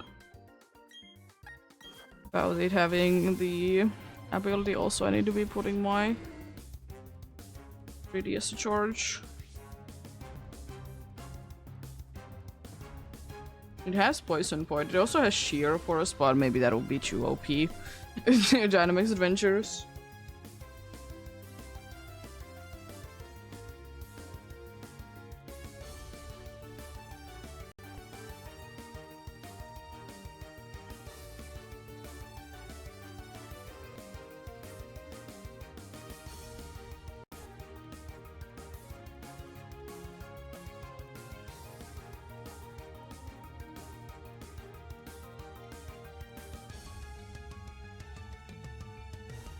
There we go.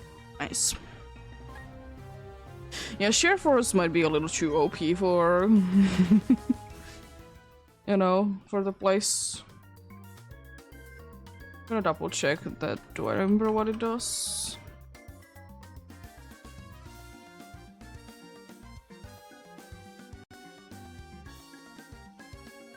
I don't know, maybe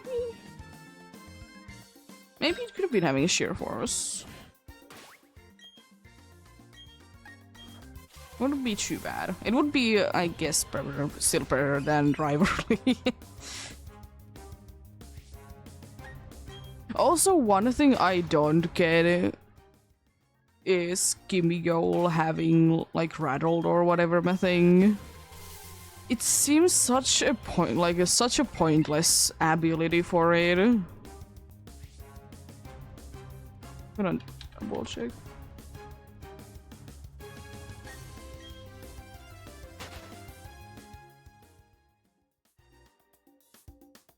Because I just don't get it.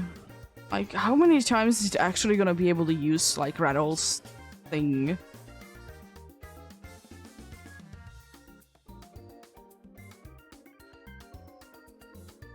Because if it's hit by a Dark Ghost or Bug type move, or imitated, it's gonna be getting a speed boost.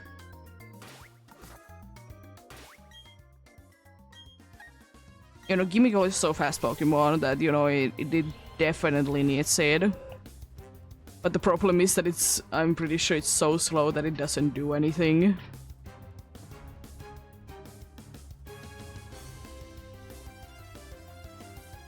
Gimmighoul's chest form base speed is 10. So Rattle's just... like, why? I guess it can be outspeeding like Jigglypuff. But why would a Jigglypuff be hitting with the Ghost Bug or Dark move? I find it hilarious though that the roaming form has run away as its ability. I mean, I get it, it's very fast and everything. But also... why does it have it?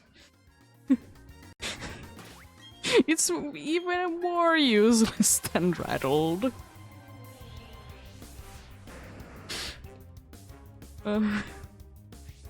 Guess the thing is that, you know, Gimmighoul is a ghost type. And ghost types can run away from everything.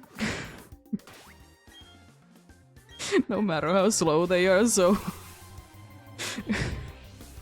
I don't know in what situation Runaway would be doing anything that the ghost type doesn't.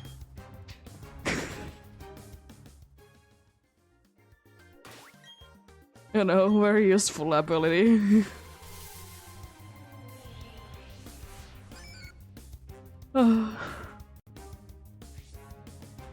I mean, to be fair, how many times out of 10 are you gonna be using the roaming form anyways in battles? But why does it have silly. Silly game. I mean, honestly, Rattled would have been, like, being able to do something with roaming for Gimmighoul because the speed is pretty high. And, you know, it could be getting some use. Because the base speed of the roaming Gimmighoul is not 300, 300 is the base, the total, is 80. So, you know, it actually could be getting use out of Rattled. Runaway too. Runaway also, like, it is kind of a useless ability nowadays as well, since, you know, as I said, ghosts are an easy way to be getting around them.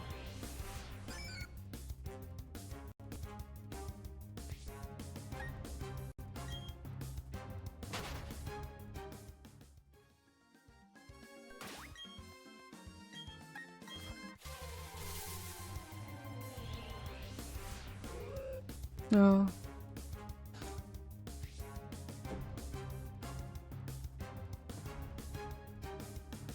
I don't think that anyone has... I mean, to be fair, I guess no one has really made a video about useless abilities or almost useless abilities in a long time. But I wonder if there would be a case that they would be saying something about gimme gold roaming force runaway, if they would be making one now. Or is it too unknown of a Pokemon or a form that they would never be used knowing about it?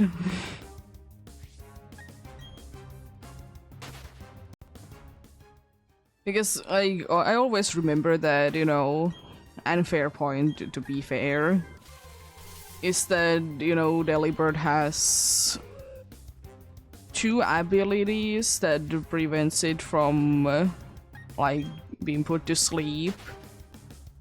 But I will say that there is at least a thing that outside of battle, one of them does do something. So I get it, but like there is still like technically use if you get the other one instead.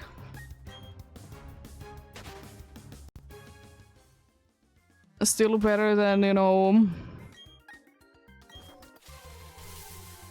still better than Umbreon learning a psychic type move that can only be hitting dark types. I don't remember what the move is called, but it's a psychic type move that can only be hitting the types that the user is. And because Eevee can be learning it, so can Umbreon. But since, you know, Umbreon is a dark type Pokemon, it can be using the psychic type move on a dark type Pokemon. So it's completely useless. Or it is what it is, I suppose.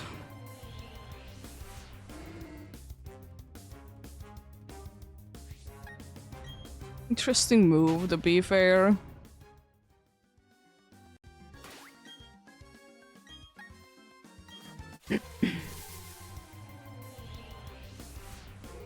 And there's, you know, unfortunately quite a good amount of genderless Pokemon always learning Attract.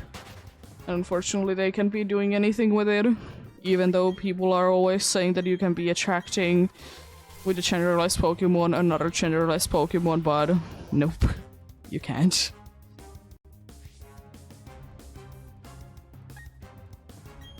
At least in the main series games, there is apparently some spin-off games that you can be, or non-main series games, and not necessarily always spin-offs, and you can be doing it. You can be using Attract or on a Pokemon that is genderless, or a genderless Pokemon can be using Attract.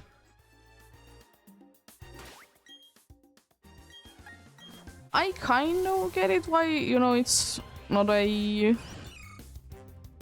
thing. But then again, why let Pokemons be learning moves that they can't be using?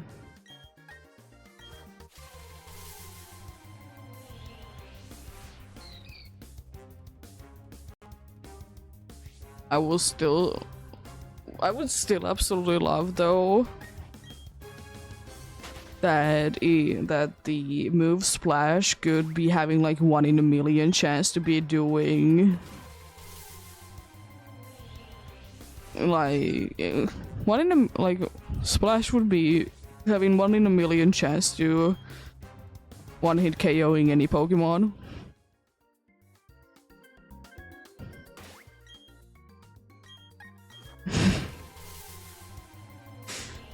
Would be hilarious.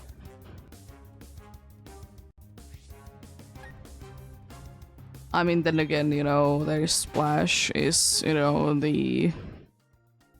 Like, people are always saying the Splash should be a water type move, but the problem is that, you know, it's not called Splash in Japanese.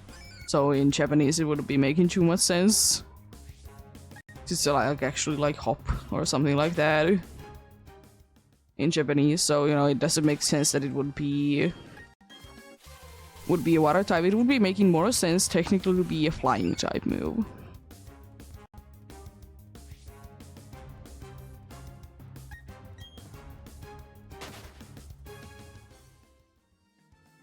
We're being totally,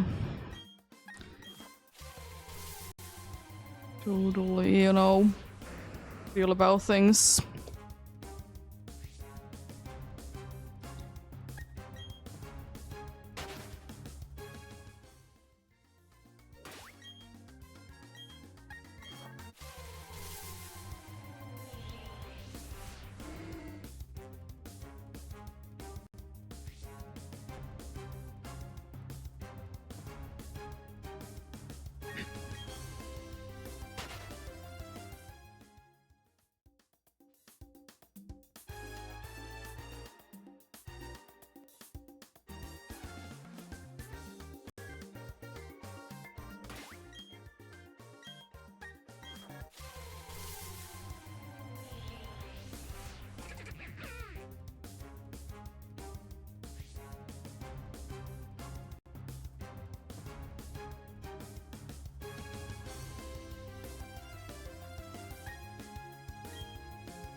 Also, we did do something last night that the cat wasn't too happy about. Because she did have a very, like, very much of a tendency to be scratching her ear, so we decided to be cleaning it. She didn't like that. She rarely likes it, to be fair, and I get it, you know, it's sort of too nice.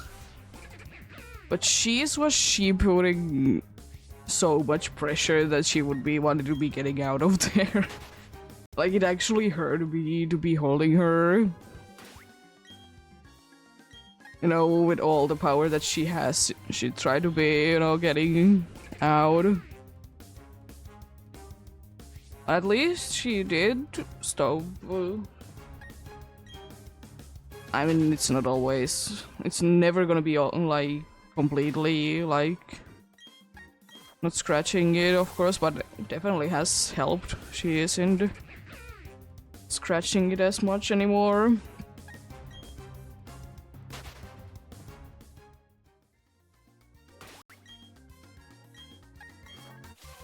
So that's nice. To be fair, I will say that she could be a lot worse. I will say still, like, she is... Even though she doesn't like, you know, medicine and cleaning her ear and whatever things, she is surprisingly chill with it. Like, one of the only times that she's gonna be actually, like, scratching us when we're doing something that she doesn't like is when we are cleaning her, you know, with water. That is one of the only times that she's actually gonna be doing it. Of course, she doesn't do it necessarily, like, in purpose. It just kind of happens. And most of the other times she's completely fine with. And usually quite happy afterwards that we did help her out.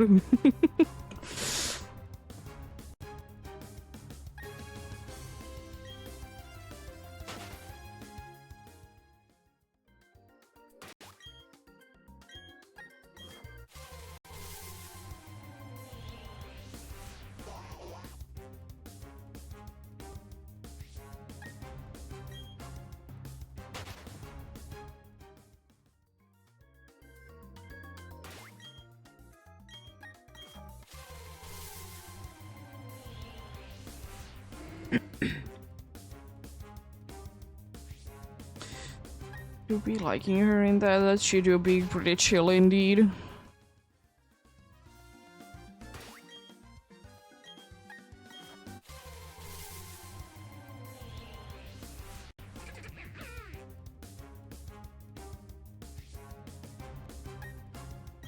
I will say though that one thing that I'm not gonna be looking forward to when it is gonna be happening at some point someday is taking her to a vet. Because she is so much likes to be going into the box anyways. You know, the carrier box that we could be carrying her. That's certainly gonna be something.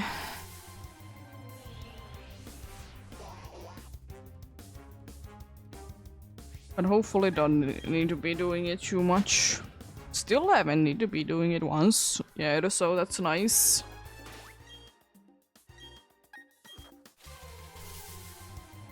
Because, you know,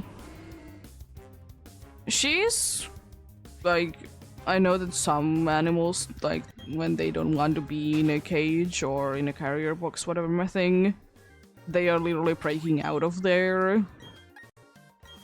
Even though she doesn't like them, she's just, like, so scared and just wants out of there. But apart from that, pretty chill.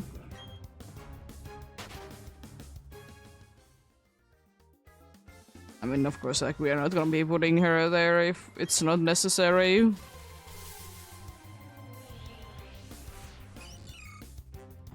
Because why would we?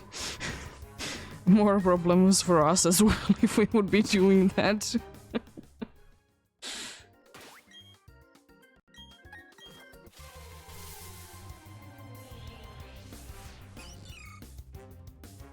Audio.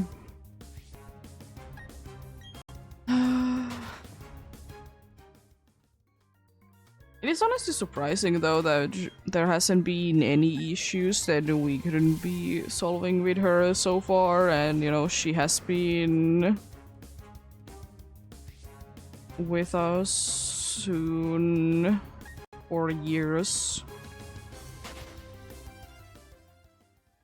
Yes. Soon for years. That's like somewhat surprising.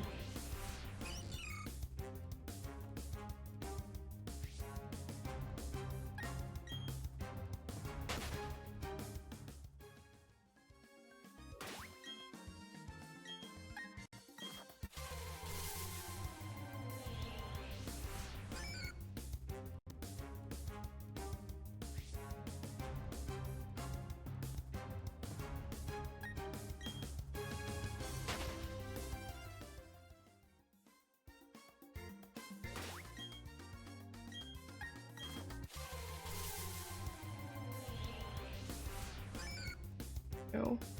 You're on the move.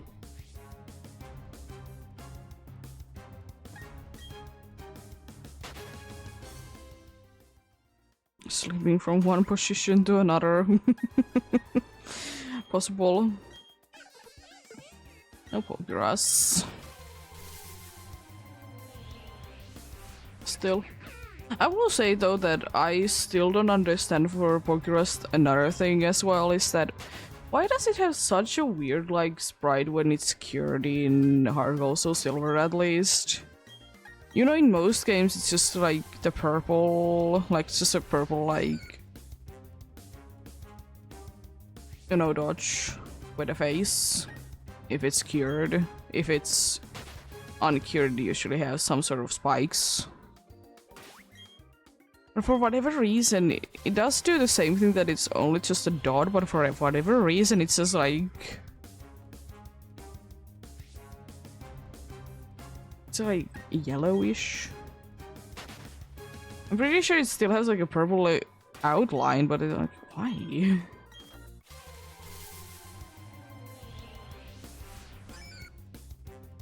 But strange things. Very strange indeed.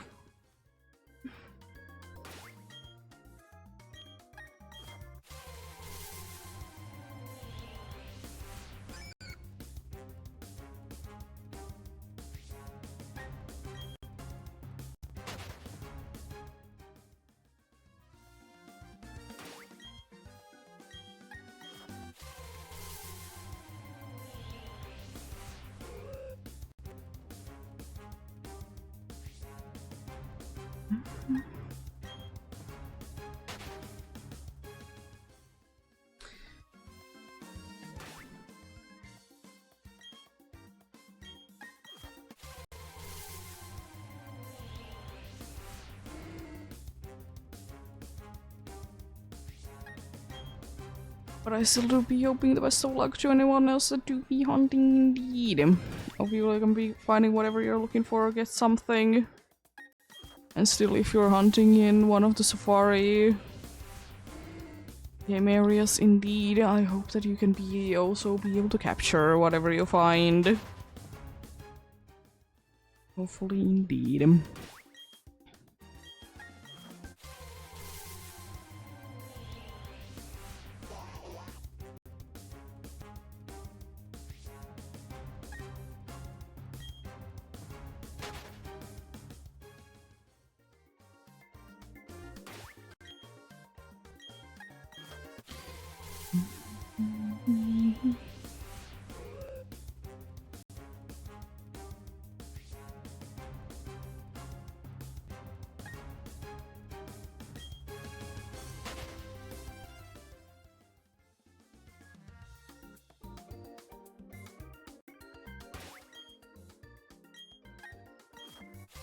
I, by the way, don't really want to be jinxing it, but one thing I'm a little bit surprised so far about today.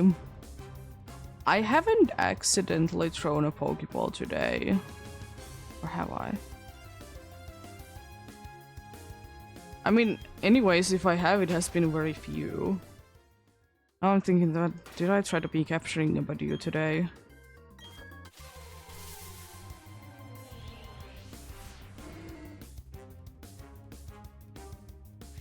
Was it some other day?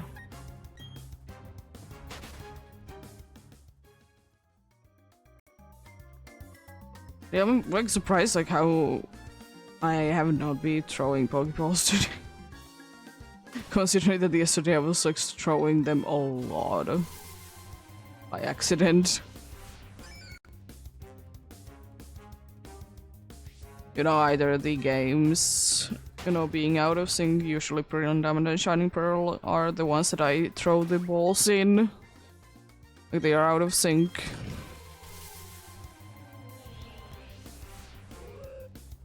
But pretty decent.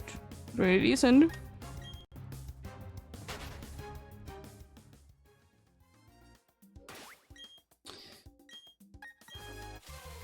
I guess today is, you know, quite a nice day. As I said, I was very happy about today that I was able to be getting good amount of cool Pokemons in the places. As I said yesterday, I just didn't find anything. I don't know why.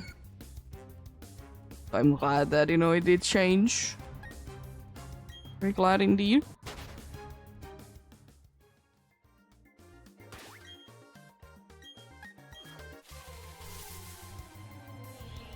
So very happy about getting something today as well. And capturing it as well. I would really love to be getting something in Soul Silver and be able to capture it as well. I feel like if it would be a Geodude, I have quite a good chance because I've been capturing them accidentally in a few days. And it's not like Geodude is anyways like that bad of a capture to be capturing anyways. I mean, neither is like the barrel. That could have been a lot worse. A surprisingly smooth a barrel.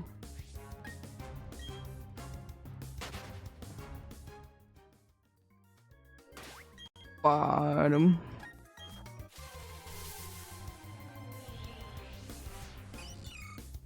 Whooper, it doesn't really surprise that it was so easy. You know, I did test capture them a few days ago when I did catch, you know, accidentally two. Was it yesterday? I don't remember. It was either yesterday or Monday. I did catch accidentally two Whoopers. I know, I did try, I did, you know, exercise for it, even though it was in the wrong game that I did do the practice in. And also, both of them were female, and the one that I was able to capture that was shiny was male. But still was able to get it. Love it to the bits.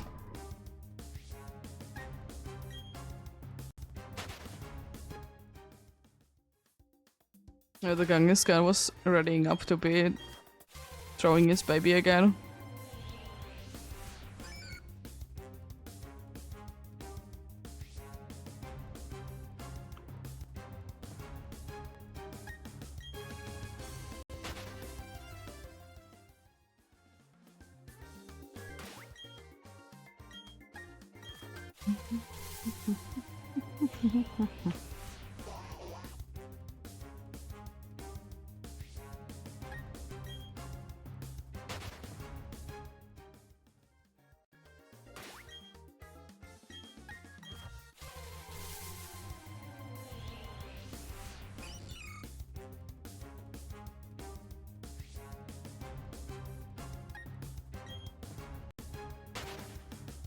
Also, one thing would be quite hilarious in for my hunt to the Galarian Farfetch is that since, you know, as I said, I'll be moving into having Wobbuffet as one of the targets. Is that what if I find like a Wobbuffet before I find a Minccino?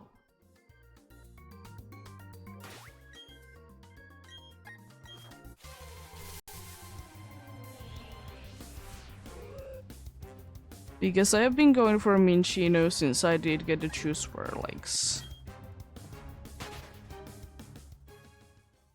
And now I have gotten two Staffles.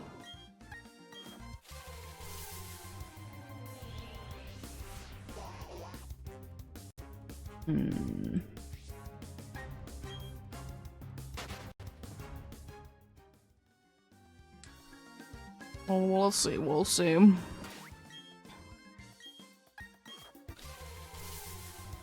And I will say that Wobbuffet isn't too bad of a shiny. Don't mind me getting one. Technically, I will still be going for the gender differences, so I'll be going for two actually. Depending on which one I find first, I will be going for the other one. It'll be a little annoying to be checking out, does it have no lipstick or not? Because unfortunately, if it's not facing my way, then, you know, I can be seeing is it wearing it or not.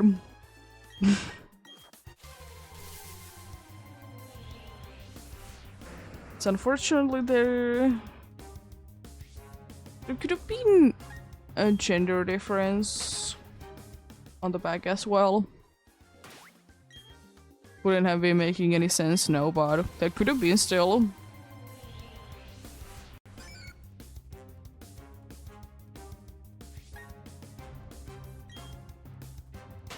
Being still indeed.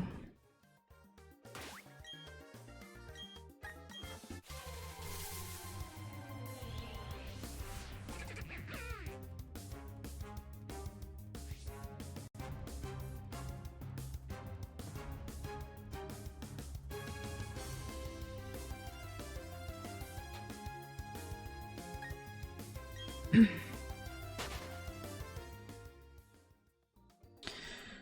think during the next break I'm gonna be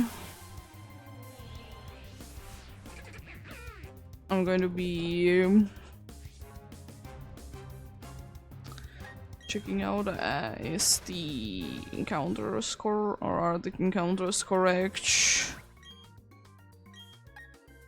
Also, I'm curious about how many I've done today. It technically should be around 2,500-ish. It should be like somewhere in there. I mean, I also did have like around 20-minute break. Because, you know, shiny. Did do everything to that as well.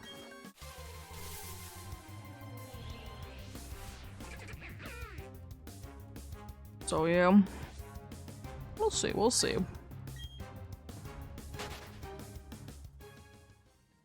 I will say that most likely I'm not gonna be making the clip straight away if it isn't the case again that I will be finding a shiny like basically when there is a break anyways.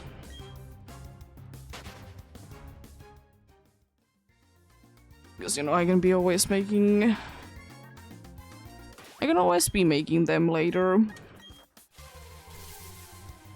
It isn't super necessary to be doing them straight away.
I'm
trying to remember one thing in this game.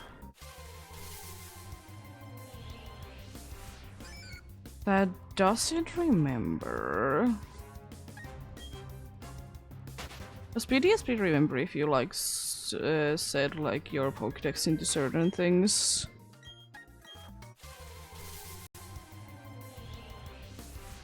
Because usually, I mean at least in Sword and Shield, like if you put your Pokédex for a Pokemon to be like a shiny, then it's, you know, gonna be remembering.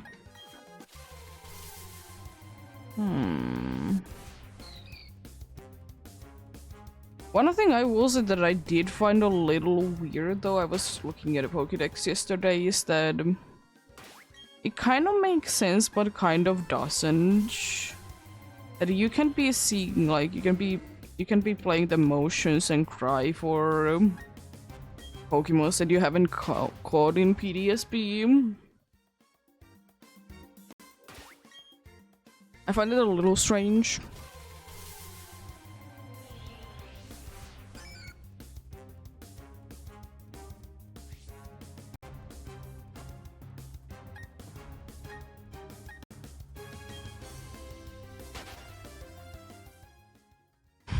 I find it a little strange indeed. And also, like, even though it makes sense, but it's still kind of odd though that that the Trade Marsh is a cave. Like, if you go to the Pokédex, I did like check out Kangaskhan yesterday, that if you go ahead and check out like a cave section, it is going to be the case that, you know, it's gonna be displaying this place. And I find it a little odd, to say the least. But it is what it is, I suppose.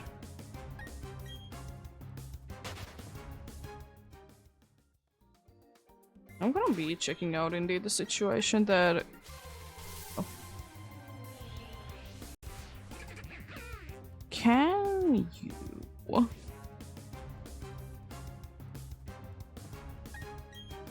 Can you indeed be checking out the... I just Pokédex remember your things. The thing that I I'm gonna be checking because there's one Pokemon that I know for sure that I have both shiny and non-shiny of card.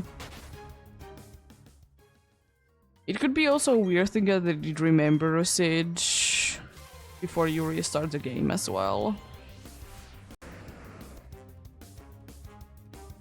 I mean, is it too big of a deal that it doesn't remember? No, but at the same time, why is it sometimes a feature and sometimes it isn't? It's a different question.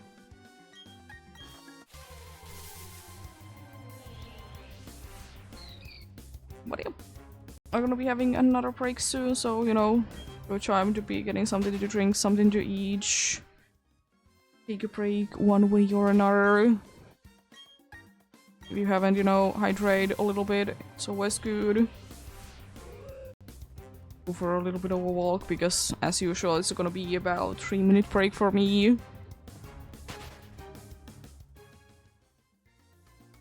I guess it is still about the time that the ad break is.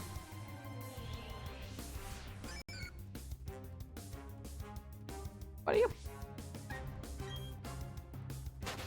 Still, the reason for me stopping the hunting for that time is that in case I find something, at least you're not going to be missing it. I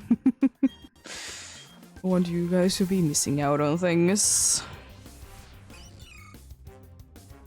So you never know when the shiny hits the screen. It's always a little bit of a surprise.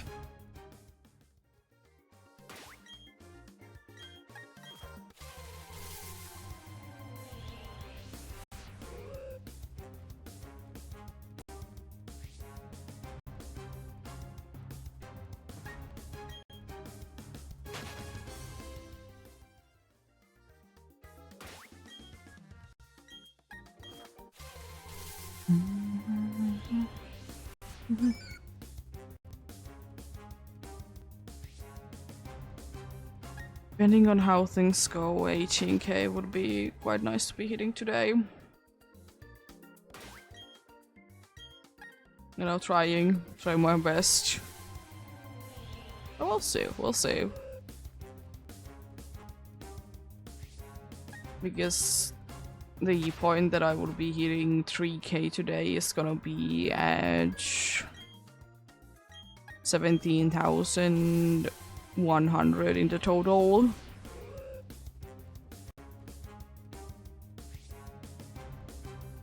But we'll see, we'll see. But 18k would be quite nice. It do be depending on how fast things go. You never know. Also 2050 already on the next phase on the Soul Silver. Not too bad. Getting into 3k again in no time. So that's nice.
At least it seems like the counters would be correct.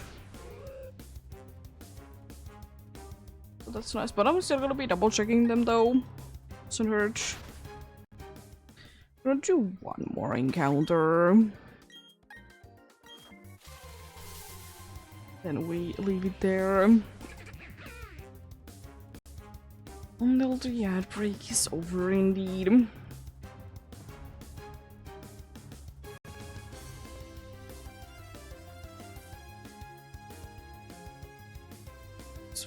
start by checking out is the number correct. And choose one of them, then 1035. And one there was 9710. All the faces. All the faces, like if you only count the faces, they've been taking 13,447. I mean, how much did the faces in themselves be taking so far?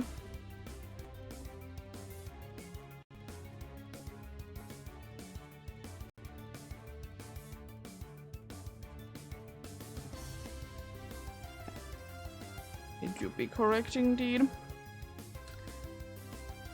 Total amount is correct. Nice.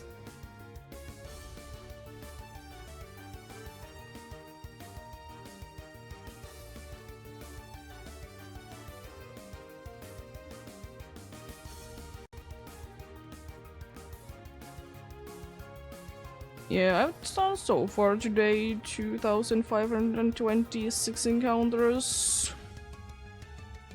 Pretty decent. Pretty decent indeed.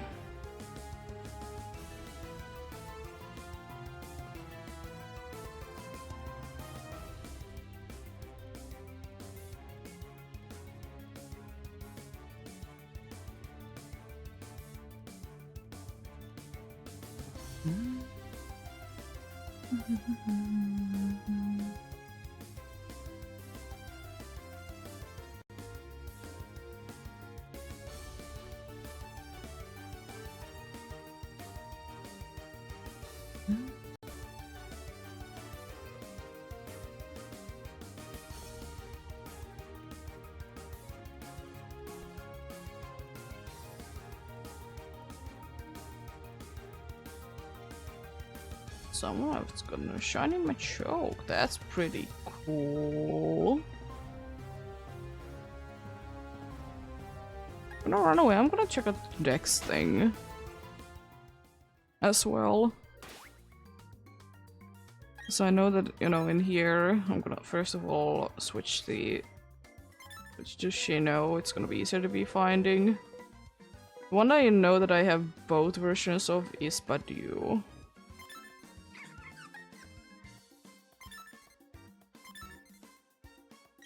I guess it's re-buried now.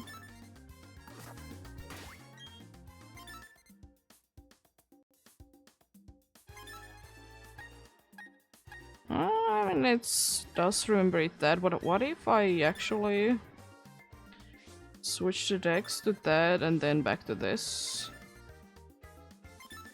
I could be remembering correctly then that PDSP does actually remember if you have. But I'm gonna be checking like after I'm resetting the game. Because I know that also makes a difference. Let's move on.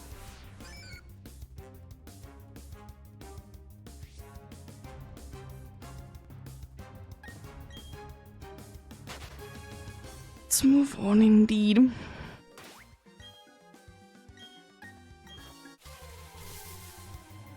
Yeah, good to know that all the counter things are correct though. Love to see that. Love to see that indeed.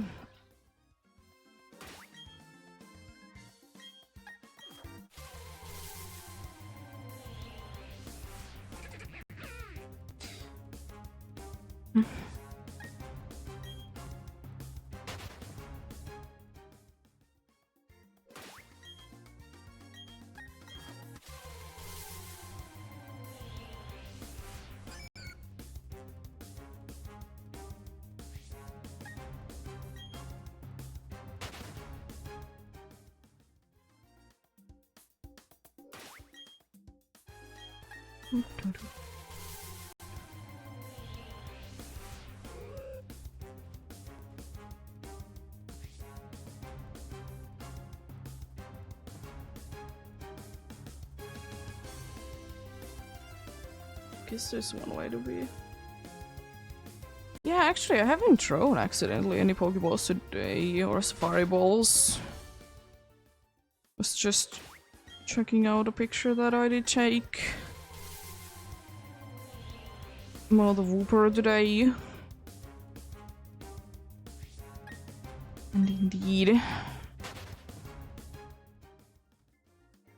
Was there indeed.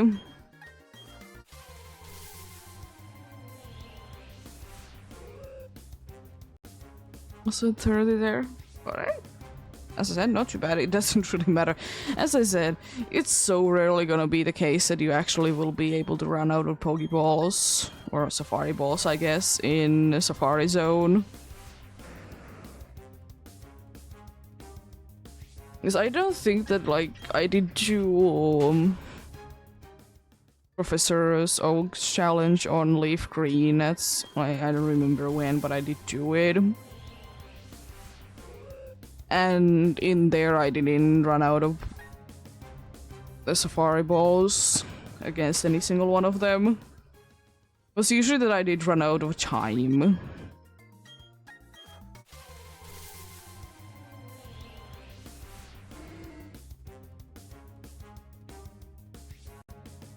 And time, I mean, you know, steps. Same thing.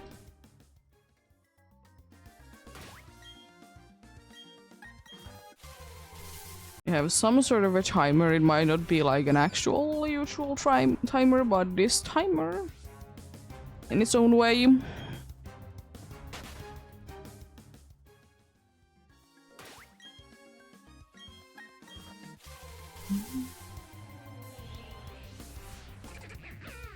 Oh, you did get an encounter? Yes. Oh.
Quickly check out something. Just realized one thing that I want to do at some point. I just need to be checking out, is it possible? Because it's Chenchu related, so there's weird like person exclusive things going on. As I said before, there has been like, there was, you know, at least Fanby and Terrier's Alliance, they were switched. They are, the correct way is that how they are in Heart Gold Soul Silver, but they were, for example, switched somehow.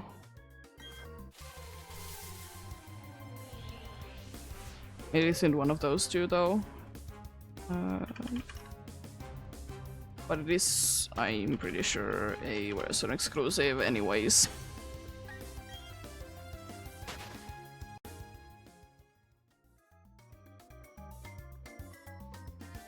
Yeah, it is. Okay, it's the same way. Good, good. Because I've talked about that I want to be doing at some point kind of a reverse Dream Team quest.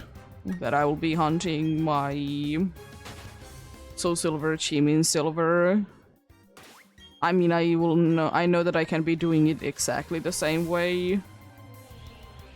Because there's the problem that my Eevee was female, and you know, female starters or Eevee Togepi can be shiny and female. Indeed. They're extra female in Chenchu, I guess. It's not the end of the world.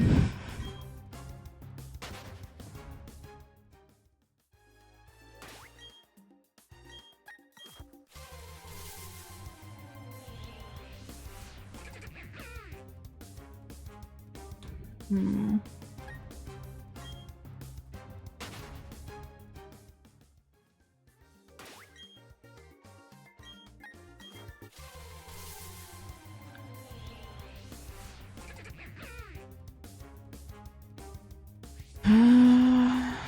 Don't know though, because I do be using the Gyarados, you know, the guaranteed shiny Gyarados on my team. Don't know what I'll do with that though. Will I be keeping it in there as well, or what am I gonna be doing?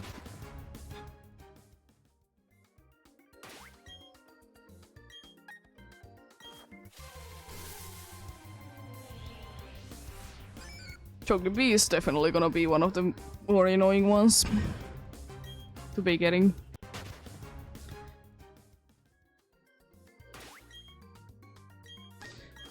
It'll be one of the most painful ones indeed.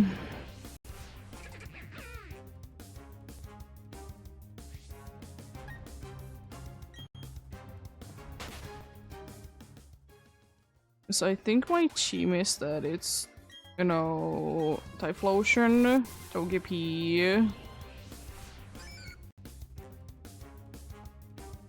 there's a Gyarados as well, then there is Umbreon, Skarmory, and Piloswine.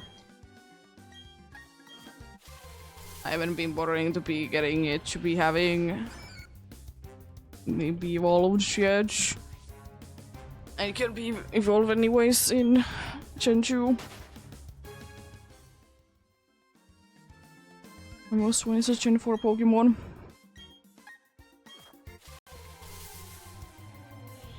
Because I'm not too sure what I do about Kangaskhan, not Kangaskhan, Gyarados.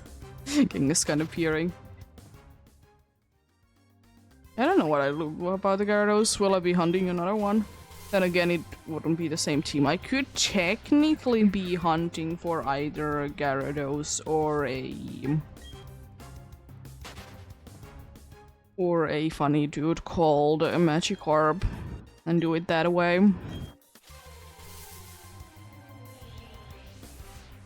Don't know.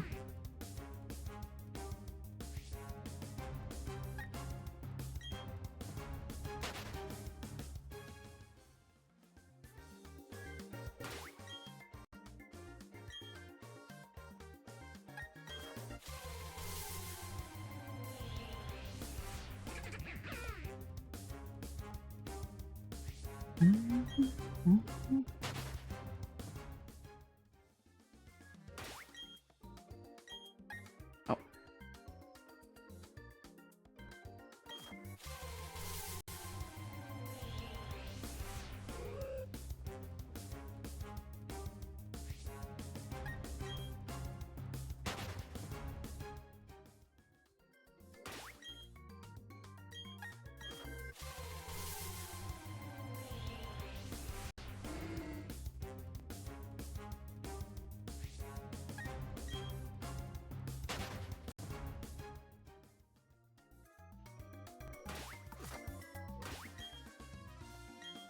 Oh yeah, one thing I wanted to be doing is to try to be making the Wooper inverted. I don't think I will be trying to be making the shiny Wooper inverted, because I did find it when it was inverted.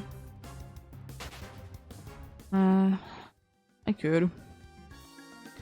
I would absolutely love if I could be doing like half and half. You know, half of it would be... Half of it would be, you know... inverted, the other half would be normal.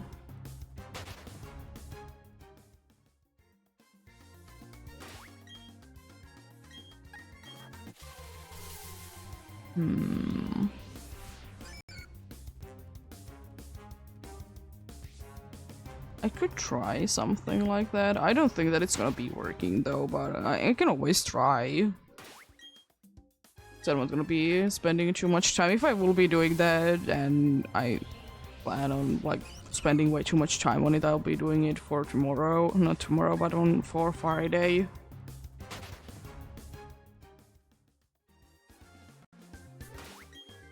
Gonna be the case indeed.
Another little siren.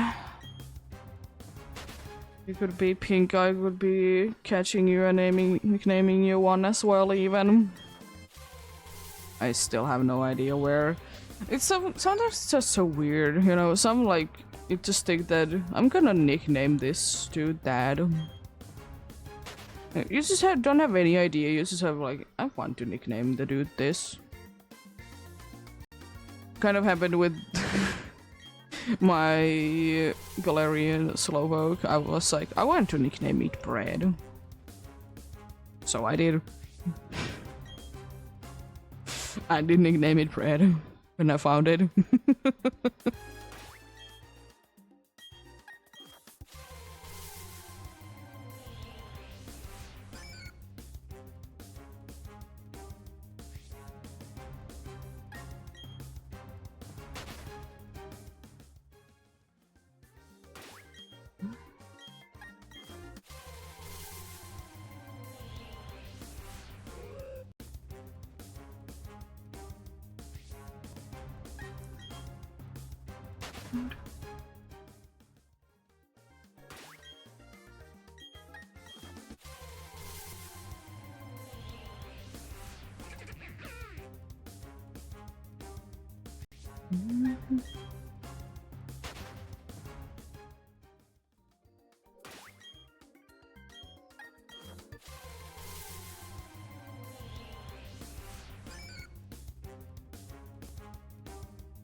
No.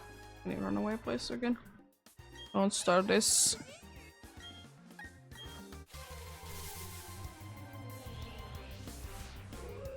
Honestly, why couldn't the buttons or like the entirety of the bottom screen or almost the entirety of the bottom screen be like completely just filled with boxes that you can be hitting? Why does there need to be so much empty space? It's nice that like there is shown like your team size and everything that, you know, honestly matters so much in you know, Safari Zone. There's so many honestly things that they don't do anything in the Safari Zone. Why does it matter how many Pokemons I have on my party? It's not like I can use them. Because I need to be having the bottom screen anyways to be, you know, made specifically for the Safari Zone. So they could just be removing some things there. Be making it like completely different looking.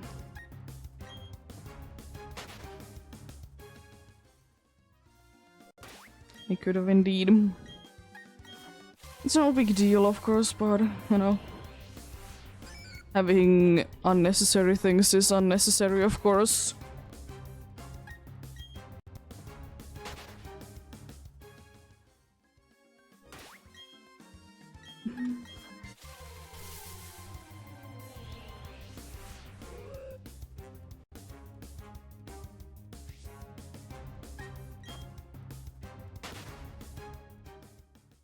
I get it that the game doesn't want you to be using mystery gifts in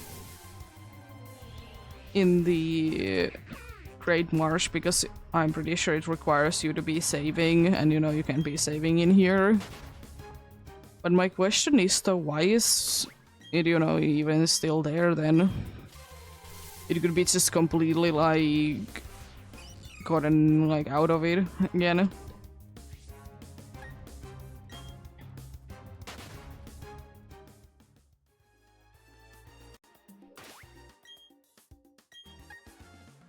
And I'm quite sure also, I don't know, maybe they could have been doing it that the Great Marsh would have been having quite a good amount of also like different like layout to the menus.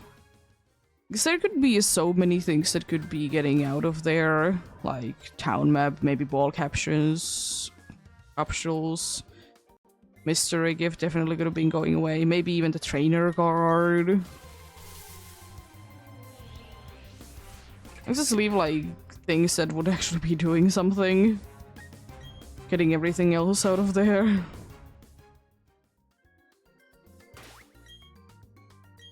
Because bag, I can understand, so you can be doing repels. Pokemon, I understand because, you know, you can be then using Sweet Scent. Pokédex is a little strange, but I can see it. You know, you need to be recording data to your Pokédex. And you know, options are good to be having. Just in case you would ever be needing one.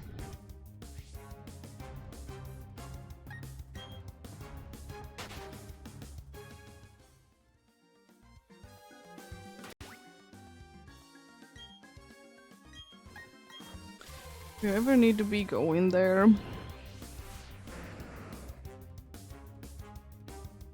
But yeah, like pole capsules, they don't really do anything.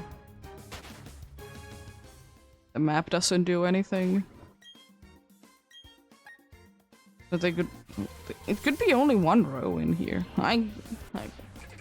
Would it be too much work to be removing them? Most likely, but then again,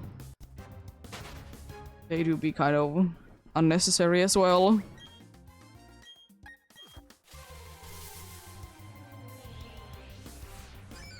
What?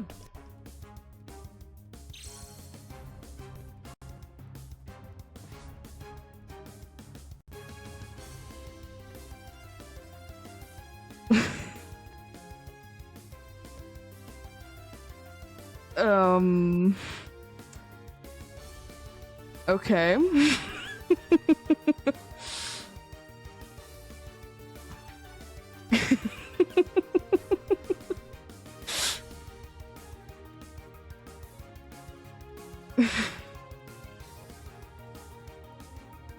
Huh? Sure.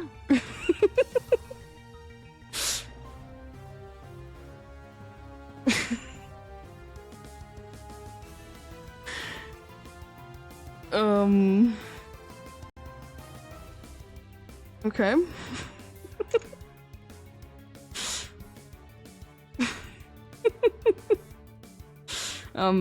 A quick face?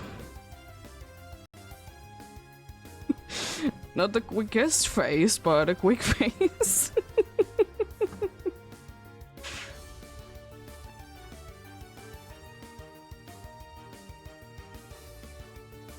Shiny Wooper number 2, this time a female one.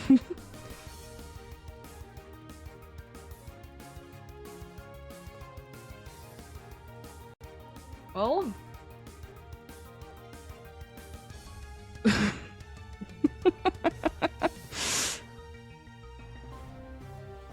And I appreciate it after that long phase that the last one was.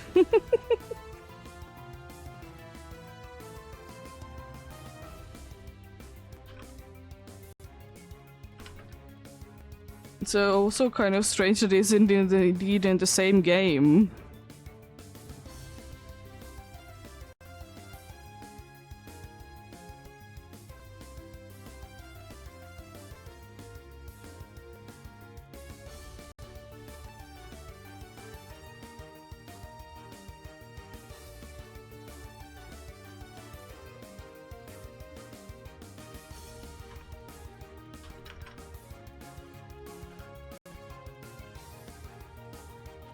That's 2 in one day, I suppose. The same game as well. Oh boy. At least this time I can be seeing it without it sparkling.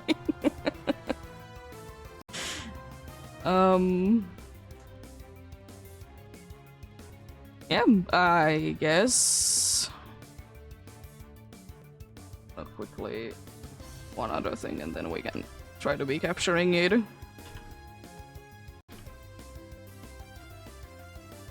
Bit more or less there.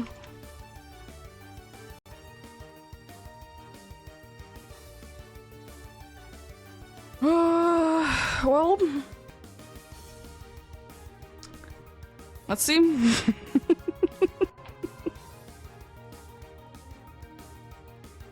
Well, number 1. 1, 2, 3. These all have been first ball, first capture.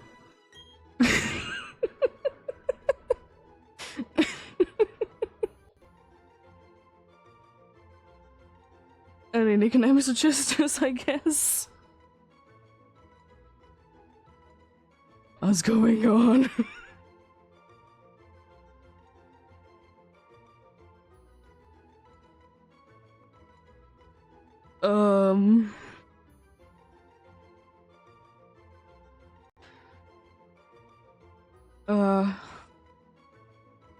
I could be just nicknaming it Whopper.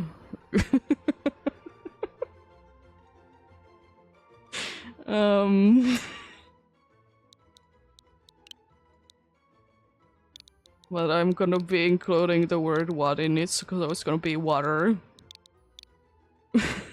What's going on? Water.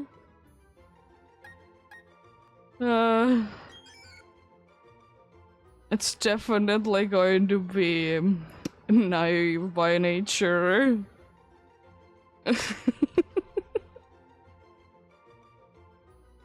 What?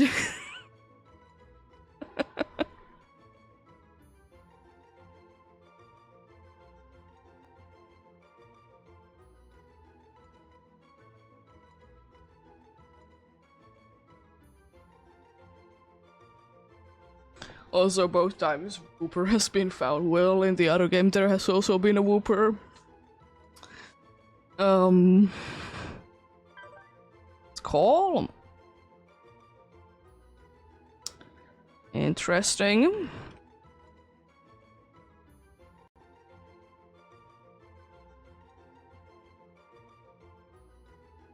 It's calm, little buddy. Like the other one, by the way.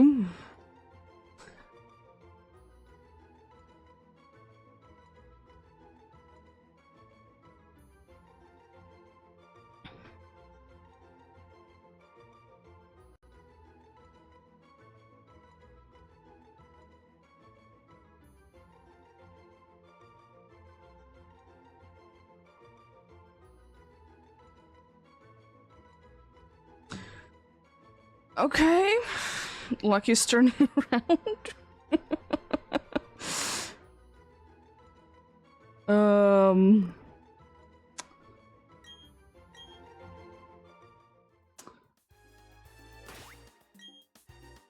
Yes.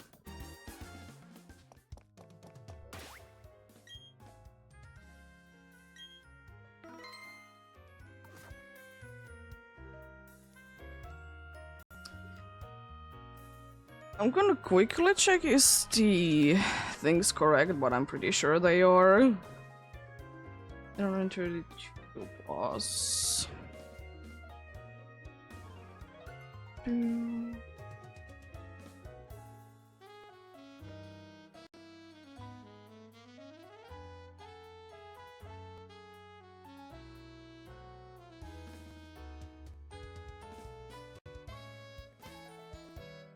Yeah, it is correct. What?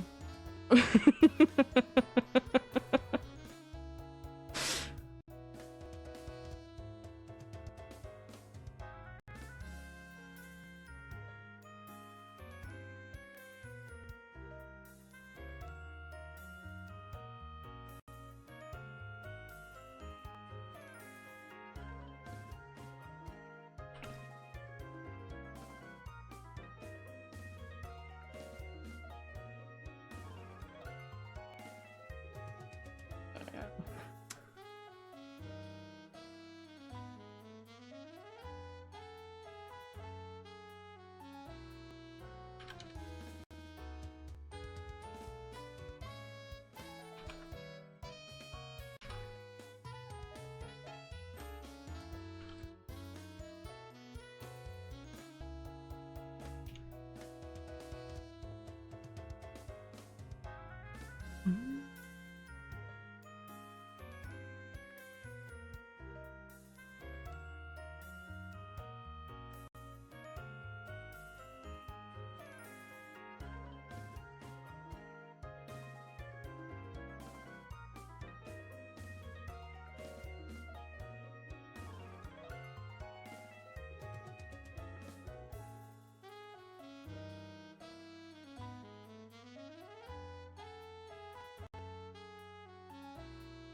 Oh yeah, I need to be searching it in here.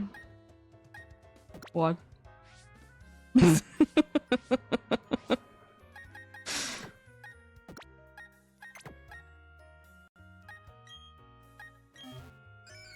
Because this column is always this. The other one likes to run, the other one is proud of its power. I guess we can show it in battle as well.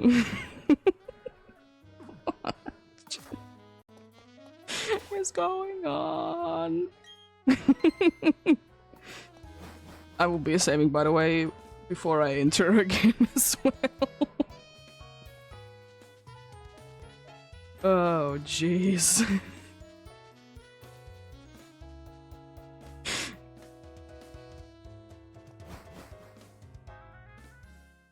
Let's run.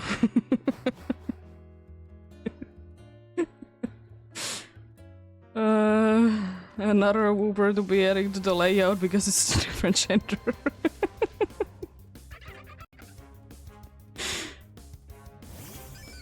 Look at the dude.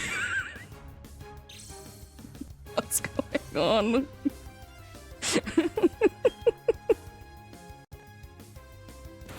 How dare you be biting? This one doesn't have water absorb. Oh no.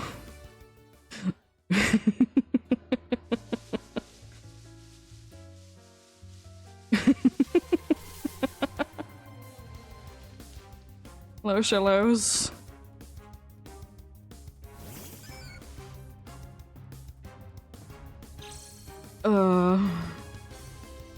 Water.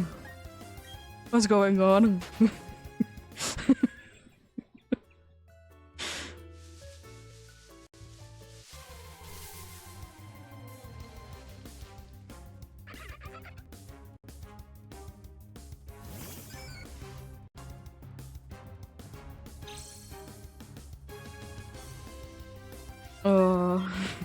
Anyways. How dare you?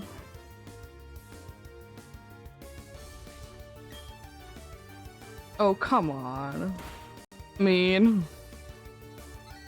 How dare you be doing that to water?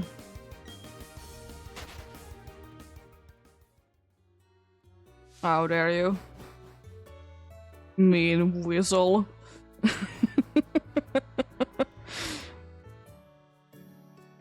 Oh boy.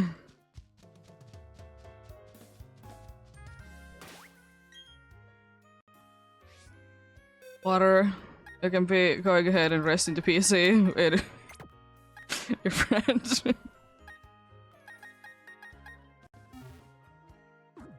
What's going on? I'm not gonna be entering yet, I'm going to be saving.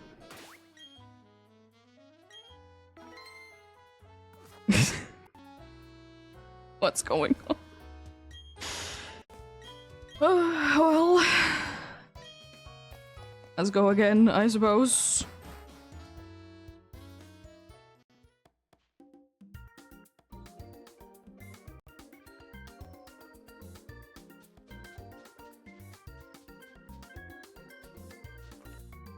It's gonna be standing in here.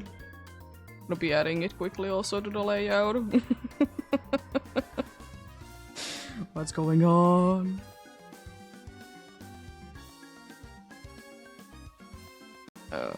It's a female.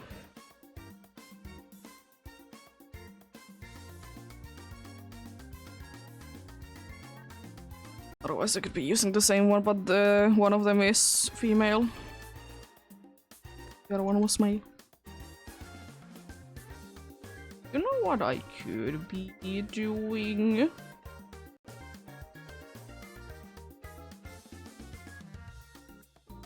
Struggle to be moving the image. Not that small. Put that to there. Then I could quickly be getting thing.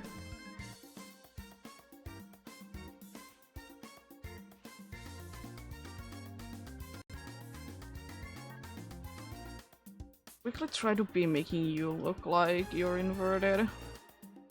They make you a little weird colors. Edit filters.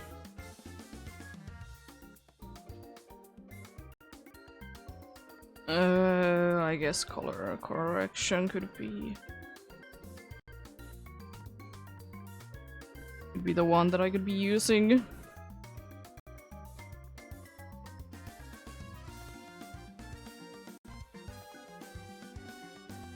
I could be making it. I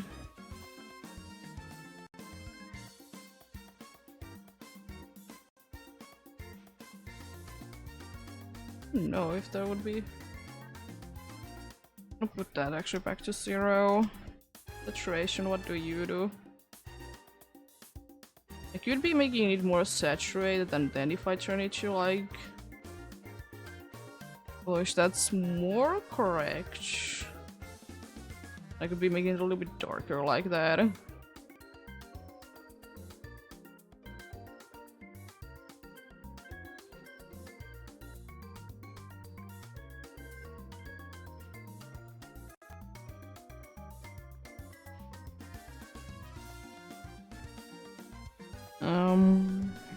Quickly check if there is actually a way to just be making it inverted.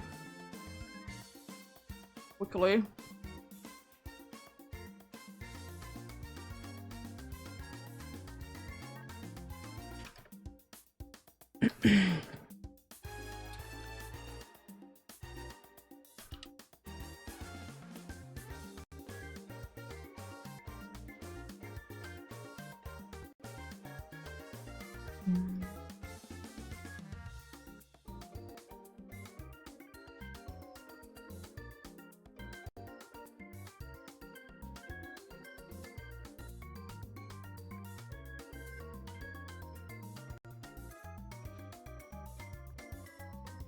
I could be. I'm just gonna leave it normal.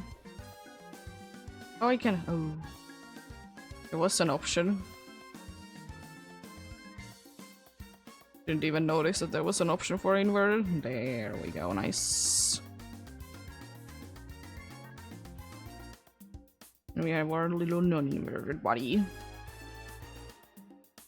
There we go. It's not perfect, but you know. It is close enough. Run and run.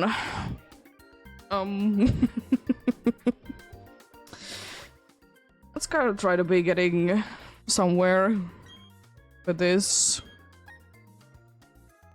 Shall we? Oh yeah, I can be seeing that again.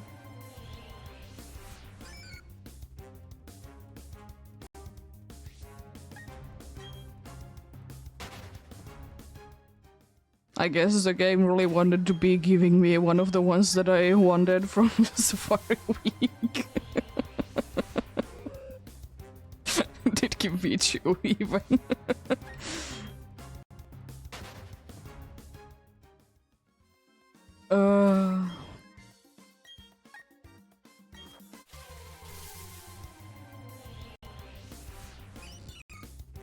But anyways.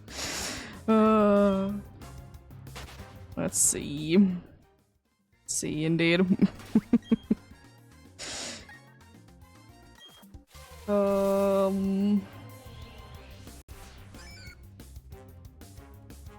Let's see when indeed I will be hitting the 3k of today. I think today is gonna be maybe just only, I will say only, it is a bunch. 3k is a lot of encounters.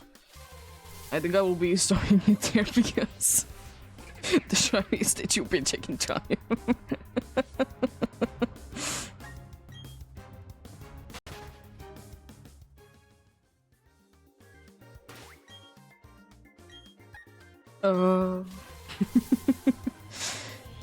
They didn't think that it would be that quick. To be fair, it was 3 hours ago or so. Not quite, it was, you know, somewhere in between. Lovely, lovely.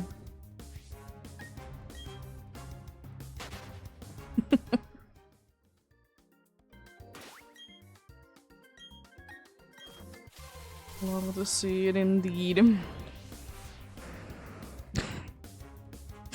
If I get a 3rd shiny today, somehow on Brilliant Diamond, I don't know what's going on. It was cooking 2 woopers so far. It's gonna be giving me a 3rd one. Please give me something else. But yeah, I guess it's 1 more to go and then it's... That is like the amount that I want to be getting done. like getting this for a week.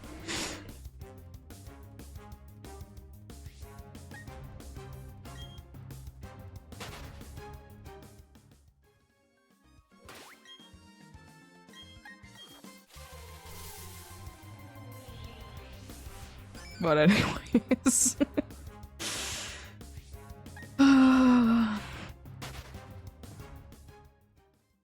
Silly little buddy.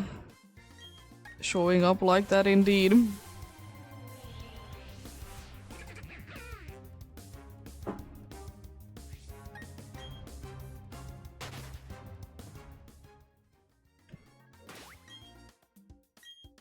And of course, like, one thing is always going to be the case that never like a picture of a play picture of something doesn't look same as it does in the game, because the environment do be making it look a little bit different.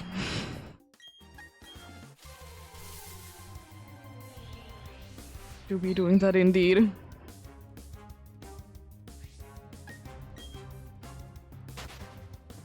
Honestly, I think the most shocking thing that the game could actually be throwing me is a shiny Azurill. That would be male. Then I'm broken. Shiny 1% Azurill that is male.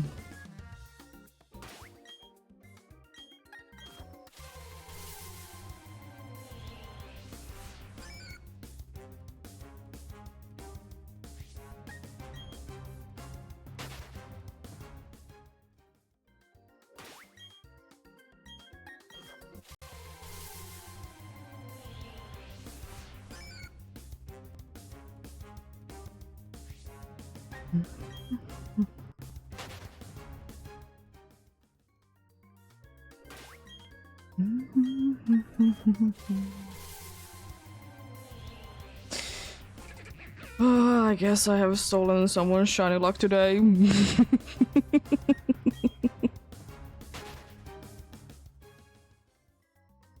gonna double check, I'm pretty sure the counters should be correct.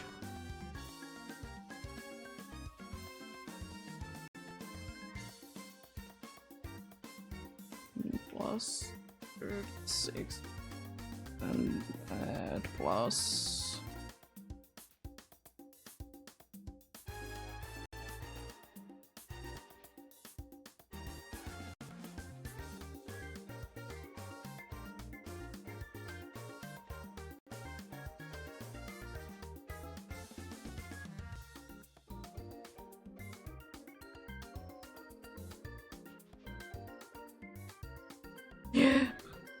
I was pretty sure. It's correct anyways. So I should be now technically 2 behind. You know, the 5s and stuff. 5 and zeros. Oh boy.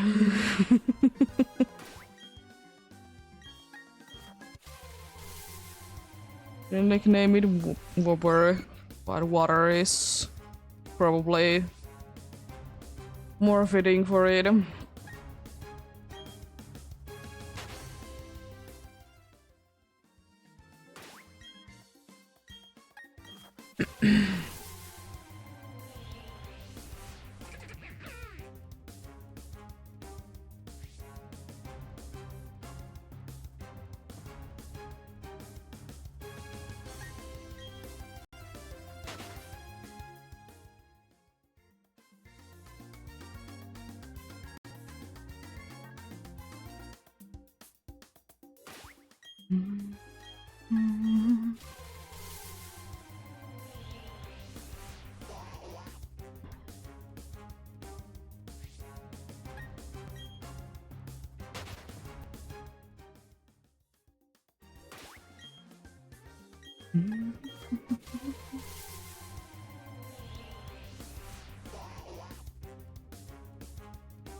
Surely one of the catches that I do this year is not gonna be Ferris ball throw and be able to capture it. Surely.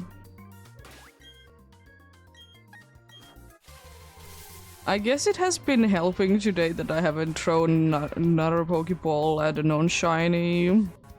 As I said, I haven't still be throwing any Pokeballs at non-shinies. It's definitely helped, I guess, so the shinies don't get afraid that I'm gonna be capturing the regular ones, I suppose. Anyways. Let's see, indeed, when we hit 17,100. I would kind of like to be going to 17,400, but I'll see. I'll see about that.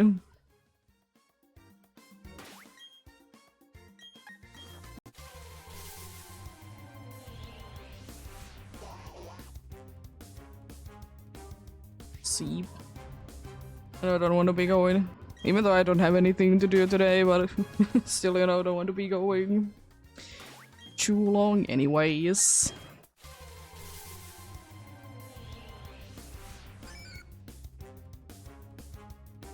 And I guess I would like to say that in an hour, for sure, I'm gonna be getting hungry. I guess, you know, as I said, I do be eating every single time dead. Or before I start. Sometimes, if I'm actually hungry, I'm gonna be eating in the middle as well. But mostly, do we indeed eating before and pretty much straight after.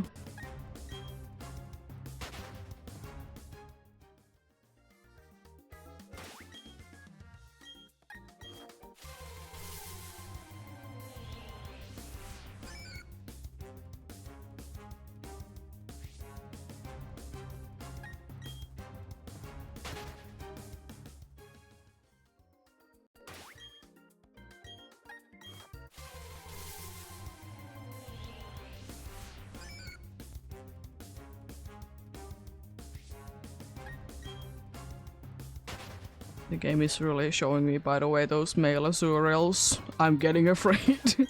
Oh no. Oh no, don't. Please no. Maybe tomorrow. Not today, please. I don't know if I can be handling it.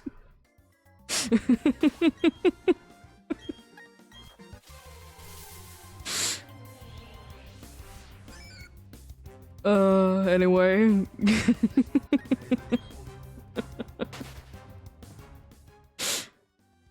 But yeah. You know, yet another hour has passed, so soon indeed we're gonna be having another ad break. I'll take breaks if needed. Get something if you need. You're gonna be in about 5 minutes or so.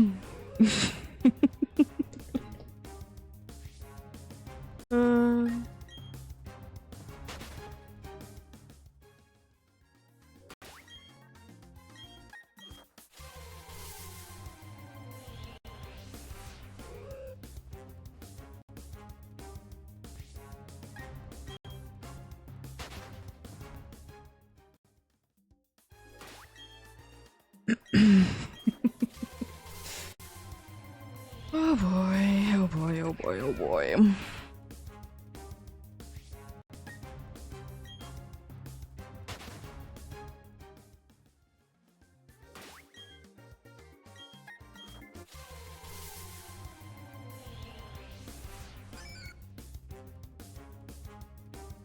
But then again, if I could be doing every single time like 300-ish more than the time before, then you know, it means that, you know, slowly but surely can be getting there. Maybe next time I could be hitting 21k. Possible. I don't know how long of a stream I'll be doing on Friday. Not do some amount. Indeed.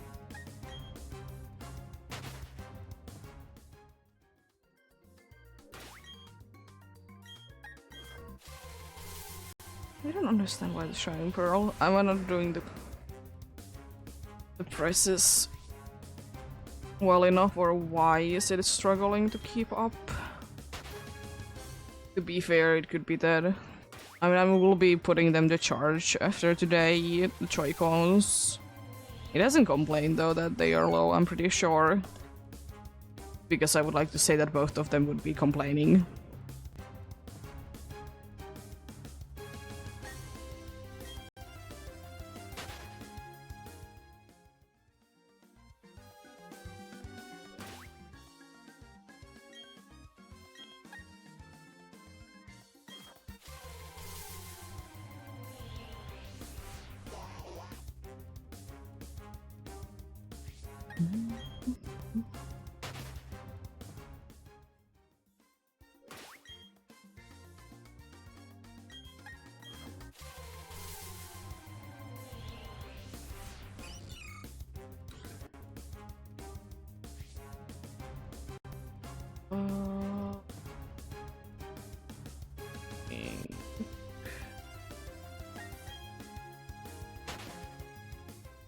Yeah, I could be doing that as well.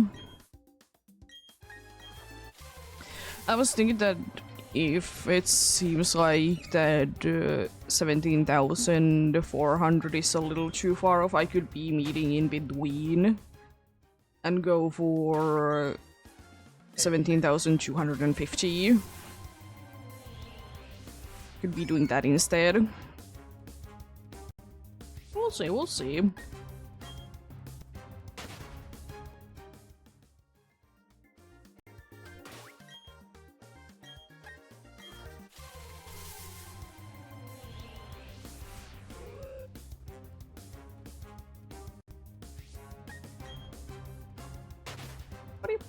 I'm gonna do like 1 or 2 more encounters, then we're gonna be hitting indeed another ad break indeed.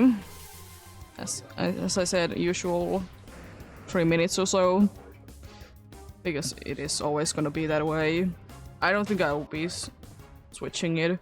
Because I feel like it's, for me, it's gonna be too much of a hassle if I would be doing every half an hour, like 1 minute 30 seconds. But every hour a break is not too bad though. Don't mind that at all.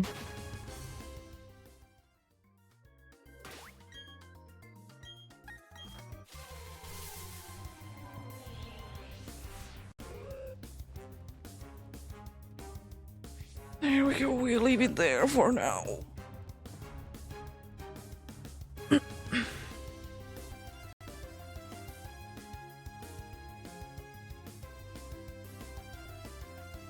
Also nice stretching time indeed as well.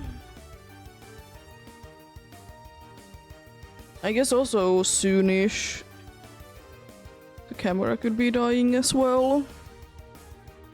It's gonna be soon, like 6.5 hours, and usually around there it's dying.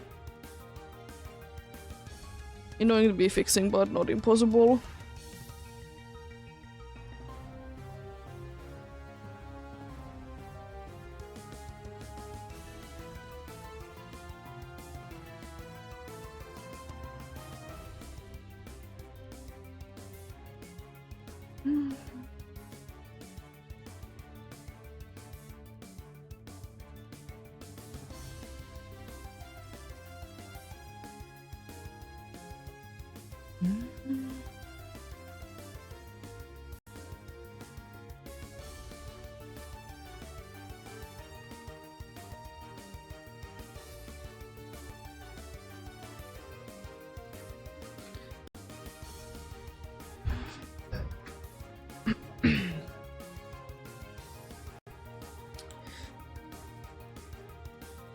What is the time?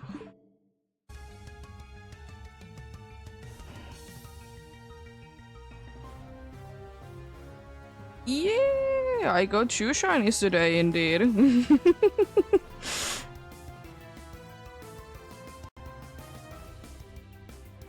One like 30 minutes ago. And the other one like 3 hours ago, yeah. Yeah, I noticed. It's looking pretty cool.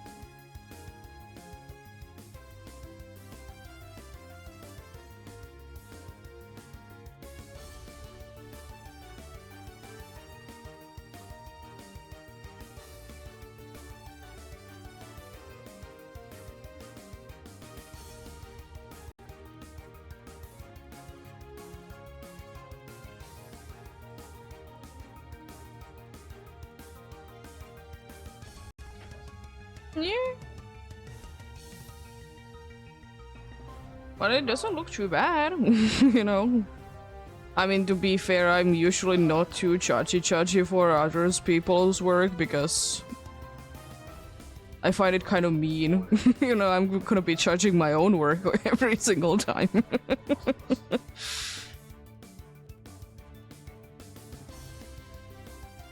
And you know, being too judgy can be discouraging for people, and you know, I don't want that to be happening because it's annoying when it happens.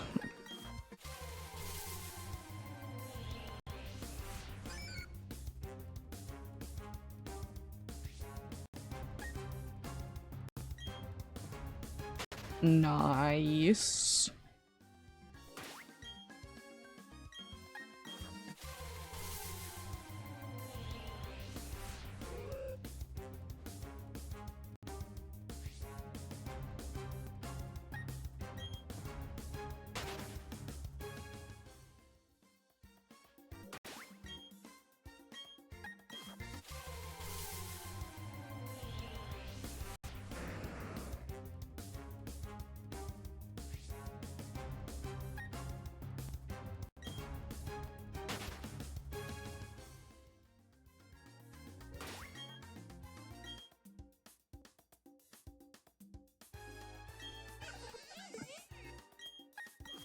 No Pokerus.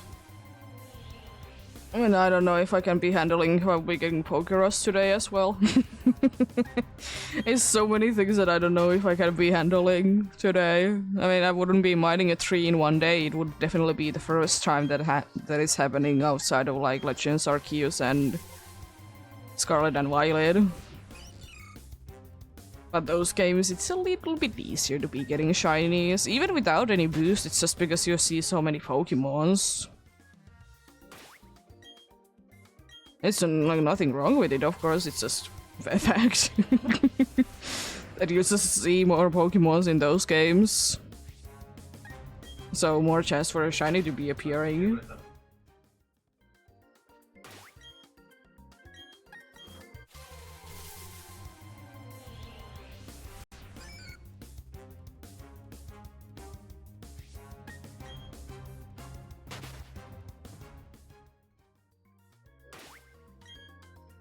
Do you find Inkscape to be easy to be using?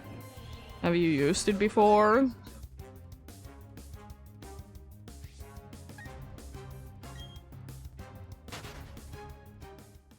Nice.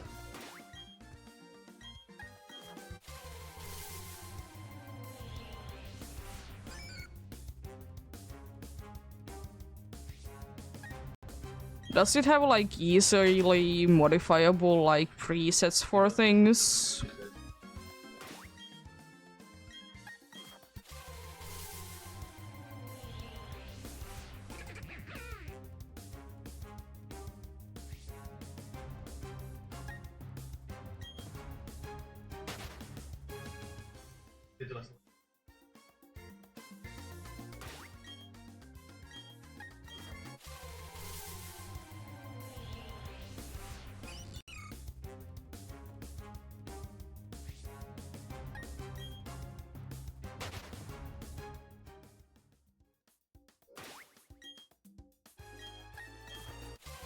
Because I like to sometimes be like using programs where you can be having like preset like shapes and whatnot. But usually I don't like fully the preset things. So it's annoying when you can be like modifying the presets a little bit at least.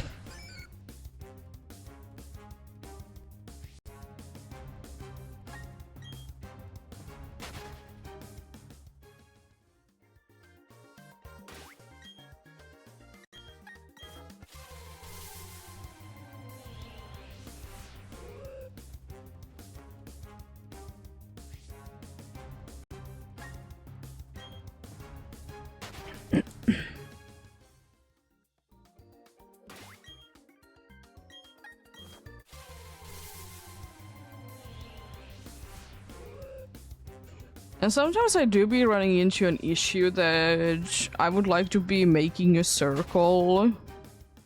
And I would like to be cutting like the middle of it out, and it's annoying from time to time. We try to be removing it from the middle because I'm mostly using like a program that is actually meant for drawing and things. So it doesn't really have like your usual circle tools and stuff like that. It just has a bunch of brushes. And they are sometimes very annoying to try to be making the hole in the middle.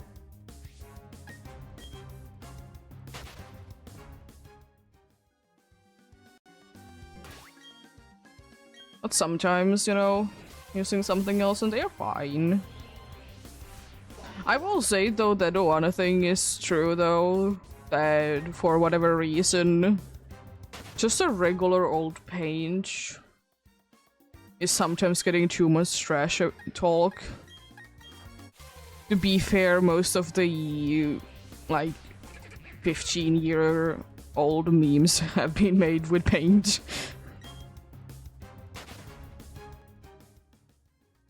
And it's a pretty cool tool, honestly. Like, you can be making pretty cool things with it. Like, surely it is gonna be requiring more work than other programs would, but it's not too bad. And you know, sometimes one would like to just be making like a simple drawing anyway, so paint is pretty good for that. I don't think that I have used the Paint 3D too much, but then again, you can just do it without the 3D part anyways. I will say that I don't really understand why the 3D part needed to be added there, but it is there, I suppose.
I'm also hoping one thing I didn't accidentally do with me fighting Chu, 1 in 4K shinies, and even be able to catch them in Great Marsh.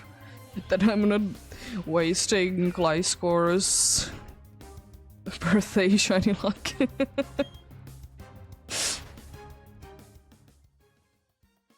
Because I know how much of a pain it's gonna be going for the mark indeed. I tried to be going it last year myself, didn't get it. To be fair, I'm doing full odds, so it is what it is.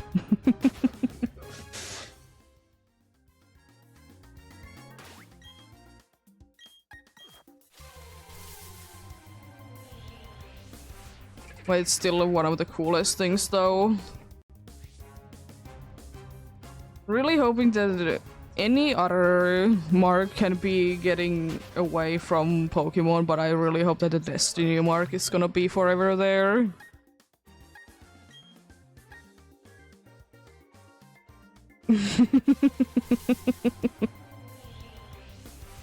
I don't mind full odds, it's fun.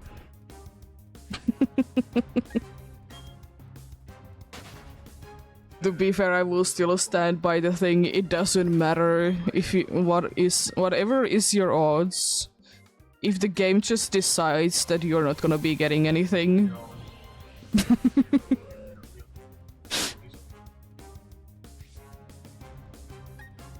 Even though in actuality it's always a skill issue that if you don't find shinies.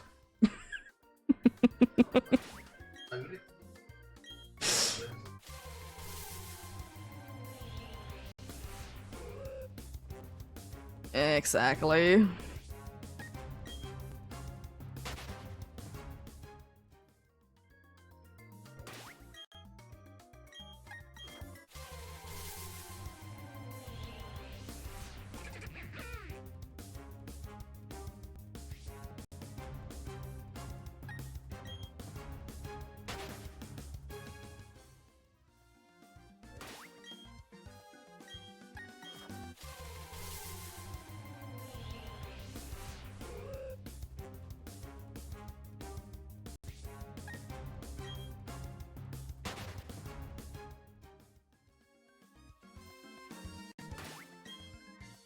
I would try, by the way, Gliscor if he's gonna be live before I stop today, but I doubt that he's gonna be going live that soon.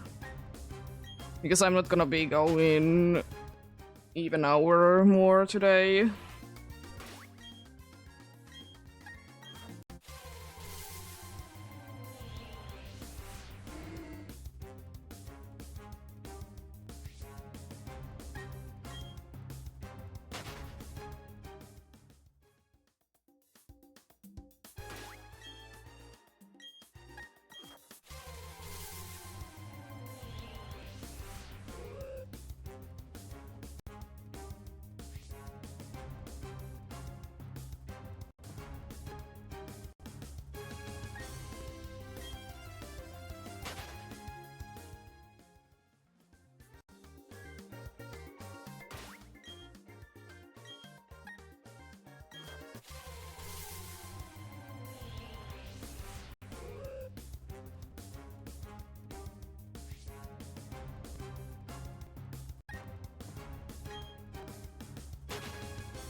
Oh, come on.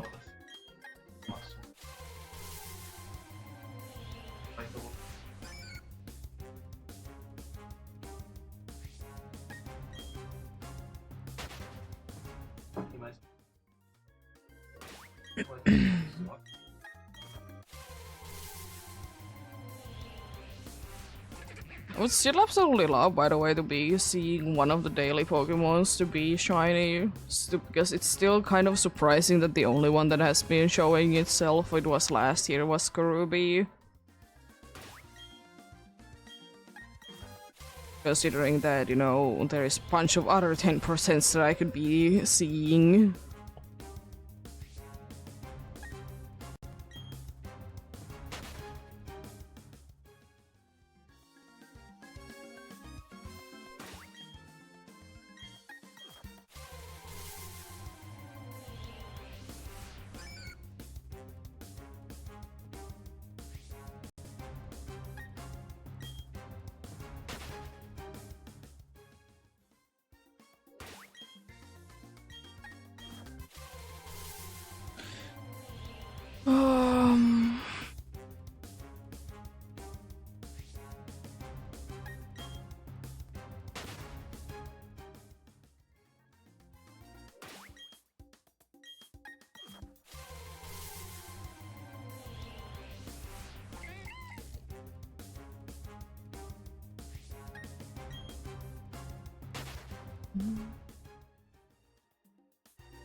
There's a decent amount of people today streaming Safari Week. even like at this time. It's pretty nice.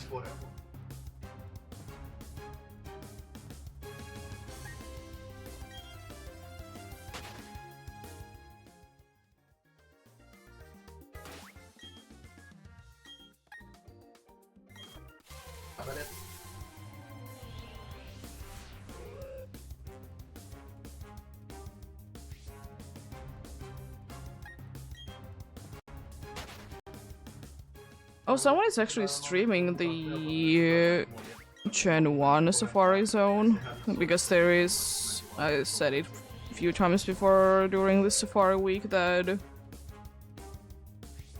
there is some sort of a, I guess a ROM hack, whatever my thing, anyways, a modification of the Gen 1 games that they will be showing if the Pokemon is shiny, and by that they mean are making like every Pokemon be shiny huntable, I'm pretty sure. Because people have been hunting in the Gen 1 Safari Zone like this year a lot.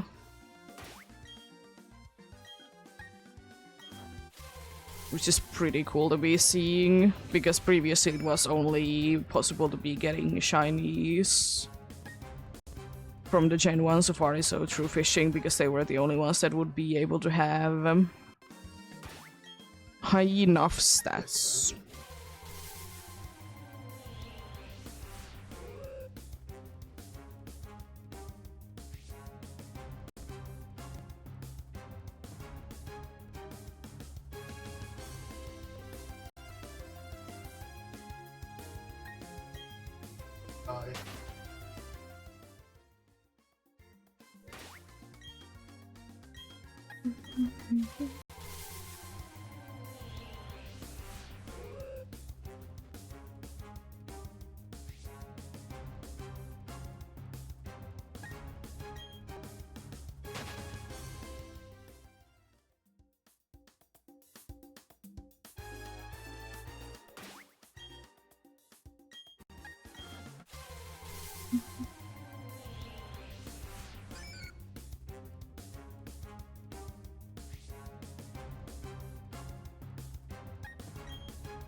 Oh boy.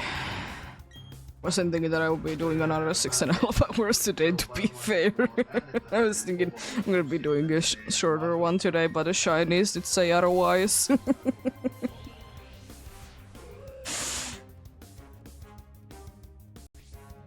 Shinies did say otherwise, though.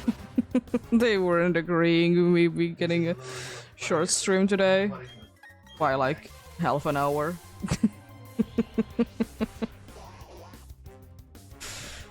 Anyways, things happen, I suppose.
But yeah, pretty successful day today, like, just encounter-wise as well. I mean, this fewer than yesterday, but I mean, I don't really care too much. I completely heavy if I will be able to get 3k done in the 6 hours. And technically, this is 3,150 encounters that I'm gonna be doing today, which is pretty good. Pretty good indeed. Because I think I will be stopping at indeed 17,250 encounters today.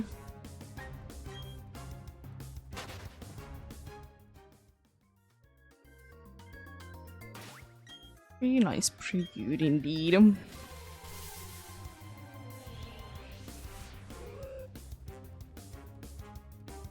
No. Just noticed that the camera did.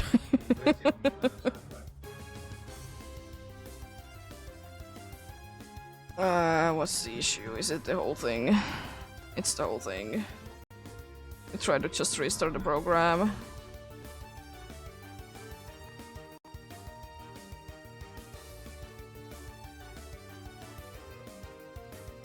So annoying that it does it now, because I'm not gonna be going that long anyways.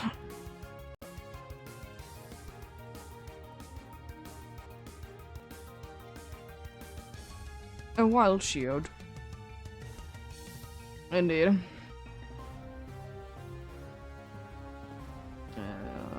Start. This one there. So that is not working. I just need to be getting it working in there. I need to be switching the source again to temporarily something else. The only way to be fixing it.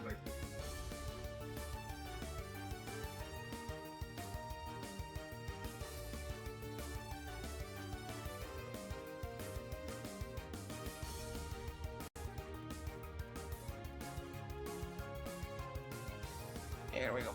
Nice. Still easy fix, annoying fix though.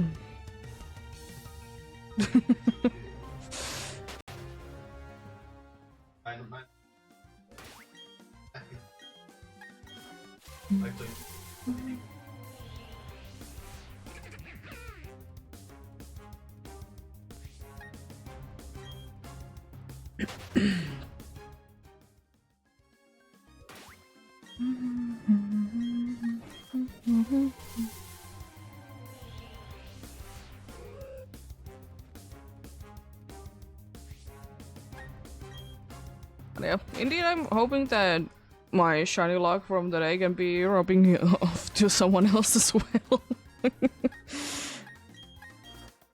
Hoping that indeed. At least today wasn't quiet for me with shinies, so that's nice. Love it.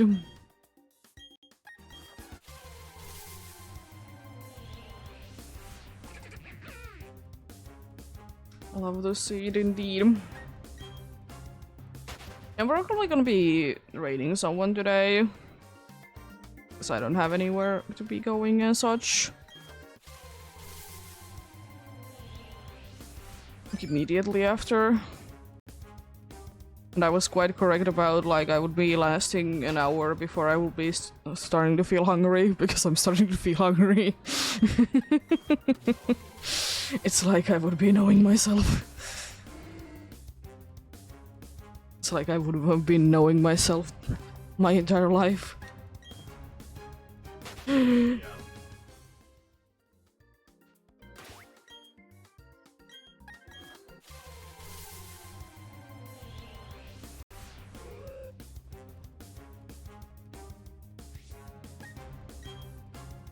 Yeah, I'm guessing that, I mean...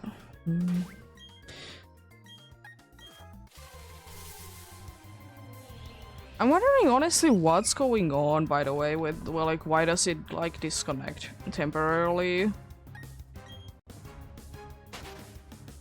like it just stops it because it's not like the camera itself is still on. It's not like it would be overheating. I guess it could be that the cable like temporarily just decides that it no.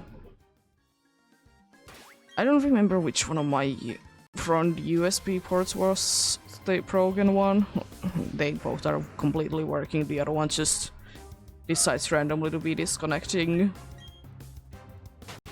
But it seems to be quite consistent around 6.5 hours of usage, so I'm thinking that it's... I guess it could be just like... because I need to be using... like, I need to be having a program opened in order for the camera to be working. I guess it could be, like, timing itself out. I guess that could be the case. Because that's been idle for so long.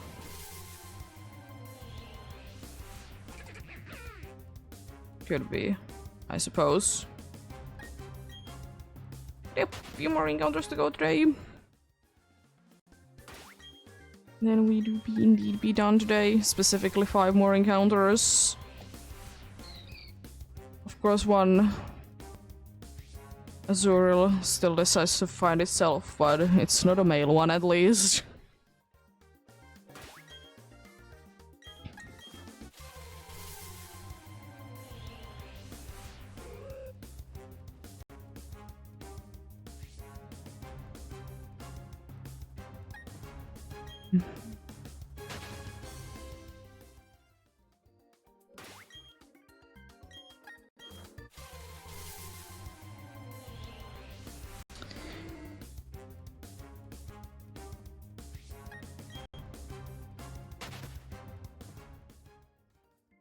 Did find 2 calm siblings today.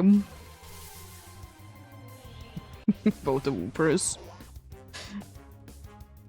That's pretty nice. Very calm siblings.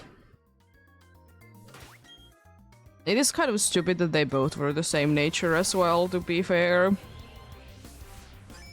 There's another whooper to be ending it off. And a Geodude. But yeah, pretty nice day today indeed. As I said, 2 shinies were found today, both in Brilliant Diamond that has been cooking this entire time. So that's nice. 2 whoopers. As I said, both calm, so calm siblings indeed. Yep. Thank you so much for watching and sticking around. Indeed. Have a great rest of the day. Remember to take care of yourselves. Remember to do everything you need to do today. And remember to get enough rest as well. I'll see you guys on Friday, because tomorrow I'm gonna be having an off day. Because 5 days in a row would be quite rough. For me, at least, in Safari Zone. So, you know, taking an off day. Plus, you know, I have other things to be doing. But yeah, on Friday, we continue though.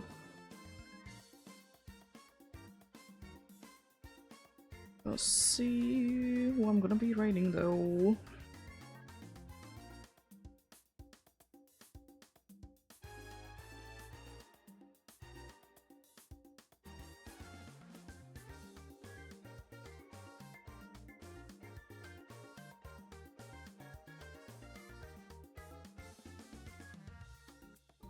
Yeah, I'll be raiding this dude. Yep. Indeed. Until Friday. Bye.